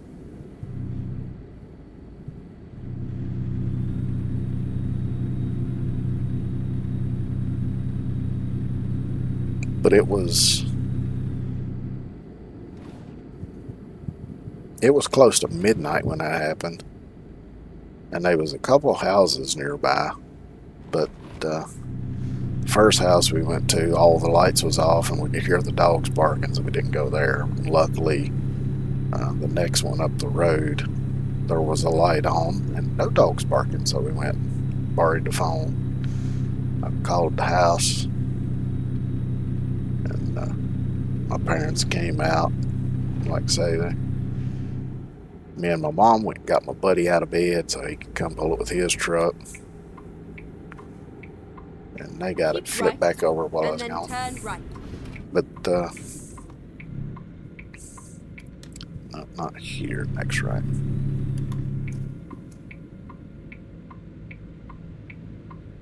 But Turn right. once I got the truck back to the house, the buddy that pulled it for me, he went right back home, went right back to bed. And the guy that was with me, he stayed at my house,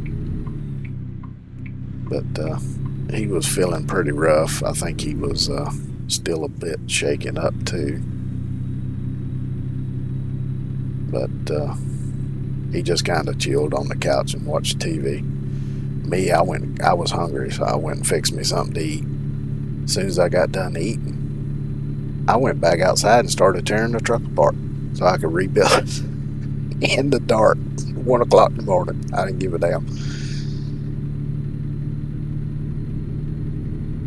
I just went out there, and I think I had a drop light that I was using, and I just started stripping stuff out of the truck.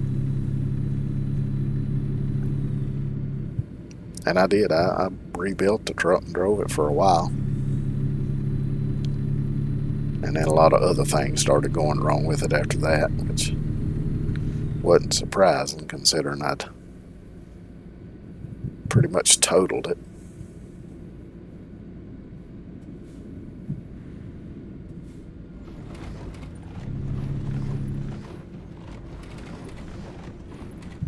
But yeah, that was probably the most sketchy tow home I ever did.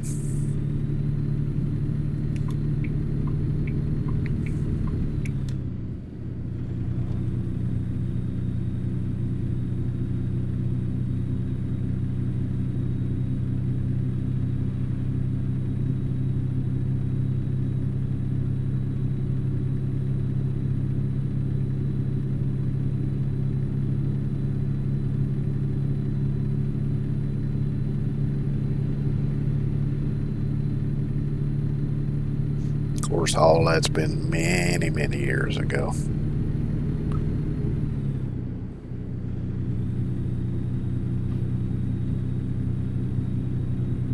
So let's see, with that truck that I wrecked, that would have been in '93, I believe.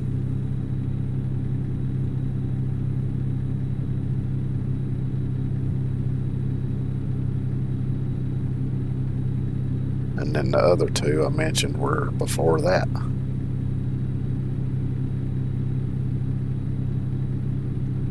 So yeah, many moons have passed.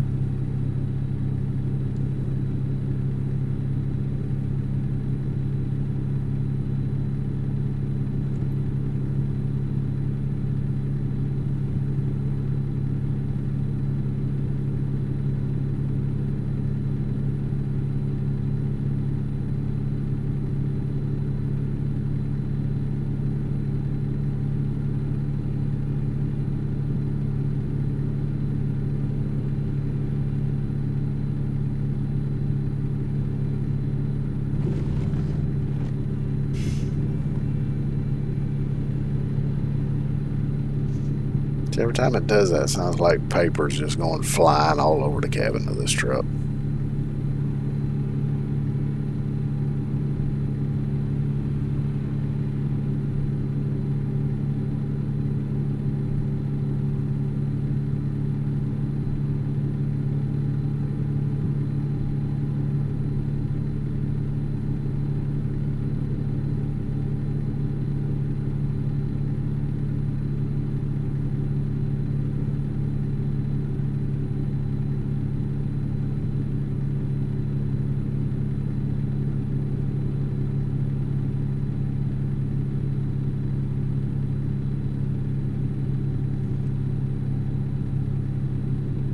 Which actually, now that I think about it, the truck I bought after I wrecked that one, the truck I bought to get the parts off of to fix it with was a little sketchy too, because it, one of the tires on it wouldn't hold the air. Of course, it didn't run or anything. It had to be towed, but got a guy down the road that had an old wrecked truck. He towed it to the house for me from where it was. But I remember because I followed him while he was towing it. And just before turning on the road that goes by my house, I thought the back tire on that on the truck he was towing was going to catch fire because it was smoking like hell.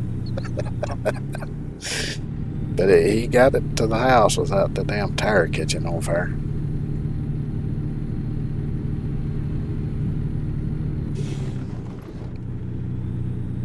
The only thing that really sucked was the truck I wrecked had very little rust in it, but the one I bought to fix it with, the floorboards, had some rust holes in them. But I just I had some old road signs. I don't even know where the hell I got them at, and I just cut me some patches out of that and just took some basically took some self-tapping screws and just screwed that into the floorboard and covered it with a mat.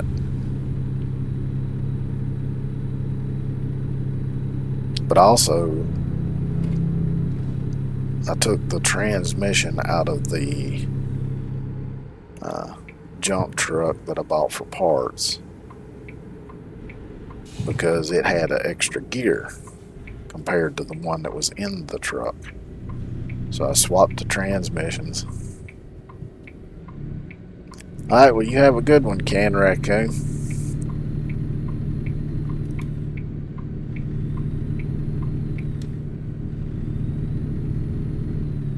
But I swapped the transmissions out when I was swapping everything over. Yep, have a good one. And didn't take long of driving it to find out that transmission was bad, so I put the original transmission back in the truck, and then not long after that the motor blew up in it because, you know, I guess it had just run a little bit too long when it was upside down with all the oil pouring out from the top side of the engine, and probably scalded the bearings in it. And after that, I was kind of tired of working on it.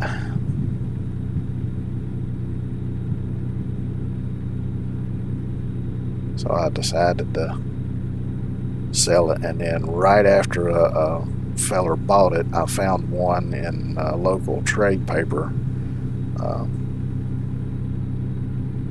that was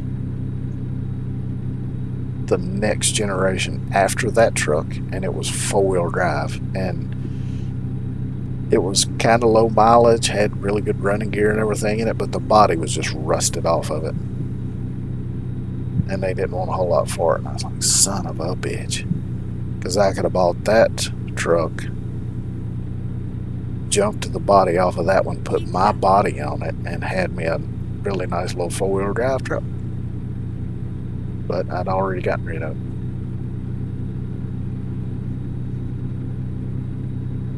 So that sucked. Keep right, and then exit right. Because I might have kept it to you. Of course, probably I would have eventually got rid of it anyway. I imagine by now it'd be damn near impossible to find parts for. Keep right.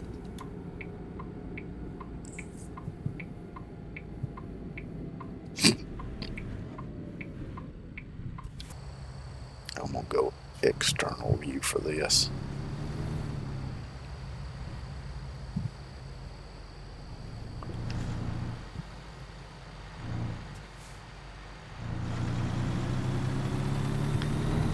Looks like I cleared it pretty easily, actually. Go straight on.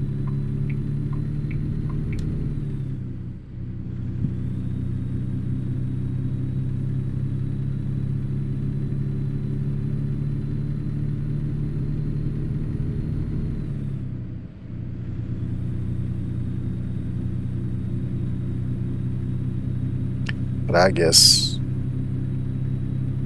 I've been into cars and stuff ever since I can remember. 'Cause I remember even when I was like 2 years old and learned to read Keep right.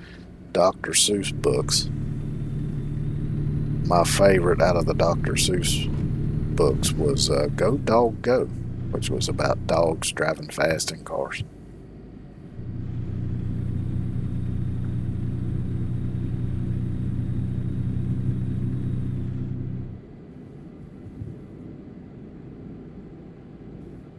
Get ready to turn right.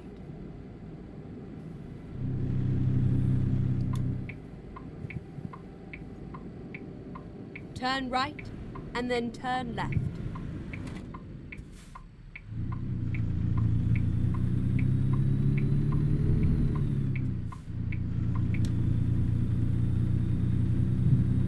Turn left.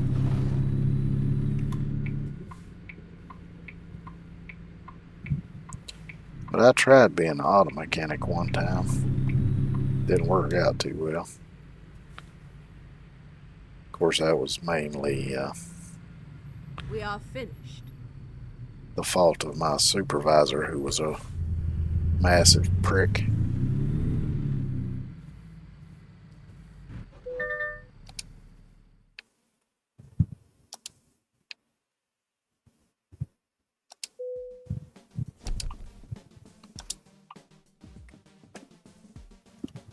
But also didn't like it because after spending, 8 hours a day working on everybody else's junk, I just didn't have it in me to work on my own junk. So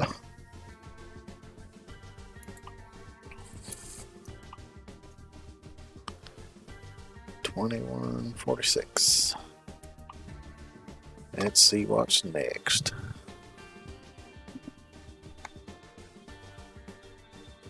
Got some LP gas for 16, so let's do that one.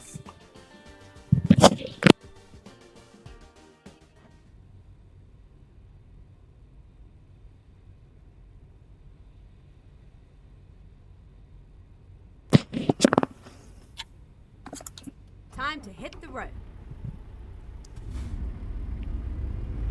When possible, make a U-turn.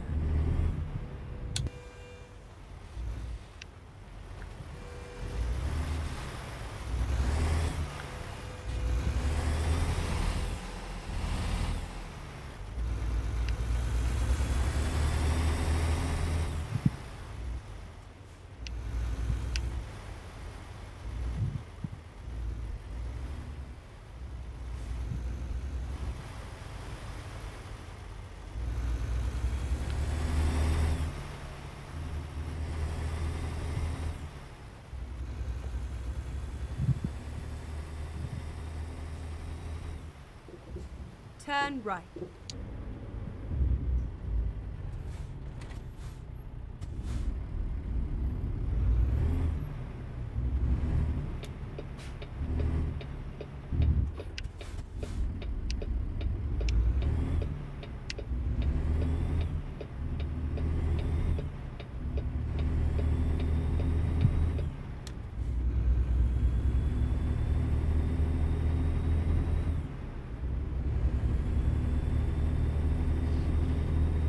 Let's see, this one's got the newer style mirrors on it. Ain't bad. I like the looks of the Classic better.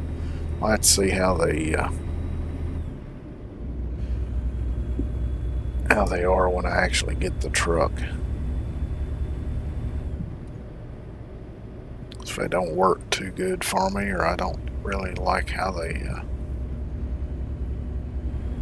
show me what's behind me, I might switch over to these.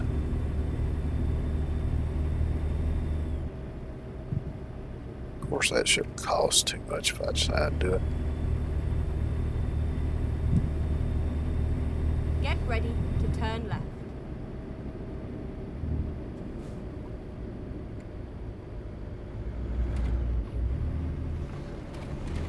Turn left.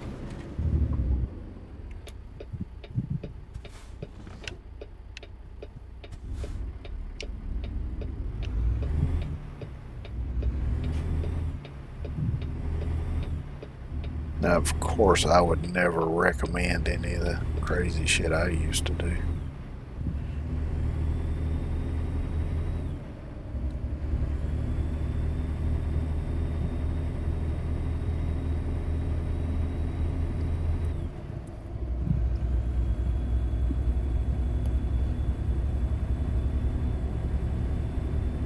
Of course, it's a bit easier now to find ways to do it a lot less sketchy than it was back then.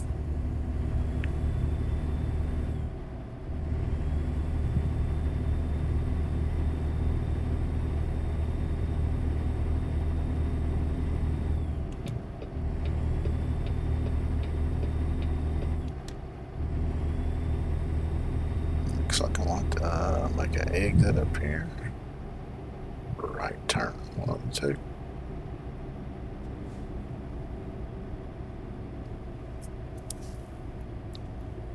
Go straight on.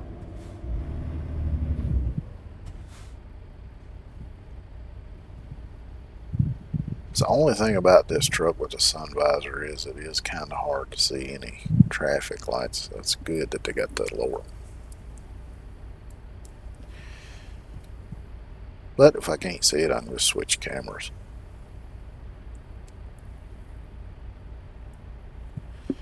So that's not really a big deal.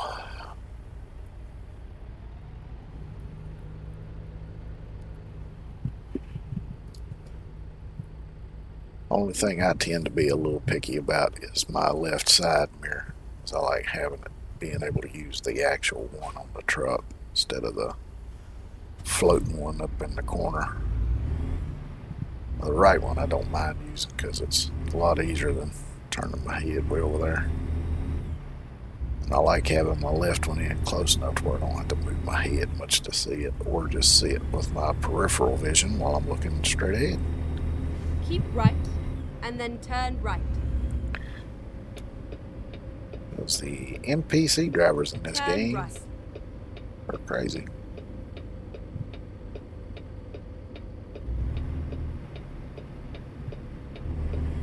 As we've already seen a few times today.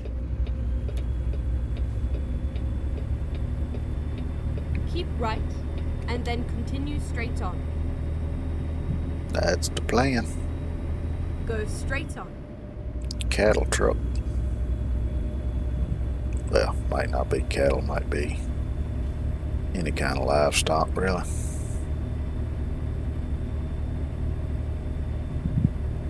Go straight on. Get ready to turn right. Turn right.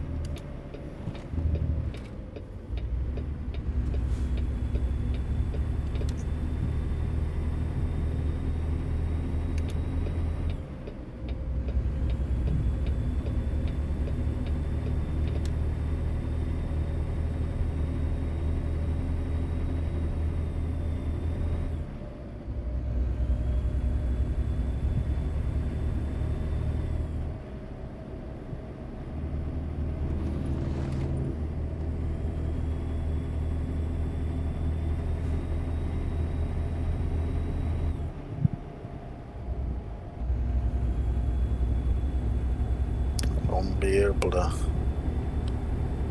go full speed on this because I've got too many curves up through here.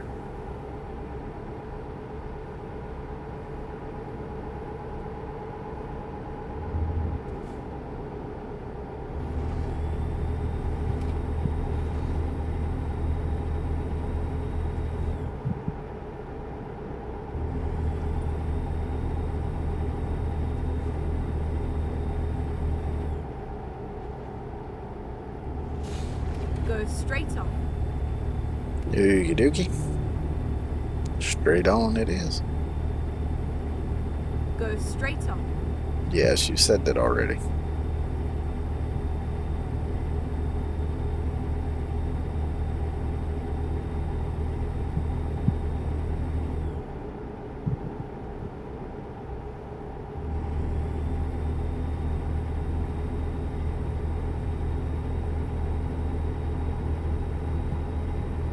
Now I might be able to get up speed because I think I'm past the curves Keep now. left.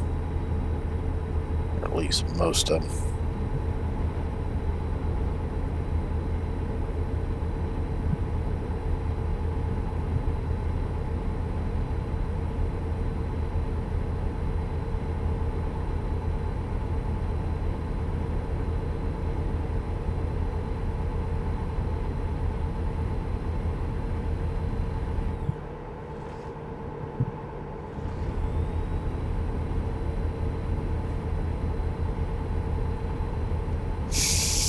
Slowly creeping up to that 70 mark.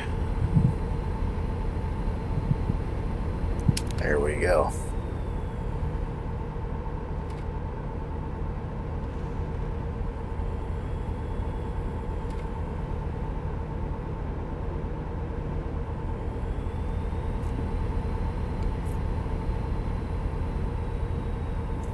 Go straight on.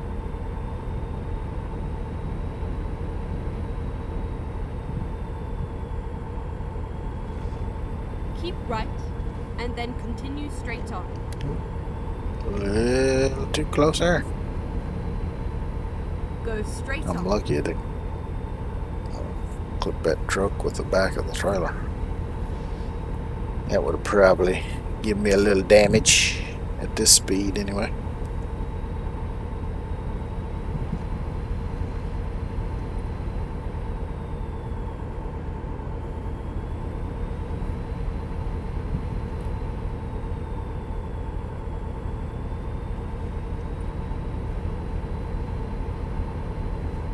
Oh, you want me to do 55?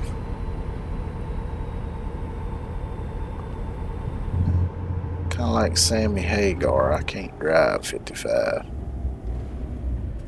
Too damn slow. But I will stop at the red light.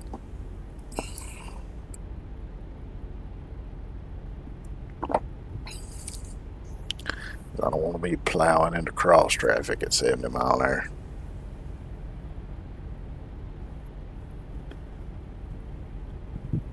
That would not be good.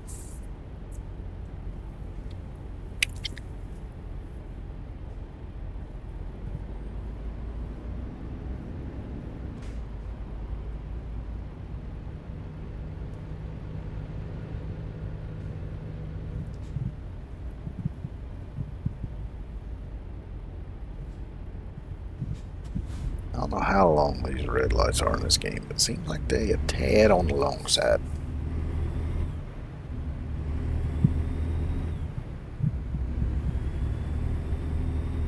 And I imagine they got them all set to the same timing because it's probably just much easier as far as programming wise goes. Of course, I don't know very much about programming.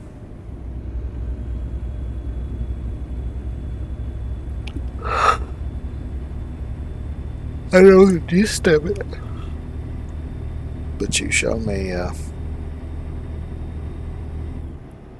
set of codes and I would be able to tell you one thing from another.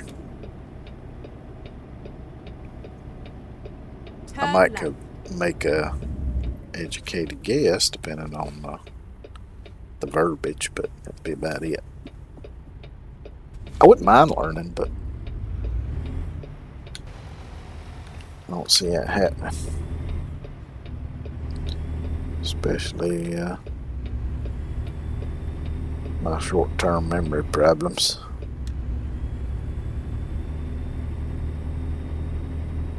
I got an itch. Just a second.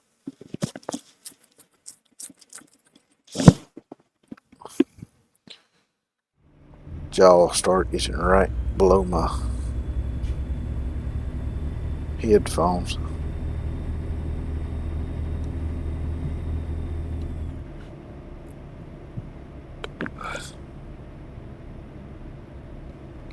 Go straight on.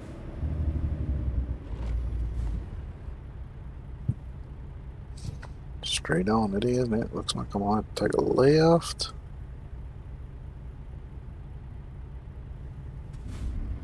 I'm not sure if that's an exit style or if it's just a straight up left. I think it's going to be straight up left.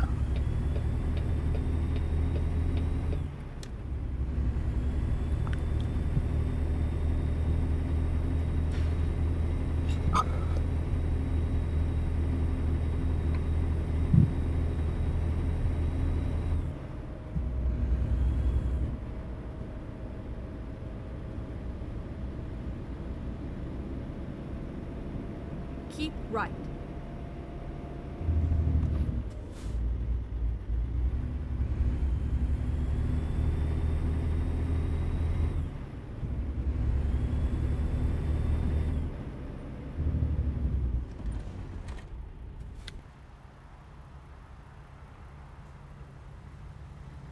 I remember one time when I was going to college the second time, I was coming back to campus from the store, and I was just hanging out in the left lane. Of course, this is through town, so the speed limit's like 35, I think, in that stretch. And of course, you got cars in both lanes all over the place, because it's a fairly busy area. And I had a cop. He was a town cop in a marked cop car, and he got right up on my bumper. If I had a breathed on the brake pedal, he would have rear-ended me. And didn't have his lights on, didn't have his siren on, nothing. So I just kept going. I didn't get out of his way. Keep left and then turn left. And then he got over in the right-hand lane, come up beside me and give me Turn left. the evil eye. And I just looked at him like, what? I didn't do nothing. And then he just went on. Which he was turning right at the next intersection anyway, whereas I was turning left. So he would have had to got in the right lane eventually anyway. He just wanted to be a dick.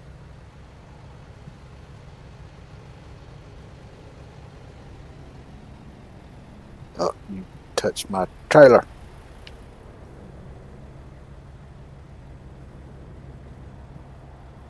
It's a bad touch. Well, maybe not you, but no, it was you, wasn't it? Bad touch.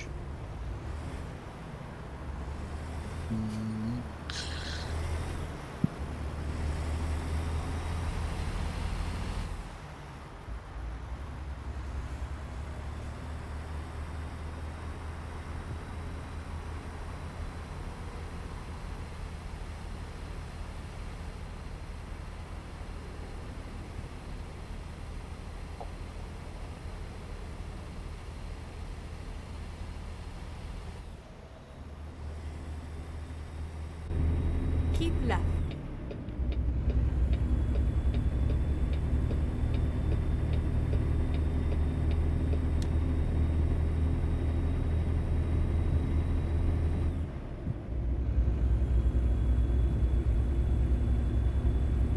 Yeah, I wasn't too worried about it because I knew I didn't do nothing wrong. If he'd had his lights and stuff on, then sure, I would have got out of his way. But no, he was just headed back to the police station. He wasn't doing nothing. Just being a dick.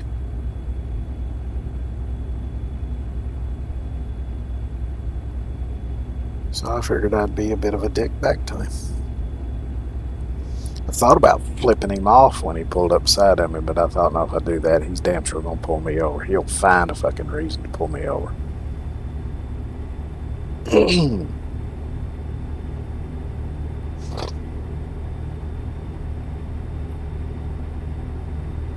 So I restrained my middle finger.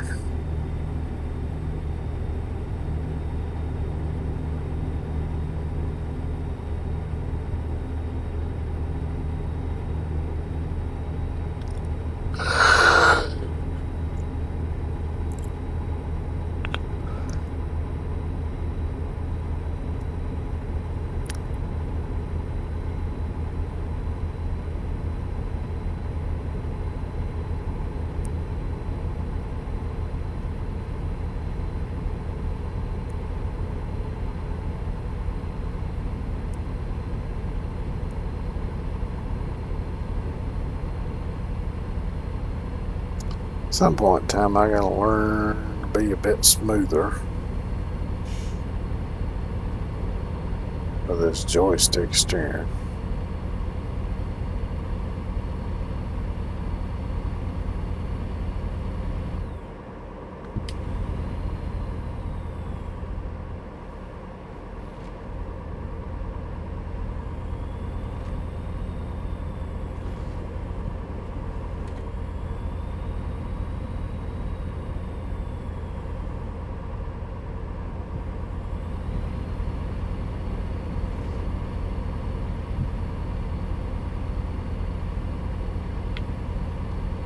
Whoa, that was close.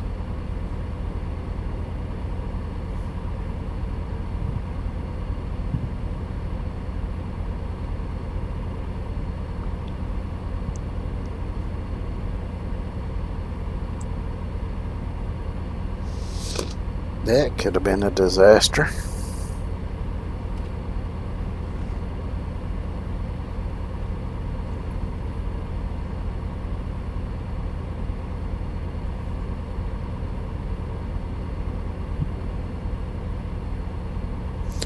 Which, one thing I've... Oh no, that's a different... What the fuck am I thinking? I shut up now.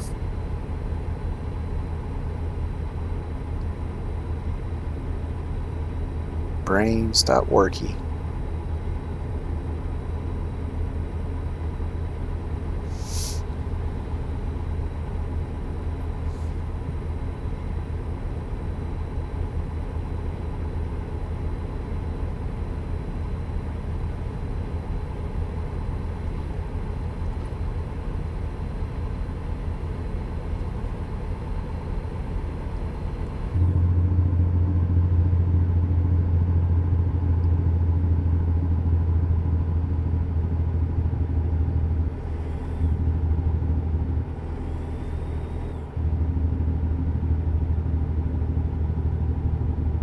To adaptive cruise control.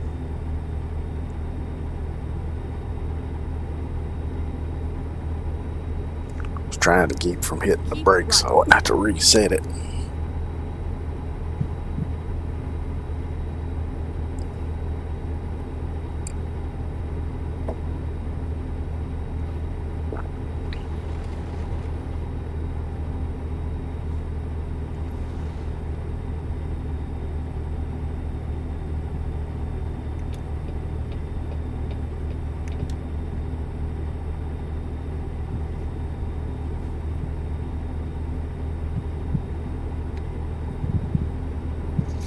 I don't know why,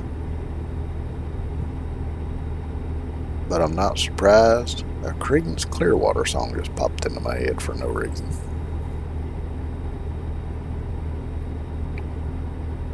Born on the Bayou. No idea why that just popped into my head, but I say I ain't surprised because that shit happens to me all the time. Just random song just pop in the head out of nowhere.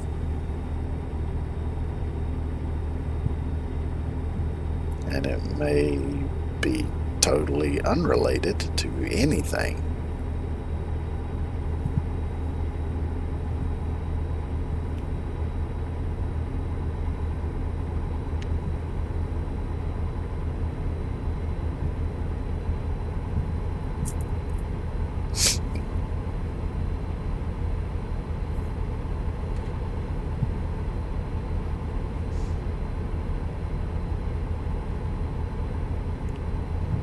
And for some reason now that's reminded me of way back in the day when I used to, record songs off of the radio on the cassette tape. That was our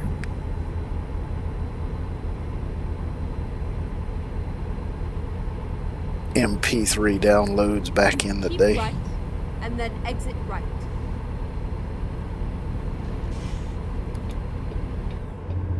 Exit right. The real trick to that was Keep left. trying and then turn to left. time exactly when the radio DJ would shut up and the song would start. Of course, a lot of times they just kind of start the song before they actually shut up, so you get just a tiny bit of overlap. So sometimes you'd have to live with just that little bit of overlap of the DJ talking. Sometimes if you just got it right, you could get it without it. And then of course you had the same thing at the end of the song. You had to time it just right.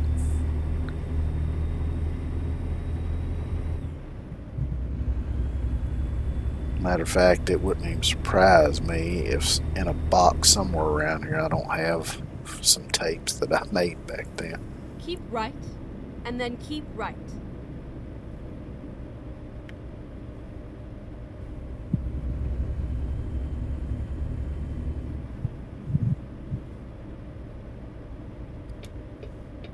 Keep right, and then turn right. Turn right.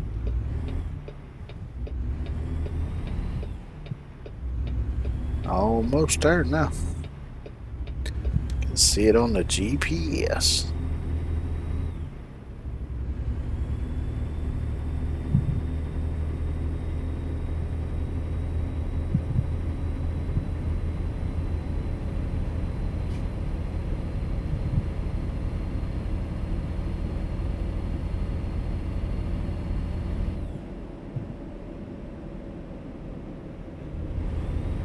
I always liked those Audis.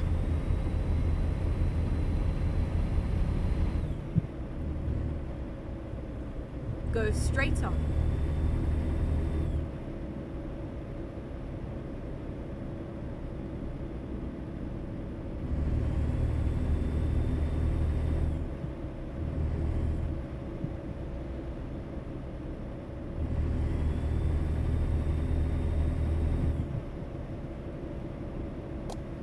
Keep left, and then turn left. Okay, it is this intersection. Oops. Turn left. Yeah, I'm running this one. Yeah, I was going to. Might still be able to squeeze around there. There we go.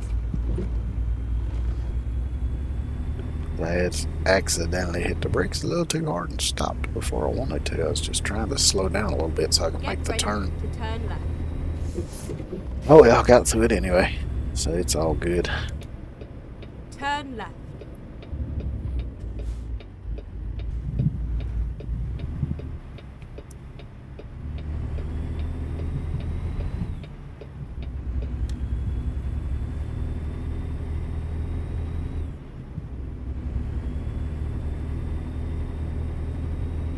Get ready to turn left.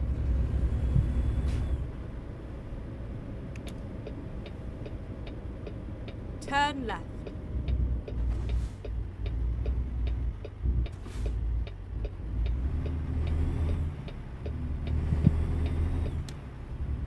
It's all over now. Here's your propane and propane accessories. Actually, it's just a tanker full of liquid propane.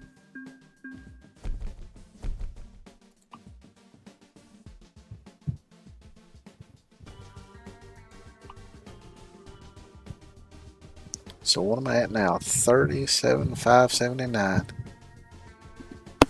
I was gonna go till I could get the truck, but I think I'm gonna have to call it here because I damn near dozed off a couple times on that last run. And you might have noticed when I started drifting towards that guardrail. But so yeah, I think I'll go ahead and call it here. But thanks everybody for coming by, hanging out, watching. I appreciate it. Hope y'all have a great evening. Take care of yourselves, and I'll see y'all tomorrow.